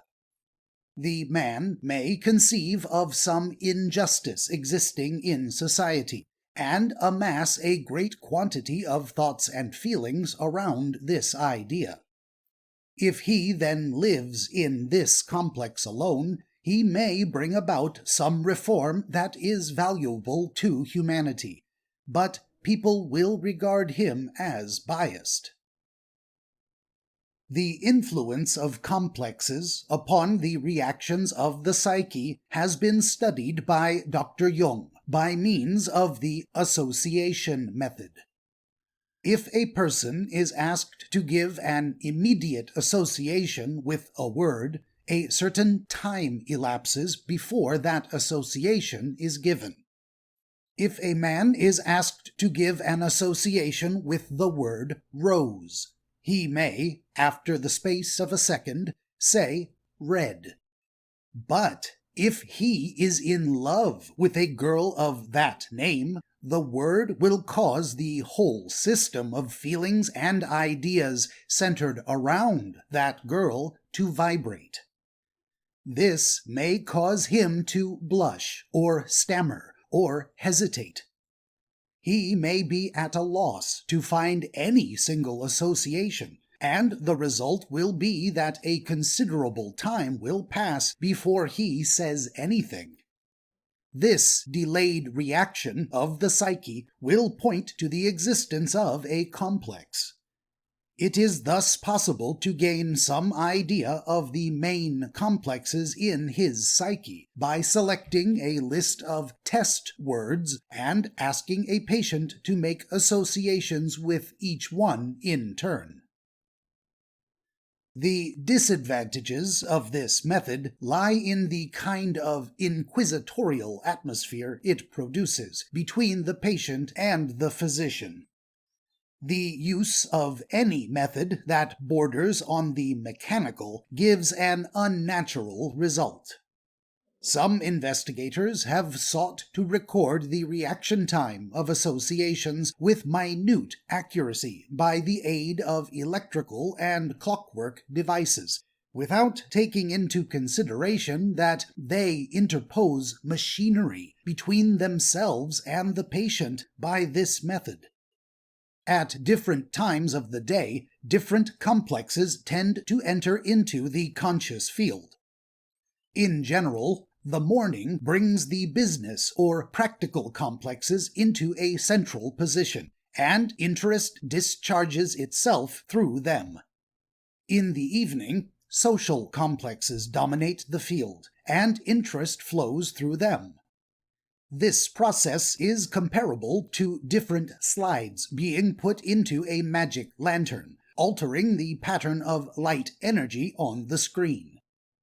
It is like different stencils intervening between the ink and paper, but it must not be thought that a complex is shallow. Its roots lie deeply in the psyche, and its revelation in consciousness is only partial. When a complex is in a central position, and interest is discharging itself through it, any incident that tends to push it out into a marginal position may cause irritability. Thus, a gourmet at dinner is likely to be annoyed if he is called away on business when he is expressing himself successfully through his food complexes. His outpouring of interest is suddenly checked. Another complex obtrudes on consciousness, through which interest flows with difficulty. Tension must then occur, and this the man experiences as a sense of irritation. Or, if a man with large social complexes goes out to dinner and finds that the conversation is dominated by a professor who explains the difference between the skull of the chimpanzee and the skull of the Paleolithic man, it is only natural that he should get irritable. He has no comparative anatomy complex through which he can express himself. His outflow of interest is checked, save through the channel of food. He therefore devotes himself to eating in his endeavor to drain off part of the tension, while the other part manifests itself in him as irritability.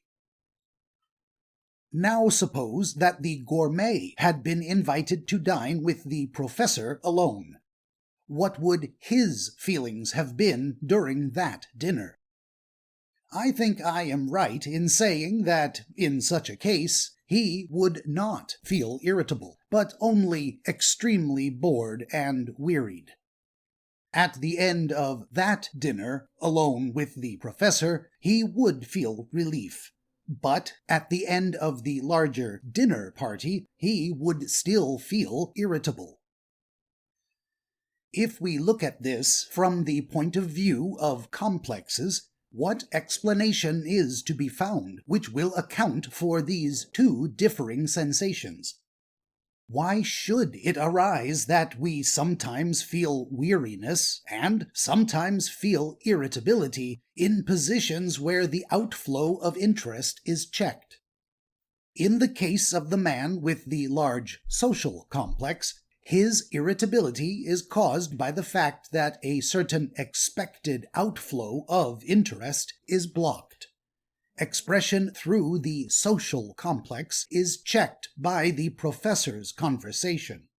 But for the professor, the environment of the dinner party is favorable to an egotistical expression in the form of personal success with the other guests. On the other hand, in the case of the dinner with the professor alone, the environment is not favorable. It does not call up any complex in that man's psyche. He cannot express himself egotistically. We can see, then, that one explanation of irritability may lie in the existence of a complex which the environment stimulates but cannot satisfy. And in the case of weariness, we may see a situation that stimulates no complexes, and therefore affords no familiar channel of expression. These conclusions may appear obvious, but they may serve to illustrate one aspect of complexes. It affords a rich field of interest to anyone, whether neurotic or not, to study outbursts of irritation in the light of complexes. Chapter 14. Extroversion. The pushing out of interest into life is termed extroversion by the Zurich school. The study of the difficulties which surround successful extroversion constitutes one of the main tasks of psychological medicine. These difficulties vary in their character at each distinctive phase of individual development.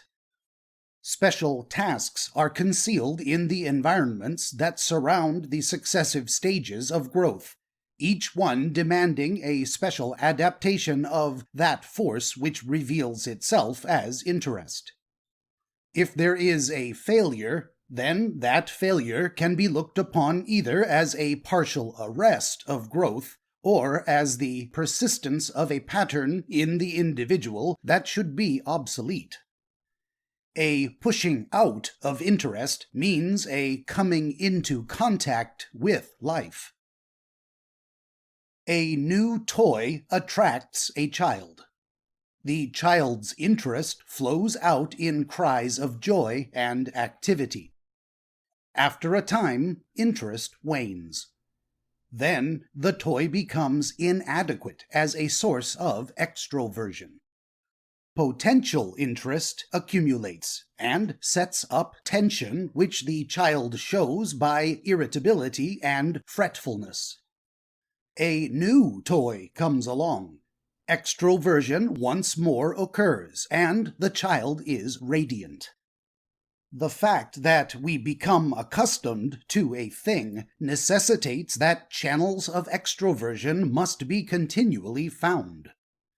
As we become more settled in our habits, the channels become more permanent, and with the wider range of interest that they command in maturity, sufficient outlet is more probable than in the case of a child with a toy.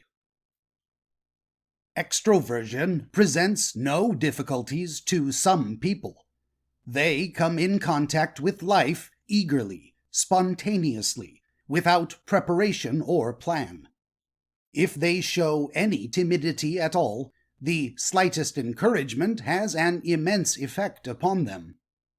They are that large group of people who are sociable and who accept social values unquestioningly. They are fond of amusement and are not greatly burdened by the problems of this world. They flow out into action and into emotional contact very easily. They express sympathy, delight, sorrow, appreciation, disgust, indignation, and jealousy without any difficulty. When they are talking, there is plenty of emotional play about their facial expressions and gestures.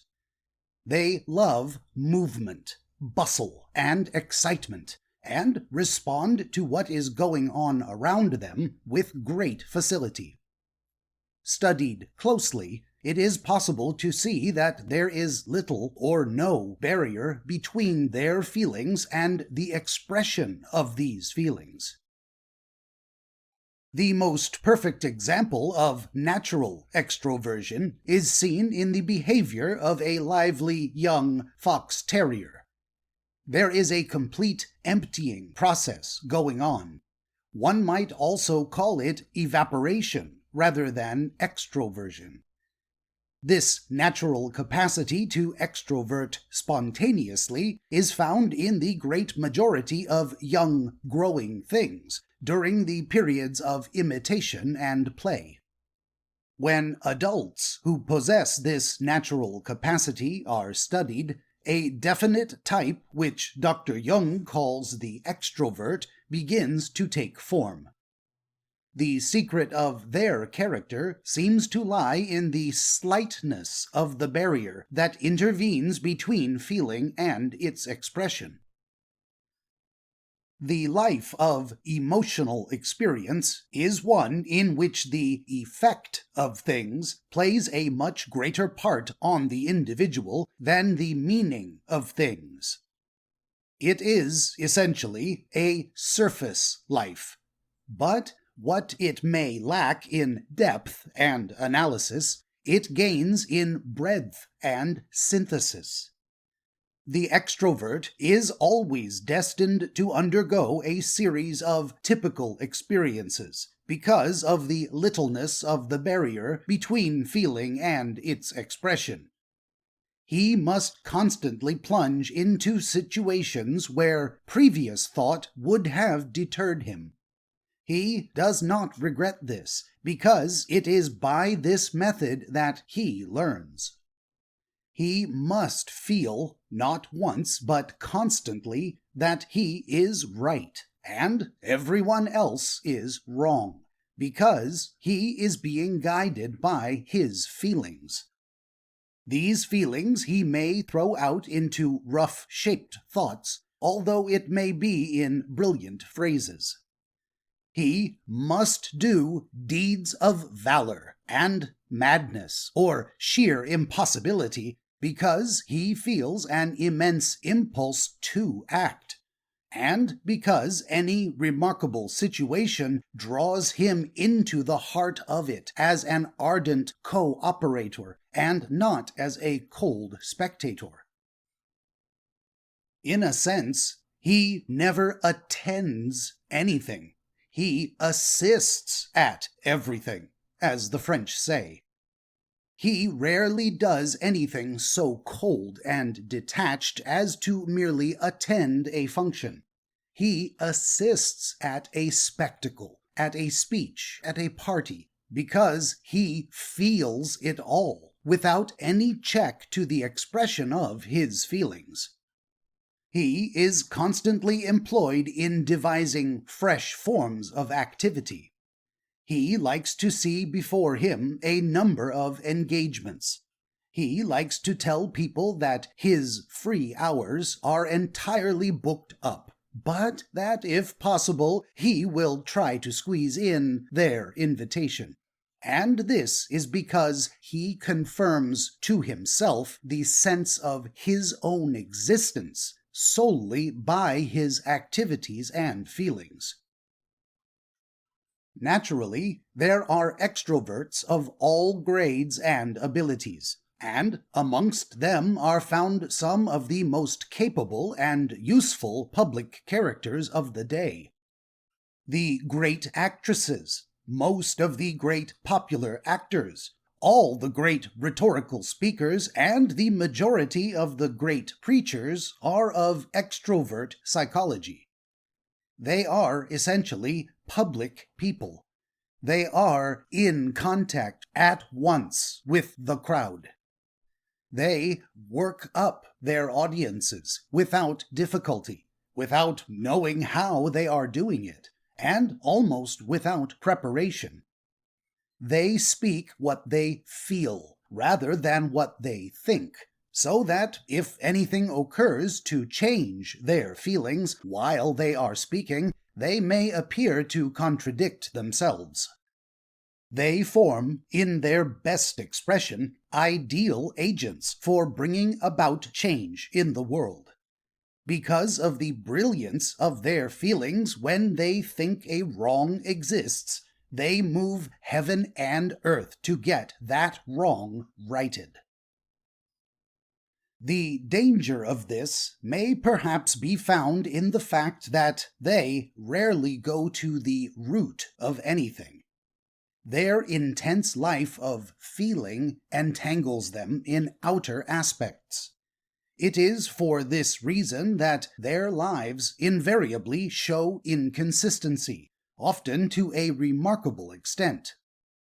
A constant study of the typical extrovert produces the impression that they judge of themselves by what they see of themselves reflected in their audience. They have little self-knowledge from the analytical point of view.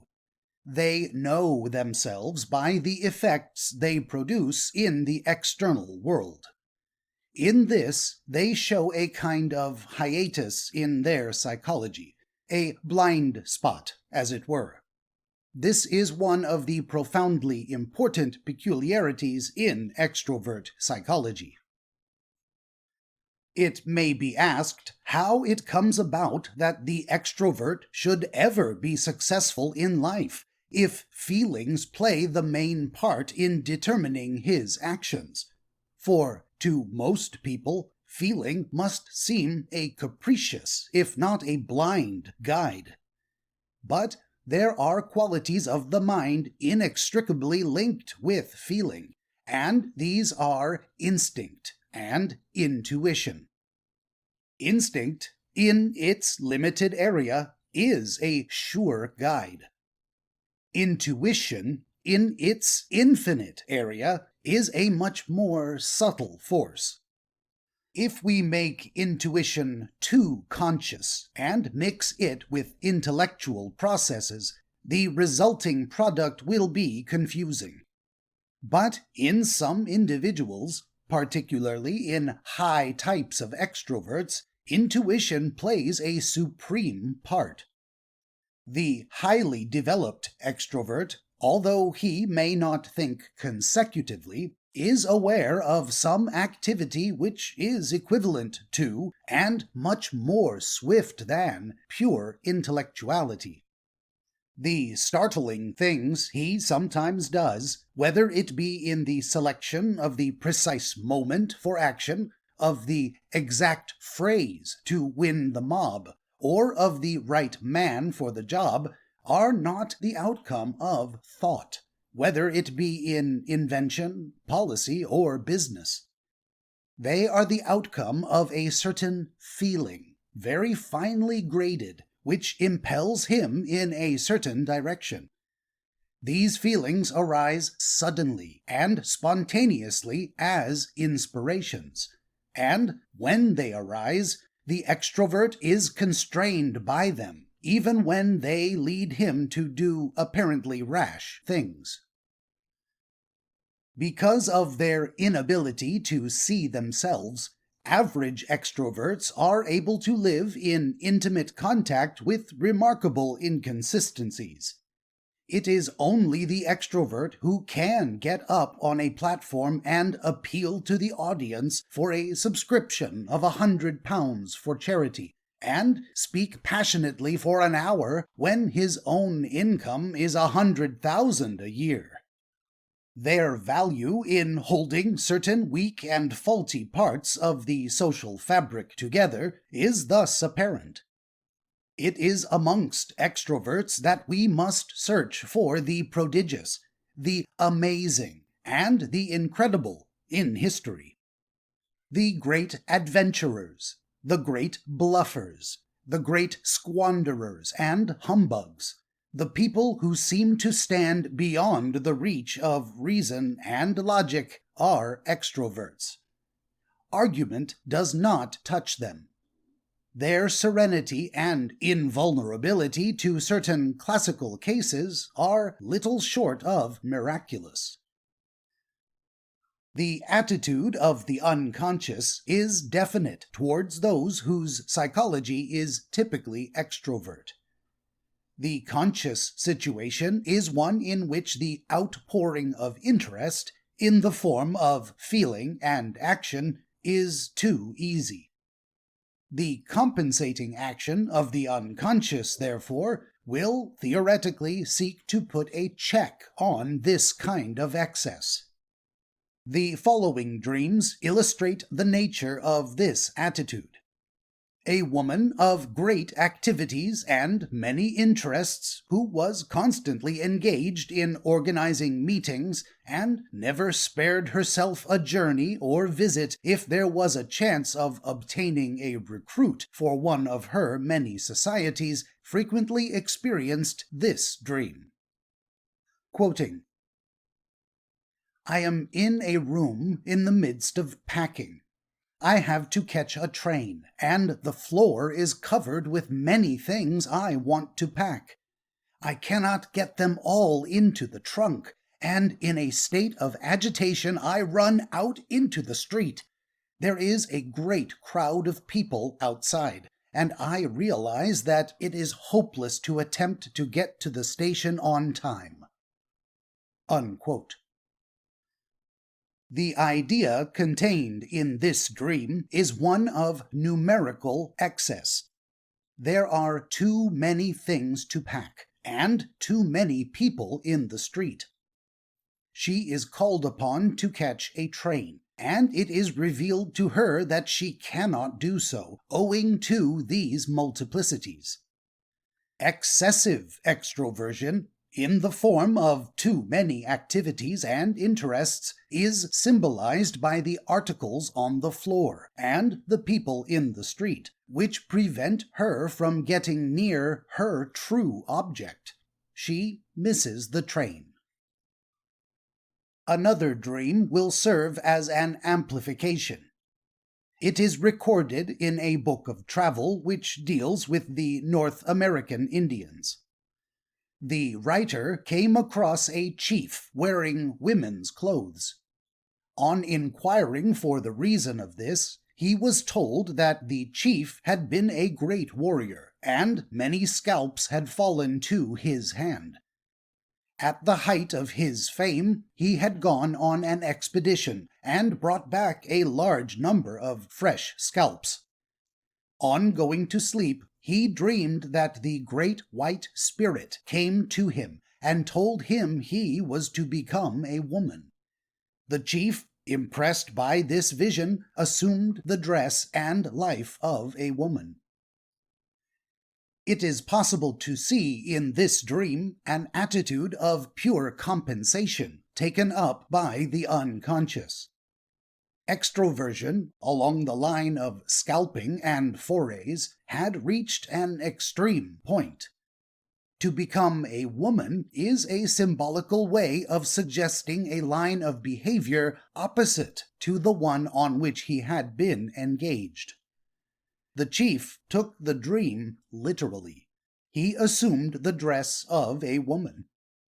He did not modify his life according to the suggestion contained in the dream, but leapt from one extreme to the other.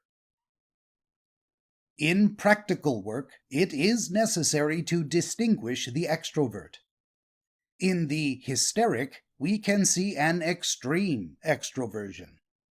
In the next chapter, we will discuss the introvert, but it must be pointed out at this stage that a recognition of type is invaluable in the practical handling of cases. It is also of value in the upbringing of children and in educational work. Chapter 15. Introversion. The withdrawal of the interest from life is termed introversion. Life is not regarded with confidence, but with suspicion. The assault on life does not occur naturally as a joyous impulse towards expression, but in place of that, a defense against life is prepared.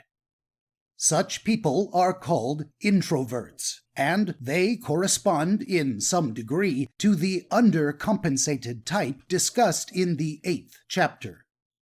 The form of extroversion that characterizes these people is through a plan or scheme. As we have seen, the extrovert is a type which finds life acceptable and assumes it is only fitfully hostile to him. The opposite type, the introvert, finds life difficult at all stages and tends to assume that it is continually hostile. He is not backed up by social feelings. His emotions are not practical. The childhood of these types is quite distinctive. The extrovert child needs little encouragement, accepts the casual explanations of the moment, and seems to assume naturally that the world and everything in it was made for his personal enjoyment. The introvert child needs a great amount of encouragement and careful explanation, and his attitude will often suggest that he thinks a mistake was made in sending him to this particular planet. The individual whose psychology is fundamentally introverted finds that his main problems lie in discovering a means for extroversion. Interest persistently turns inward, away from contact with the world, and finds its easiest and most natural utilization in thought. To get out into life, interest must pass through thought, as through a stencil, and thus it comes about that some plan is necessary to get in touch with reality. In some cases of extreme introversion, unless this extroversion is accomplished, the individual becomes completely out of touch with life and lives in a fantastic world of his own thoughts. That is always his tendency and danger. He infinitely prefers to read of a thing rather than to experience it. He is capable of being an authority on an aspect of life that he has never witnessed or felt. The attitude of the unconscious in such cases is one that demands a return to the world. In its most characteristic expression, the introvert type is reserved, outwardly cold, guarded, watchful, and difficult to understand. Unlike the extrovert, who hides little, the introvert hides everything, because he dreads the exposure of his emotions. Because they are too raw and intense, they have not been worked up into useful feelings. Emotion in itself is not practical. It requires to be molded into feeling before it can help anyone. Thus, the introvert tends to be helpless when in an atmosphere of strong feelings. He may have admirable sentiments, but he forgets to act up to them. He reveals himself only to his most intimate friends, and then only in part. He is thoroughly aware of his inner life, and is a keen and serious critic of himself. His tendencies are in the direction of self-deprecation, which he often counterbalances by an outer air of self-appreciation. His approach to everything is critical and suspicious. The extrovert welcomes the fresh features of existence without criticism. The introvert looks at them from a distance, dubiously weighing them up, weapon in hand. Anxiety is a constant state of mind with him. He is anxious about the future and anxious about the present. Fear is the predominant factor behind his psychology, and this causes him to leave nothing to chance when in a position of responsibility.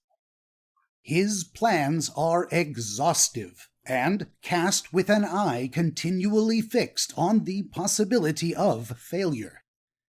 In this, his organizing powers exceed those of the extrovert, who rushes into plans confident of success and impatient of the suggestion of failure. At this point, I recall the type of intellectual fantasy indulged in by an elderly introvert as an aid to sleep. He would plan the fortifications of a district with minute distinctness. The extrovert will exist happily in positions of great danger, serenely unconscious or serenely confident, seeing only the omens that herald success. The introvert sees the danger signals to the exclusion of the possibilities for success, unless he is well balanced. This picture only portrays one aspect of introvert psychology, but a familiar one. There are introverts of as many grades and qualities as there are extroverts. And the introvert who has learned his weaknesses and balanced his fears may be as daring and original in leadership as the high type of extrovert. Indeed, he may far surpass him, as in the case of Napoleon. But the point of importance to remember in contrasting him with the extrovert is that he knows himself, if he knows nothing else, whereas this self-knowledge is one of the last things that an extrovert learns. To accuse an extrovert raises a storm of protest. He is so blind to himself that he will vigorously deny motives behind the most obvious and damning actions. If the introvert be accused, he tends to be too ready to feel the truth of that accusation. This peculiar difference renders it difficult for the extrovert to understand the introvert. To the introvert, the extrovert is a source of amazement, while to the extrovert, the introvert is an object of impatient speculation and uncertainty. As I have said, the attitude of the unconscious towards the introvert is one which urges a pushing out of interest. In the case of the extrovert, the unconscious teaches a doctrine of cutting down activities, of withdrawal, or, in short, of introversion. To the introvert, it presents a policy of extroversion. The following dream, which was experienced by a man showing a fundamentally introvert psychology, will serve as an illustration that contrasts with the dream given at the end of the last chapter. Quoting, "I was in an amphitheater. Tiers and tiers of seats rose steeply to a considerable height. I found myself in a seat high up, which was so constructed that it was a matter of some difficulty to maintain my balance. Below me, at a distance of about 100 feet, I saw the arena. It was sanded, and 2 bulls were fighting in it. I saw the dust rising and the bulls goring each other, and some figures running about. I felt great fear, the fear that I always associate with heights, and clung to the framework of the seat in case I should fall straight down into the ring below. Then there was a kind of earthquake, and I fell and struck something on the way. I found myself lying on a plank, looking down at some women who were doing something in a tub full of water. I think they were catching some fish or animal hidden there." Unquote. The following are extracts from the associations that patient made upon this dream. Quoting, "I am afraid of heights. I remember when I was quite small climbing up a bank and becoming paralyzed by fear when I looked back and saw how far I had gone. It seemed like a sheer precipice. Only a short time ago I revisited the place and saw the bank. It was scarcely 6 feet in height, and not steep at all. I have never seen a bull fight of any description. It was not an ordinary bull fight. Bulls are strong, stupid brutes. I never cross a field that contains a bull." Unquote. The estimate of the unconscious is that he is avoiding the bull aspect of life. He hangs above it, in a perilous position, watching the dust of the fray below. The fish or animal in the tub of water produced a curious association. He remarked, quoting, "The women were very intent on getting the creature out. I do not know who they were. I was close above them, lying on the plank. They did not seem aware of my presence. It was like looking on at some secret rites, some Eleusinian mystery. I felt I ought not look." Unquote. The change of symbolism which occurs when he falls and comes nearer to the ground might denote the relativity of the position. When he is perched high above the arena, it contains bulls at war with each other, a spectacle of force that he finds alarming. When he descends, that scene changes and becomes more subtle and mysterious and more defined. The bull and the association with the Eleusinian mysteries is not a mere accident. The search of the women who are so intent in the tub is for some fish or animal that is hiding there. They want this. It is demanded by them. It symbolizes a demand that the dreamer has to meet in life, a demand made by women. The color and aspect that life takes on, the symbol that it assumes, depends upon the individual's own attitude at that moment. The difficulty of the introvert is to attain a proper sense of ease amid the ordinary demands of life. He may, for example, find the approach to women intensely embarrassing because it involves, or tends to involve, a betrayal through the expression of emotion, and this he fears instinctively. Were they inanimate objects, or slaves to be cowed with a whip, they would represent less danger to him. But as critical, independent, observant beings, to be met in the open, he feels his great barrier to emotional expression in their presence.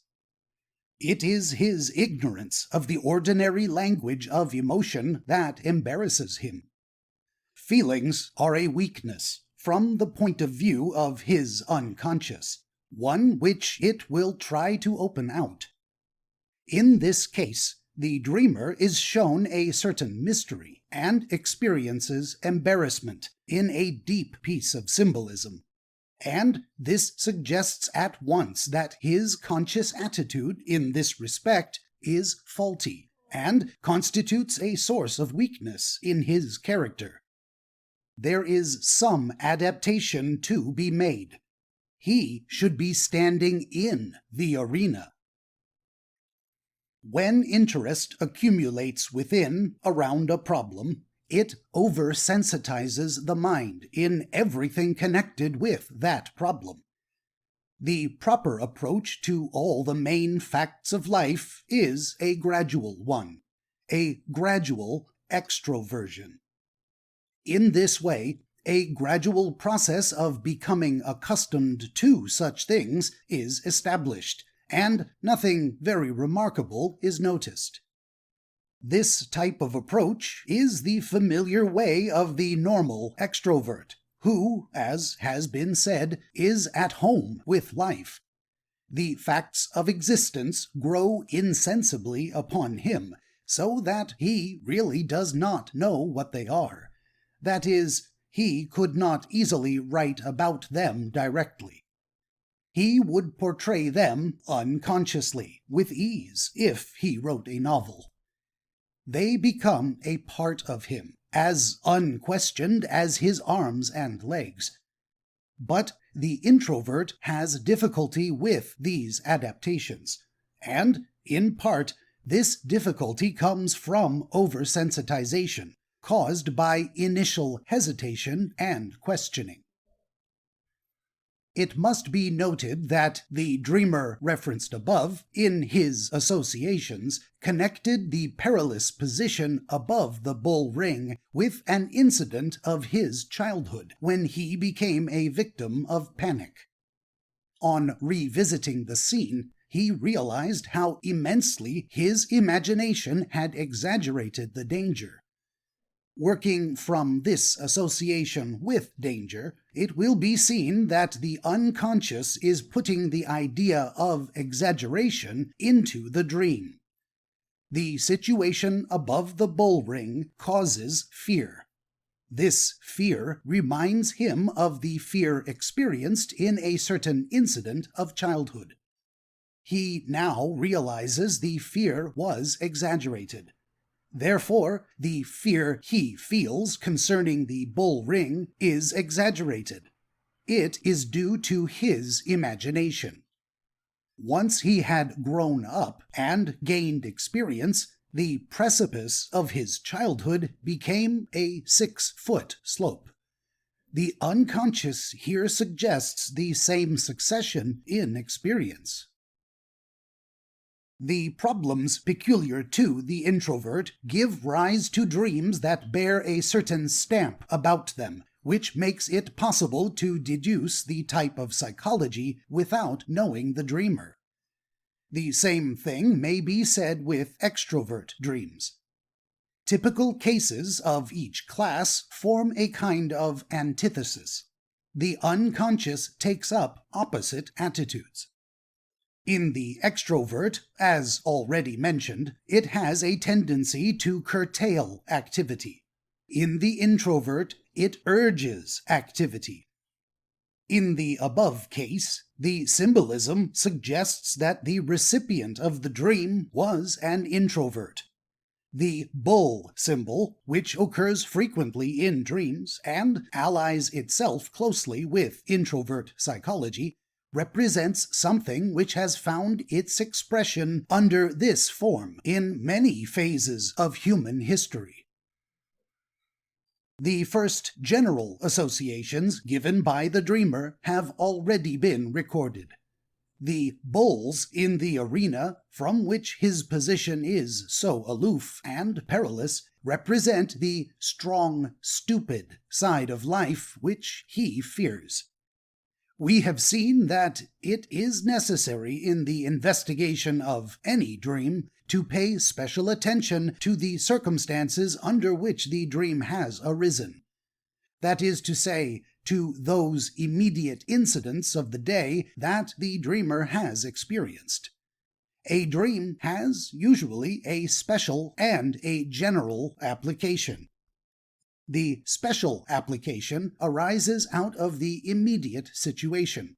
The general application arises out of the larger trend of affairs in the dreamer's life. The patient in question experienced this dream in an early stage of treatment. It is necessary to look for a moment at the factors implied in such an investigation. A patient who undertakes to search his own character through the medium of a physician must be prepared to reveal himself without reserve. Otherwise, the physician is unable to present to him the inconsistencies and disharmonies of which he is a victim. In dealing with an extrovert, there is usually plenty of unconscious self-revelation obtained without much urging, up to a certain point, which forms the first crisis of the treatment. But with the introvert, self-revelation is a painful process, precisely because the patient is aware that this disclosure is self-revelation.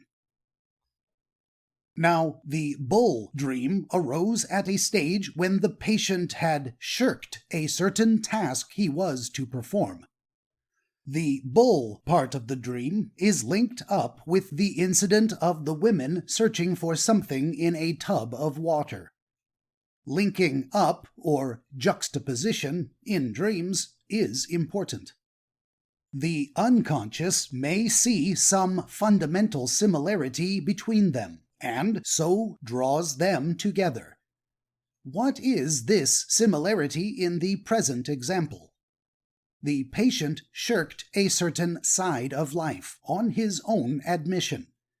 He avoided any function or ceremony that brought him into immediate contact with women. He excused himself by stating that he was a dull sort of companion for the other sex.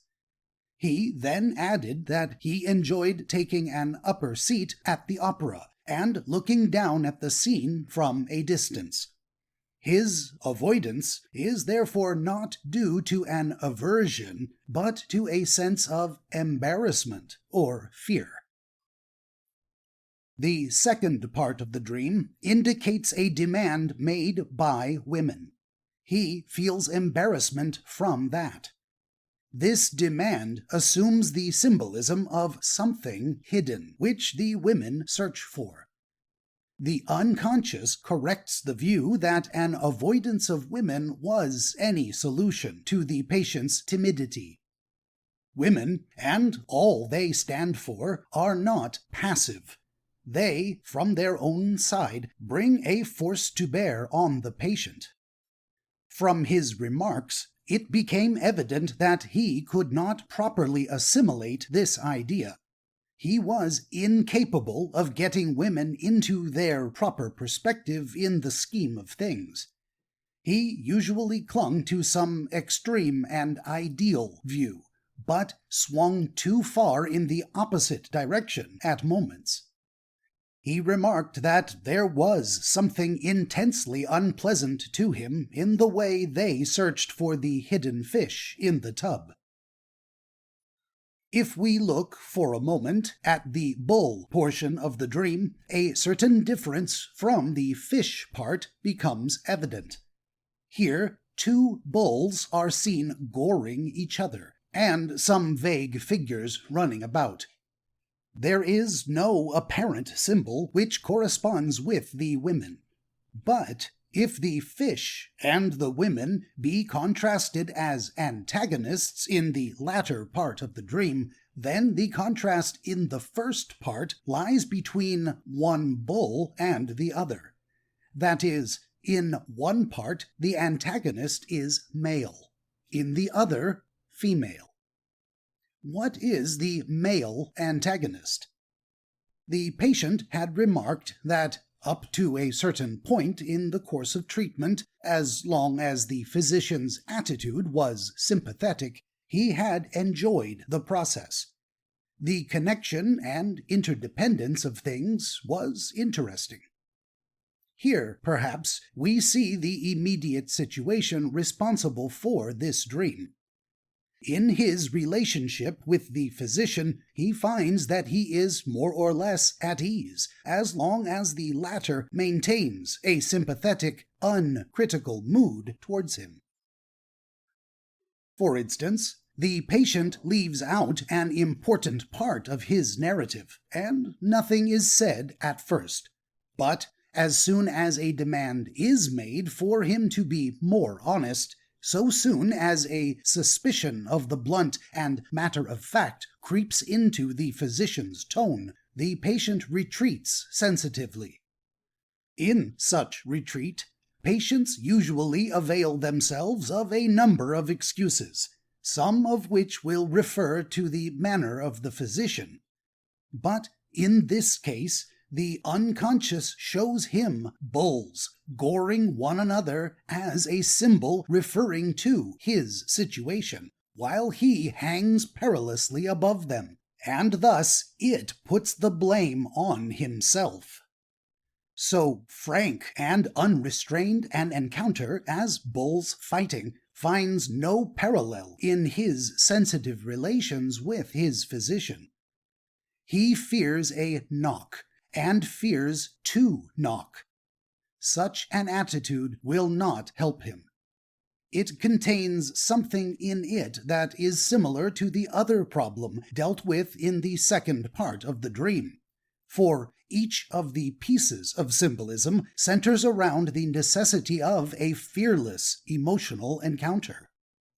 This same patient experienced the following dream a short time later.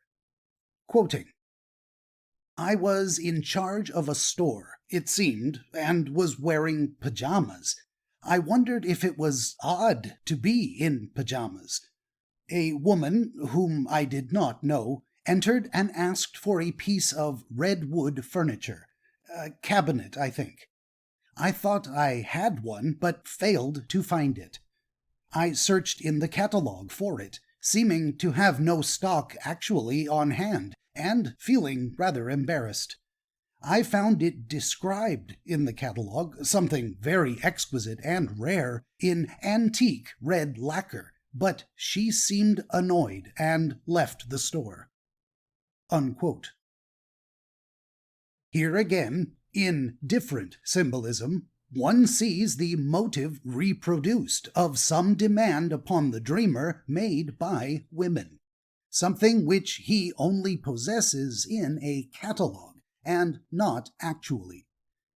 The fact that the dreamer wears pajamas must be connected with the idea suggested that his store is very inadequately stocked.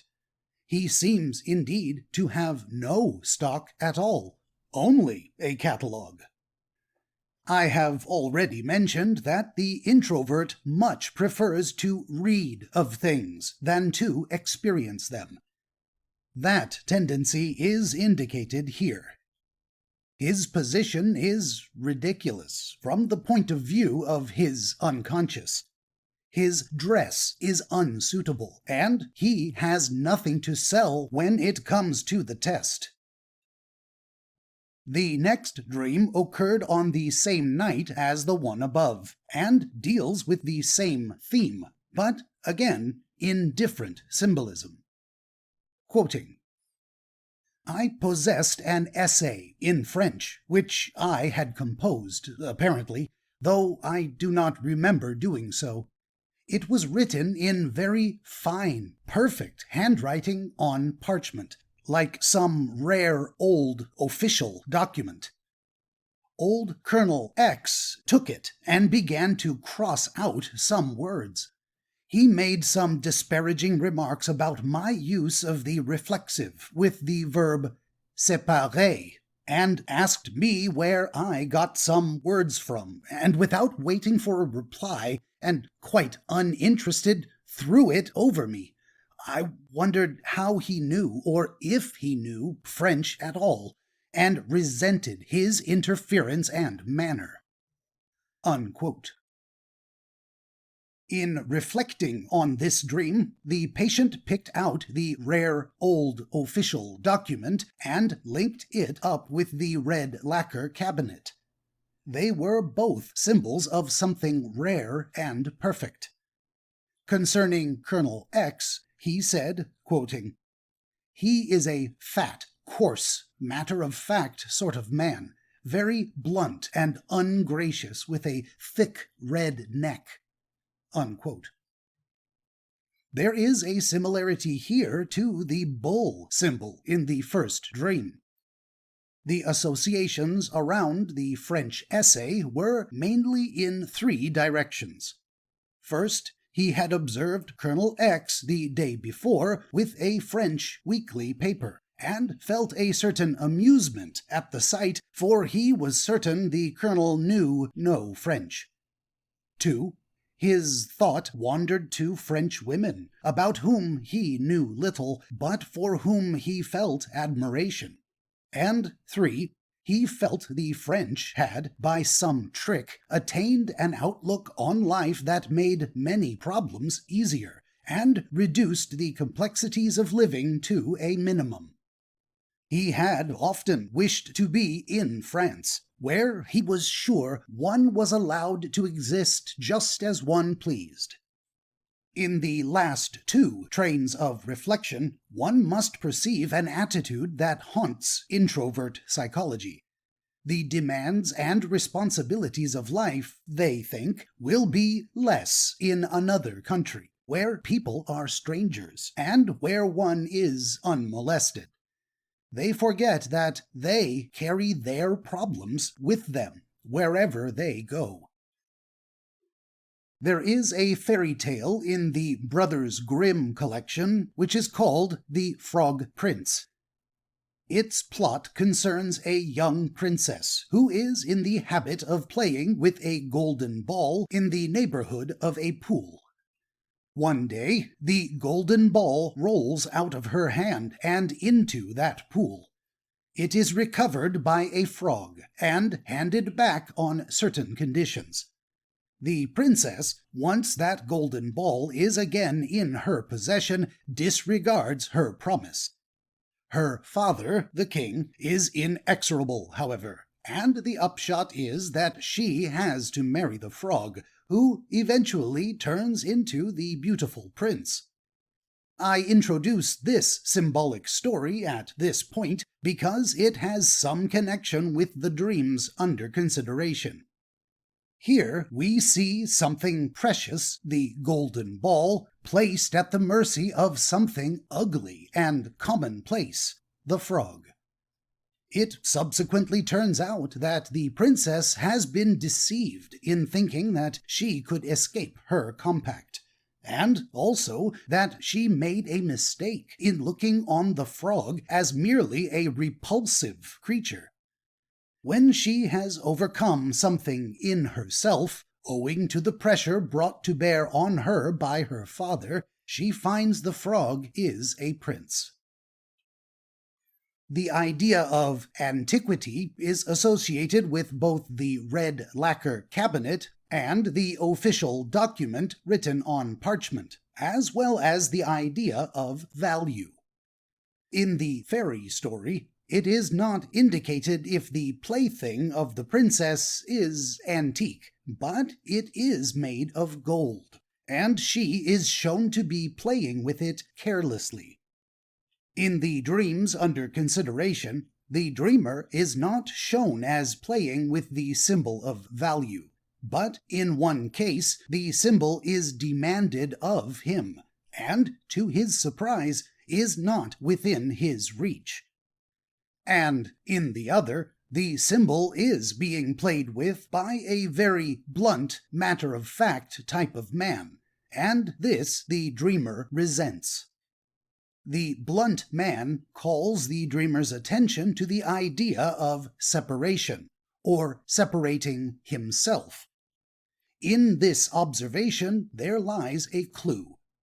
It is as distinctive of introverts to separate themselves, to hold themselves aloof, as it is distinctive of extroverts to mingle together. We are, in this case, dealing with an example of introvert psychology. The blunt kernel introduces the idea of separation in connection with the antique parchment document. What, then, is the document concerning, by which a question of separation is raised? It is at the mercy of the kernel in the dream, and this pains the dreamer.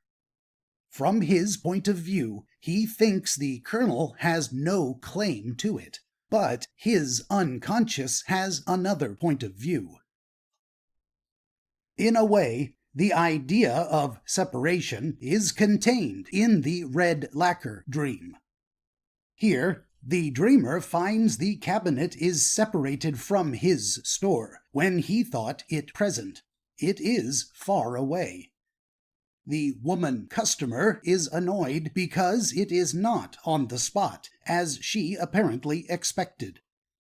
One might say that since the place was a store, and since the articles in a store are presumably at the mercy of customers, the unconscious is presenting the idea that the cabinet symbolizes something which should have been at the mercy of the woman customer. Therefore, apart from the common associations of rarity and antiquity, the symbols of the document and cabinet together form a point of convergence for other meanings.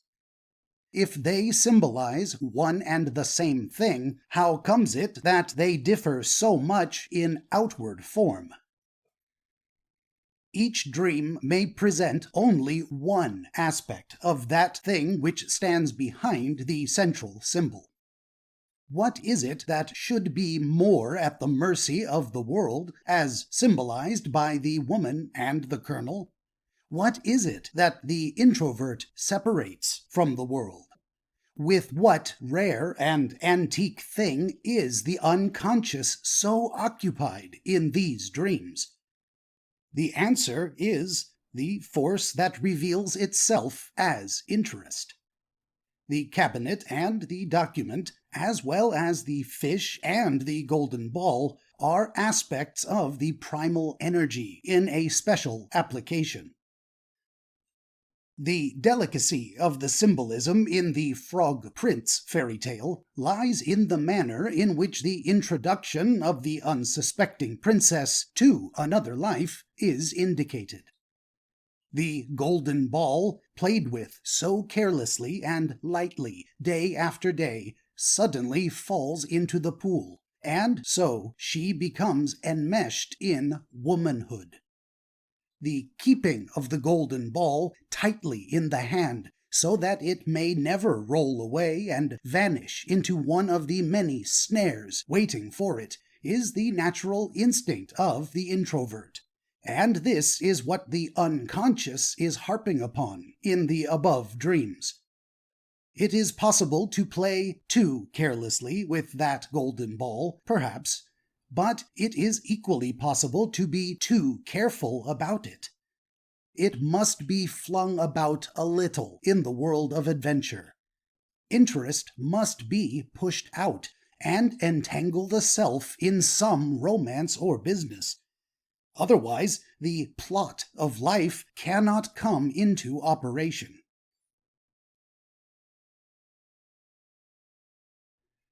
Chapter 16. Balance. The study of physical functions shows in a dim way that there is an ideal mean in bodily activities. Both overuse and underuse may produce disorder. Stimulation of any organ up to a certain point causes development. Overstimulation may produce changes that lead to atrophy. Understimulation or lack of stimulation may have the same effect. In the realm of the non-physical, the same conditions are met with, perhaps with more distinctness. The extrovert who pursues a course of unchecked and increasing extroversion will find himself in opposition to a force which comes from the unconscious, and which may suddenly cut him off from his line of action by some disaster. The introvert who withdraws more and more from the world will find an opposite doctrine coming from his unconscious. Thus, it is necessary to conceive of some ideal mean, of some middle path or line lying between introversion and extroversion, where a balance is struck between thought, feeling, and action. To those on one side of the line, one set of proverbs and teachings will apply. To those on the other side of the line, a different set. Thus it is possible to see how it comes about that some of the great teachers of human conduct have spoken of paradox in a high form, and how human wisdom, preserved in Proverbs, rests on the same basis. For it is almost always possible to find one proverb to contradict another. To most people, the conception of continuity, of steady progress visualized as a straight line, underlies the idea of truth. In science, this conception is tacitly affirmed, but in the history of the world, this consistent and steady progress along a line is not found in the record of nations. History is sharply divided from any pattern of scientific truth. It does not present itself as a building rising slowly and persistently, but on the contrary, it shows a continual spectacle of action and reaction, of evolution and involution, of extroversion and introversion. Overlying the whole, in terms of a much more vast perspective than those given by ordinary historical methods, progress can perhaps be detected. But to the ordinary observer, what is instantly apparent is that the linear progress affirmed by science does not exist where life is concerned. Ebb and flow is visible everywhere. A nation blossoms forth into some great extroversion like that of the Elizabethan age. The tide turns and introversion sets in. If the national experience be contracted to fit into the circle of individual experience, a complete correspondence is found, because it is simply human experience magnified. A man rises, blossoms out into some great individual extroversion, and then the tide suddenly turns. The star sets, the sap dries up, the branch withers, the fire dies out, or any number of countless metaphors for this typical event, and he can do nothing more, try as he will. He may still retain health and vigor, and will probably attribute his failure to bad luck. He may outlive his phase of special extroversion, as Napoleon did, and spend his time in looking for the cause in external events. But the true cause lies elsewhere, for something within himself has ceased to be as it once was. It is on this familiar experience, upon which the world's pessimism has been lavished, that the vanity of life finds support as a doctrine. But truth does not necessarily lie on the surface.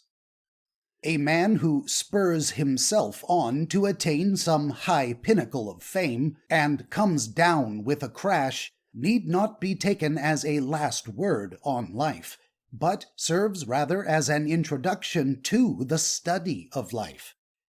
If you look for the explanation in external circumstances alone, you will find them. It will be possible to trace exactly where his judgment was at fault and how the threads of disaster converged. But if you shift the inquiry to another plane and seek for the cause behind the error of judgment, you will find yourself studying the unconscious mind, and that inner psychological situation which is comparable to a house divided against itself. Chapter 17. Regression. The retreat of interest from reality may occur at any time, and may assume a pathological form. Whenever reality becomes formidable, interest at first becomes sharpened in normal individuals. If a man has to cross a street, he is alive to the dangers of traffic. If he is confronted by an enemy who seeks to kill him, his powers of rapid extroversion in the form of action are increased. This is a biological contrivance. But at times, reality may assume such a terrible aspect that this primary and normal reaction is engulfed in a totally different condition. Instead of turning outwards in the attempt to overcome the difficulty, interest retreats. What is the result of this retreat?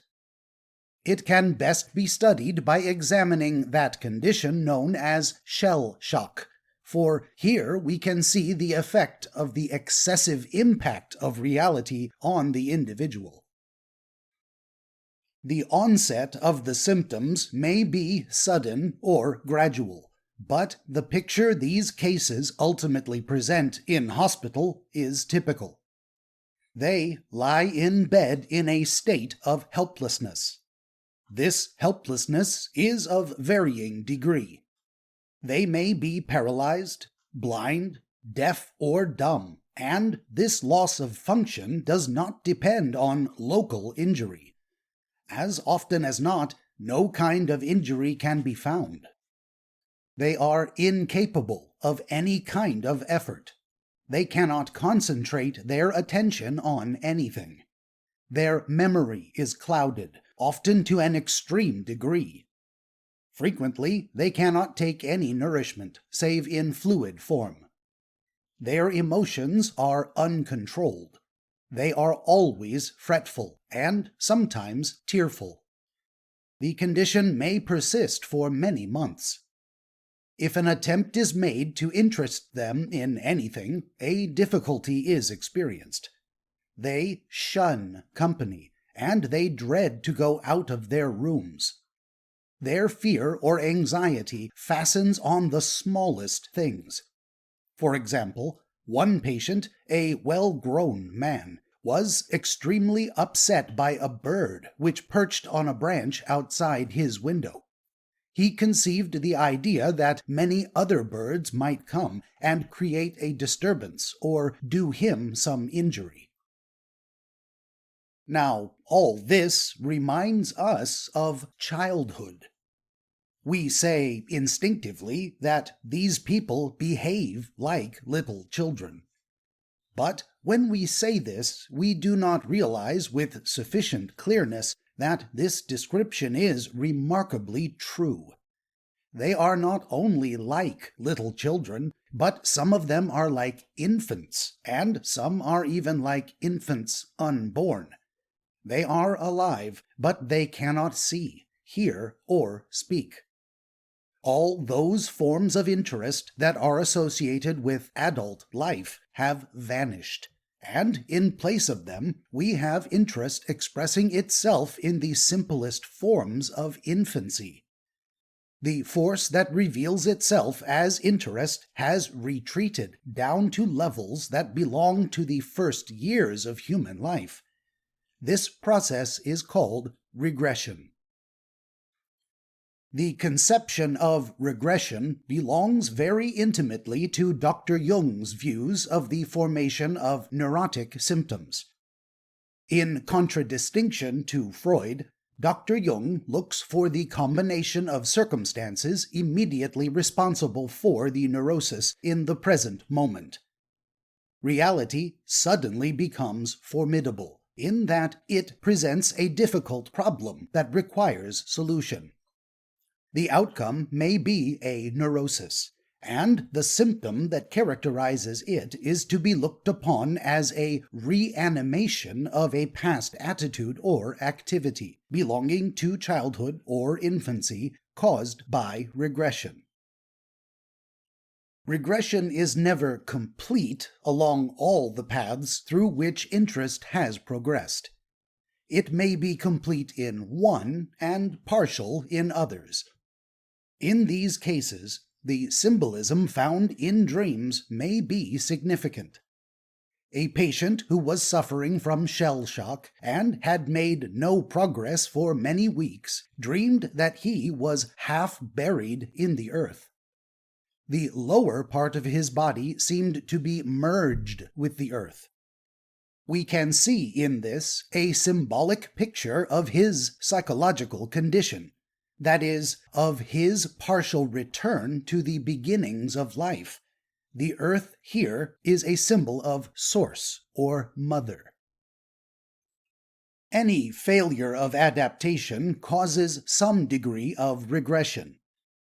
In many people, between the insensibility of the undeveloped person and the control of the individualized person, there is an imaginative state met, in which the problems of an abnormally reinforced reality bear very heavily on the psyche. Partial regression from civilized standards to more brutal planes may bring about a successful adjustment, and this we can call regressive adaptation. By becoming more of a brute, by allowing hatred and lust to animate him, a man may successfully endure certain aspects of life in the trenches. But there is another kind of adaptation possible, and that is one in which the experiences of war may awaken some new conception of the meaning of life, so that this man can endure patiently. This we may call progressive adaptation. In general, regressive adaptation is bad. It runs counter to the evolutionary plan. But such regression as occurs in shell shock belongs to another category. It is involuntary, and therefore not so obviously a moral question, though it often seems to point to a lack in the power of conscious adaptation. It may be a reaction coming from the unconscious that aims at the ultimate good of the individual. We must glance for a moment at the kind of dreams that shell-shocked people experience. In the initial stages of shock, where the onset is gradual, it would seem that sleep becomes increasingly disturbed by dreams connected with battle incidents. At first, these dreams are vivid reproductions of actual scenes that have occurred. Whatever the patient has seen, whatever horrible experiences he has undergone, and whatever things he has heard or imagined, and this in a much lesser degree, begin to appear as intensely emotional representations in dreaming consciousness. Regression is beginning during this phase, and it becomes increasingly difficult for the victim to carry out his duties. A point is soon reached when he is sent into hospital. It may be after some sudden and violent experience, such as being buried alive by a shell, or it may be on the recommendation of his medical officer, who has noticed the gradual deterioration of the patient. Or it may be because the patient himself realizes that he has lost the power of understanding written orders, or of remembering instructions. As long as the regression is acute, battle dreams dominate the sleeping life. They may be so terrible that the patient seeks to keep himself awake at night at all costs. In these dreams, the flashes of bombs, the bursting of shells, and the thudding of bullets are reproduced with extraordinary vividness. In the waking mind, these experiences are avoided. They break into consciousness at intervals, but the whole set of the patient's feelings is to shut them out. If we regard the mass of experiences connected with war as the battle complex, then we must look on the position of this complex as marginal rather than unconscious. Now, the battle experiences were at a climactic point of the patient's life, and we find them in the marginal psyche as a result of shock, and in the conscious we have an infantile attitude towards life. As time goes on, the battle complex tends to move into the unconscious, while the infantile attitude tends to become more definite in certain particular directions. This complex appears in dreams more rarely, and there is a tendency for it to be diluted, as it were, with other forms of symbolism. We might almost say that while there is no assimilation of the battle complex in consciousness, there is some assimilation in the unconscious.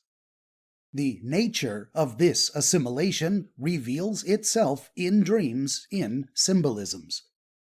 These are of value when the attempt is made to construct some new apical point of growth for the patient.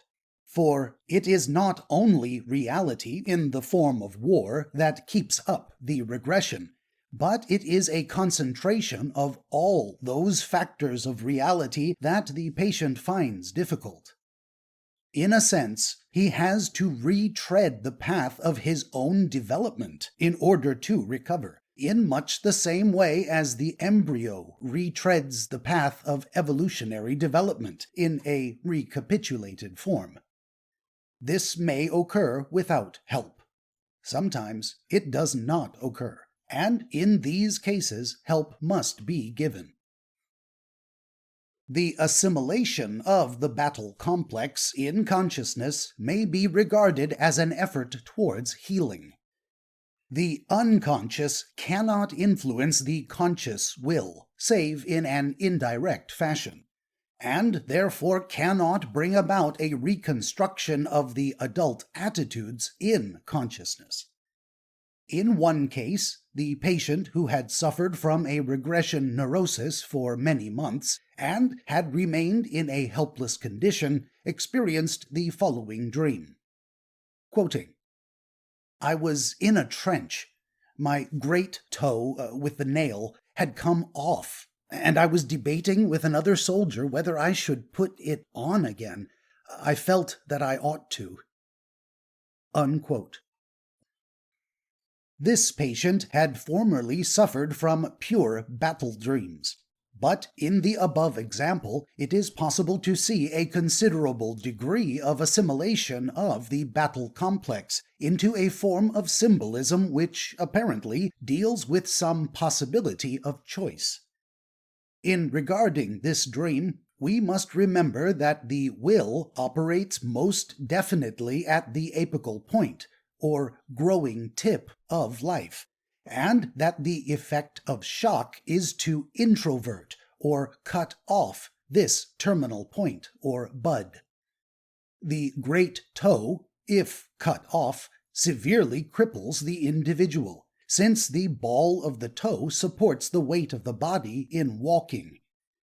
This dream compares the psychological condition of the patient to that of a man whose great toe has been cut off, but can be replaced at choice, and it suggests that it should be replaced. The spectacle of regression is seen in advancing age. There is a zenith in every individual, and regression begins once this is passed. From the psychological standpoint, this zenith may come early or late. Whatever in the past has sufficient intensity to continuously hold a man's thoughts and feelings may cause regression. Thus it comes about that some men may really experience their zenith as early as their university days. In later life, everything they do and say tends to lead back to that period. It seems fairly evident that people who find their right expression in life tend to remain younger, in a psychological sense, than those who fail to find it. Uncongenial work ages a man rapidly. Now, the lack of proper expression means, from our point of view, an accumulation of potential interest in the unconscious, while right expression means that nascent material is constantly welling up from the deeper levels of the psyche to find free expression. The regression, then, that accompanies the advance of years may be connected with psychic tension in the unconscious. Whatsoever we leave unexpressed or unsolved in the course of life, we leave in the unconscious. We do not consume our own smoke properly. We are therefore handicapped increasingly, and the turning point of life may be hastened.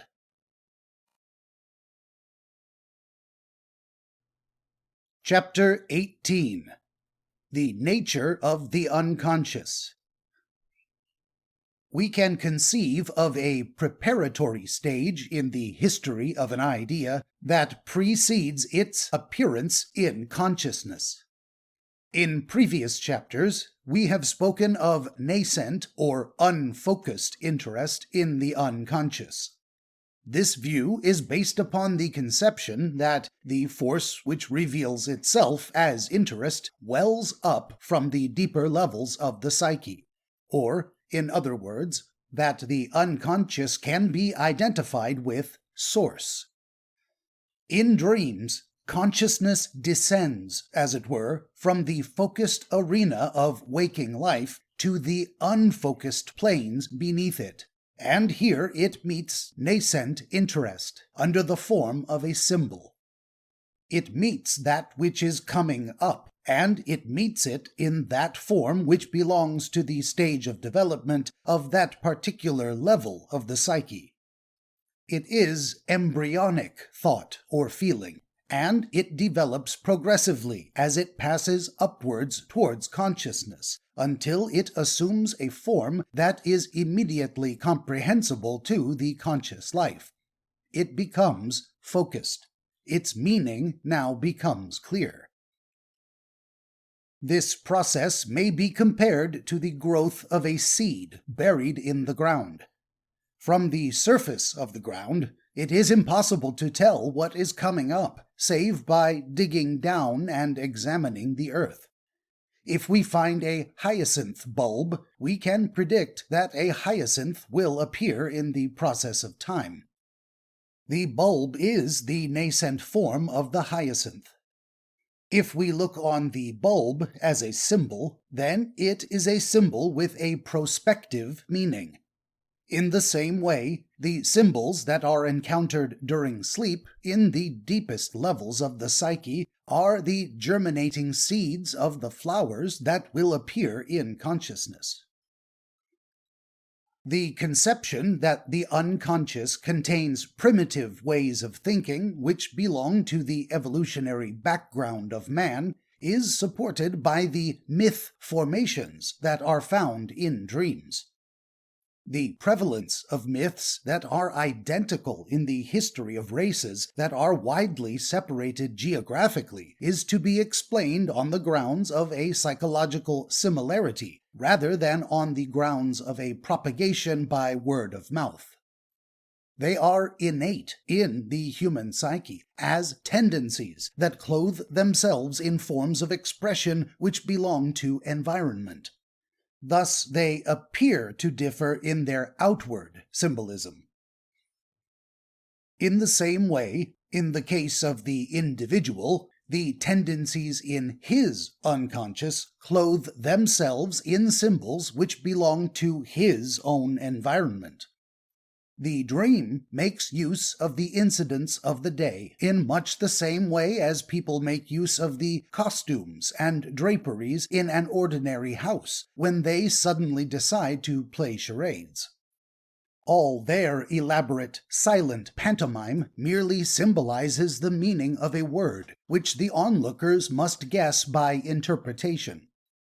The spectators, the actors, and the material they use form a system that is, in some degree, comparable to the conscious, the unconscious, and the symbols that belong to the whole human psyche. To the conception that the unconscious is source, and that there is a constant welling up of energy towards the level of the present-day consciousness through its various levels, which correspond to states of consciousness peculiar to the past ages of racial development, we must add another conception.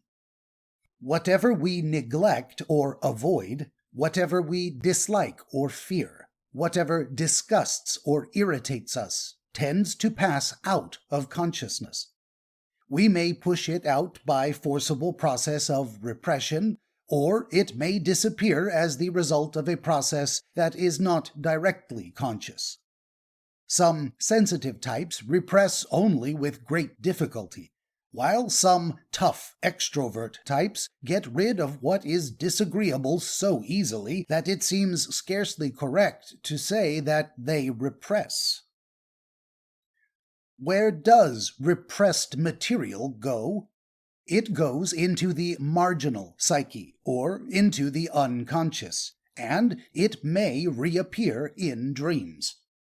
The more it is charged with emotion, the more will it seek expression. If the psyche surrounding consciousness is then filled with repressed material charged with emotion, it would seem evident that an energy system must arise that will interfere with the expression of the nascent formations that are continually welling up from the unconscious. The energy system belonging to the repressed material may therefore express itself in dreams, to the exclusion of the energy that is coming from Source, up through the deep levels of the psyche. Since our present attitudes toward life entail a great amount of repression, it is natural to find in the dreams of ordinary people a great amount of that material which they have repressed. Thus it comes about that much of what we can extract from dreams in their superficial application is unpleasant to the individual. The Freudian conception of the unconscious seems to concern itself only with repressed material. The Freudian method of psychoanalysis seeks to liberate this repressed material. According to the process of interpretation which is adopted by this school, we find that it is wholly sexual in its nature.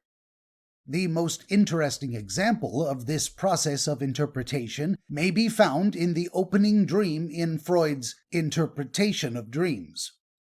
In this example, the possibilities of the situation, as depicted by the author's dream psyche, are narrowed down to an interpretation that fits in with the theory of sexual wish fulfillment. The most striking interpretation of all is not discussed. If the unconscious consists solely of repressed material, what happens when this repressed material is liberated? Can it be said that any unconscious remains? And if so, what is its function? Are we to conclude that primitive man had no unconscious?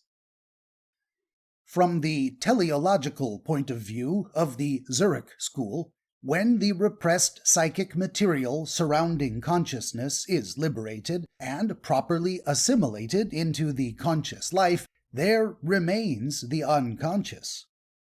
It is now freed from encumbrances that this person had put on it during his life.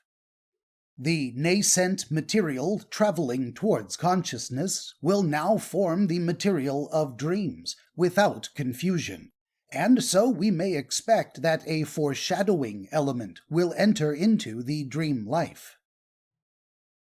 The concept of repression requires to be studied very carefully.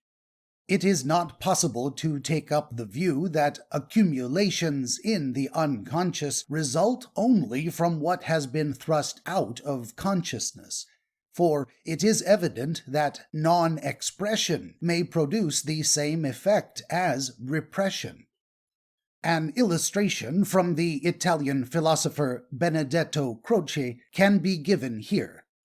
An author seeks to give expression to a state of feeling in himself in a single word. After many vain attempts, now approaching, now receding from his goal, he suddenly attains the desired expression and experiences a feeling of relief. Until he found that exact word, he experienced some degree of displeasure, which arose not from repression, but from non-expression. Now, Freud would see evidence of a barrier connected with repressed sexuality in this struggle to attain the perfect expression. He bases his theory of memory on the assumption that we forget only what is unpleasant, and that what is unpleasant always leads into sexual material that is incompatible with conscious life on analysis. The struggle of the author to bring the right word into consciousness is then to be looked upon as ultimately due to a resistance set up by the opposition of consciousness to repressed sexual material in the unconscious. Freud calls this opposing factor in consciousness the moral censor, and he looks on it as acquired through education and punishment. For him, all morality is acquired, and is imposed from without upon the individual. There is no help to be sought from within, for the unconscious is like a zoo in the heart of a great city, full of caged beasts. Now, from the point of view of Croce, the struggle of the author to find that perfect word is an example of a universal impulse in man to attain fullest expression. Where we have fullest expression, there we have beauty. Where expression is inadequate, we have ugliness. And where we have ugliness, we have inadequate consciousness. This point of view can be applied to neuroses, and I have endeavored to show how the wrong use of interest brought about the maladies seen in the cases of the patients Mr. R and Mr. O. In other words, they were not expressing themselves adequately. The path of right expression was not to be found by interrogating the conscious, but it lay under the form of symbols in the unconscious. The non-expressed part of these patients is not to be looked upon as active repression in the Freudian sense, but as non-expression, or as non-realization of unexpressed interest. If we recall the illustration of the master, the servant, and the act of violence, the conscious attitudes of these patients resembled that of the master, who was totally ignorant of the circumstances of his servant's existence. it is impossible to regard this kind of non-realization or ignorance as repression. The significance that has been given to the unconscious in this volume is one that links up with the Aristotelian concept of an entelechy, or a form-giving cause or principle. It preserves the form in the present, and at the same time seeks for new form in the future. It is that principle which Hans Driesch calls in as an explanation of his experiment on the embryo of a sea urchin. If this embryo is divided, we can observe cells that develop into complete individual sea urchins, which normally would have produced several parts of one individual sea urchin. This teleological view of the unconscious gives a value to its symbolism that is purposive. It has an aim that is corrective, healing, or developmental, just as the forces governing the physical body have these aims. A struggle, then, may arise in man between his self-conscious will and that entelechy which surrounds him.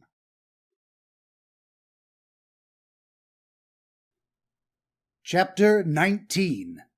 Responsibility. In treating the neurotic, it is necessary to furnish him with some kind of plan. The nature of this plan differs considerably in different schools of teaching. Some practical psychologists frequently dismiss certain problems which appear in the course of their work, with the remark that they belong to eschatology and do not concern them in any way. Now, in seeking to put the neurotic on his feet so that he may lead an effective life, how far is it possible to do this without any reference to ultimate things? I take it that any kind of philosophy must of necessity be concerned with ultimate things, that is, with eschatology. In that case, those psychologists who do not consider that their theories have anything to do with eschatology, and who treat patients in the light of their theories, presumably do not furnish any kind of philosophy for their patients to draw upon. This appears to be a remarkable thing, for I do not see how any neurotic patient can live successfully unless he has a theory of life upon which to act, either spiritual or philosophical, or both. If a man has a moral conflict which treatment reveals to him clearly, at least two courses are possible. He may side wholly with one or with the other of the contending ideals. But how can he disentangle his interest from one and put it wholly on the other? Only by a very slow process can this be done. It can be done by gradually allowing a view of life to permeate the man's mind in which one side of the conflict appears eminently reasonable, and the other side dwindles and fades from sight. He will thus either be degraded or refined according to the side which he adopts. You cannot say that he solves his conflict by this method. Potentially speaking, it still exists. There has been no attempt to make a synthesis of the two opposing ideals. If you have two friends who quarrel and you go away with one, you do not do away with that quarrel. You only do away with the quarrel when you bring the two friends together and reconcile them.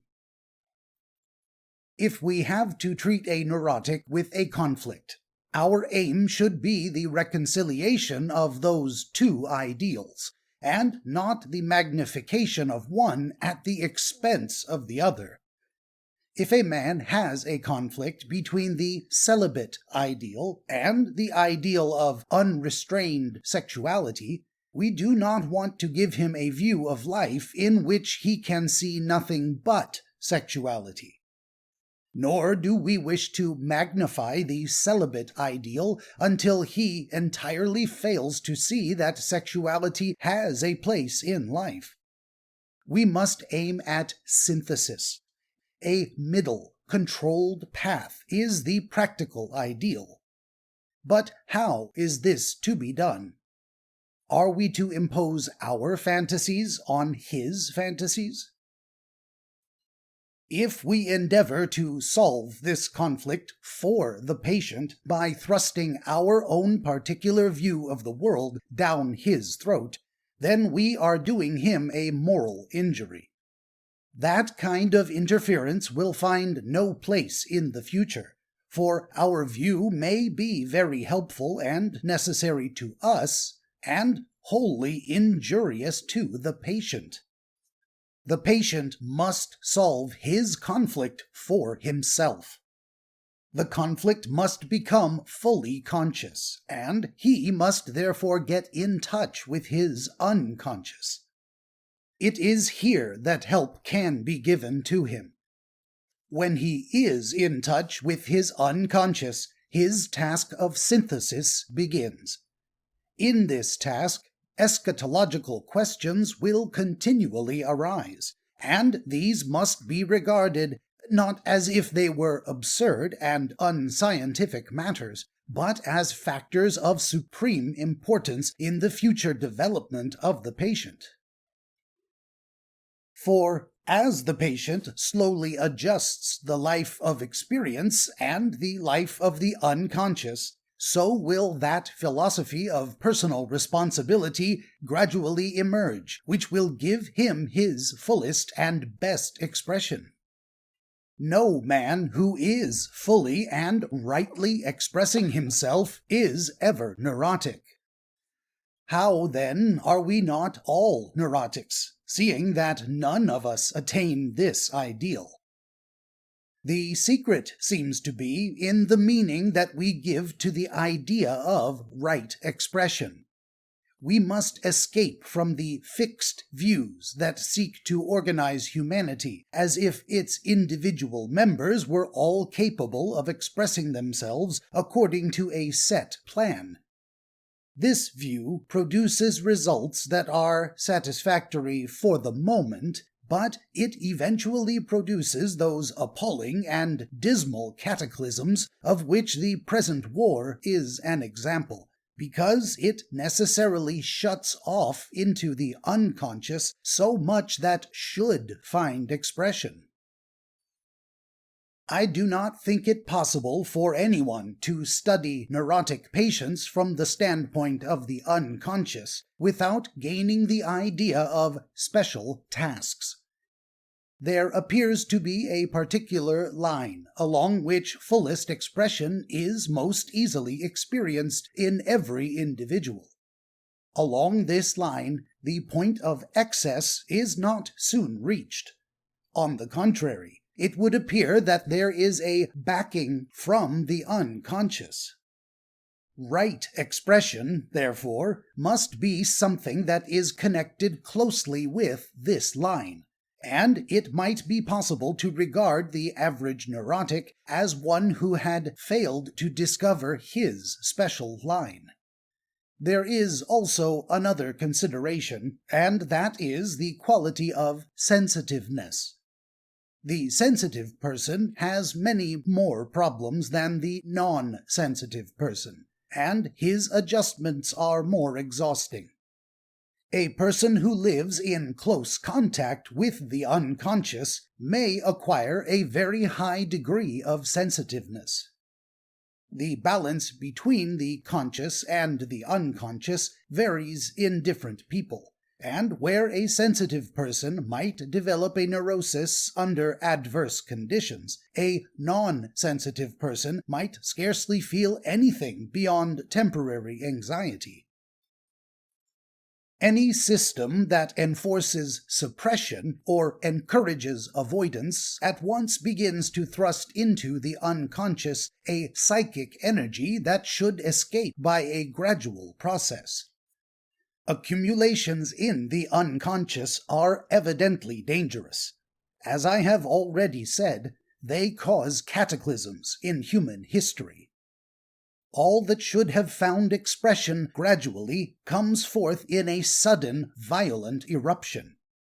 This is exactly comparable to the catastrophes which occur in the individual when he is struck down by a neurosis.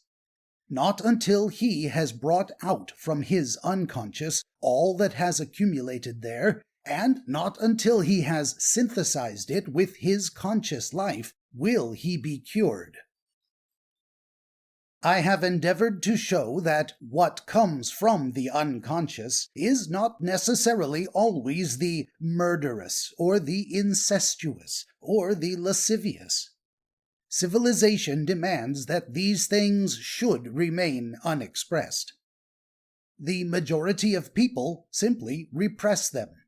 They endeavor to behave as if these were names for abstract ideas, and so, in time, these things emerge from the unconscious like giants. But when the conscious life is full of animality, when the aims and motives of people are material, another kind of symbol forms in the unconscious and gradually works out into expression in reality. You then get a sudden revival of the spiritual life of the nation. The sudden personal conversions, of which history contains so many examples, illustrate the breaking through of forces of this kind from the unconscious. It has been remarked that a good test of any theory is to ask whether it lessens a man's sense of personal responsibility in the conduct of life, and that, if it does, then it is a bad theory. In the 11th chapter, it was suggested that many people might condemn the idea that dreams contain any kind of information that is hidden from the conscious powers of the mind, on the grounds that this casts doubt on the supremacy of reason and judgment. Of a man who watches his dreams and makes use of the material they contain, it might very well be asked whether his life is going to be guided by dreams. The question might be put thus: do you seriously mean to live your life according to what you imagine that you find in those fleeting and shadowy visions which traverse your mind in sleep? If the answer came that such was the intention, then there would be very good cause for ridicule. But when a man says that he takes his dreams into consideration, particularly in periods of doubt and indecision, it does not mean that he casts aside reason and judgment as valueless. He may modify his conduct owing to certain dreams that he experiences, just as he may modify his conduct in accordance with suggestions thrown out by his friends. The suggestions of friends will be founded on personal experience, and they will have as their aim the comfort of that man. But that which is to be gained from dreams will not necessarily follow that same direction. Dreams do not always suggest the line of least resistance, or what is expedient. They tend to open up channels of weakness. Their aim is to give the individual fuller expression. This does not mean that dreams emphasize egotistical expression. A loud-voiced, conceited man, after he is humiliated and softened by tragic experience, will be a finer person, in that he will express much more than he did formerly. No one must expect to live in contact with the unconscious without being constantly humiliated. The capacity for non-realization which people possess is universal. We all have it. We all see faults in other people, but how are we to see them in ourselves? By thinking over our conduct, we can only progress a little way. What is most deeply rooted and confirmed in our natures is hidden from us, because we are it. Like the sun itself, it has no shadow whereby we can recognize its magnitude, but we will find that shadow in dreams. The idea, then, that the consideration of dreams is likely to be a bad procedure because it will lessen the sense of conscious responsibility does not hold good. On the contrary, if the procedure is properly understood, it will widen the conception of responsibility, for tasks will become apparent which were formerly unrecognized. But the proper understanding of this procedure is only acquired after patient study. A beginner examining his own dreams will be in danger of interpreting them wholly according to his complexes. He will be unable to detach himself from his own ideas of himself. It is naturally difficult for the scrupulously honest man to understand how the thief exists in his unconscious. The extremely pious man finds it impossible to account for the lurid language he uses when partially under an anesthetic. In the same way, the true significance of a dream may appear as something incredible at first sight. Realization always comes with difficulty. We have only to look at history in the past and today in the making to see that humanity has to pay an enormous price for every expansion of consciousness. Thus ends Dream Psychology by Maurice Nicoll, written in 1920. Edited for Modern English and now republished in 2022 by Benjamin Davidson, Dream Wizard. If you have enjoyed this work, please consider purchasing a physical copy, available on Amazon.com. Link in the description below. But, above all, thanks for listening.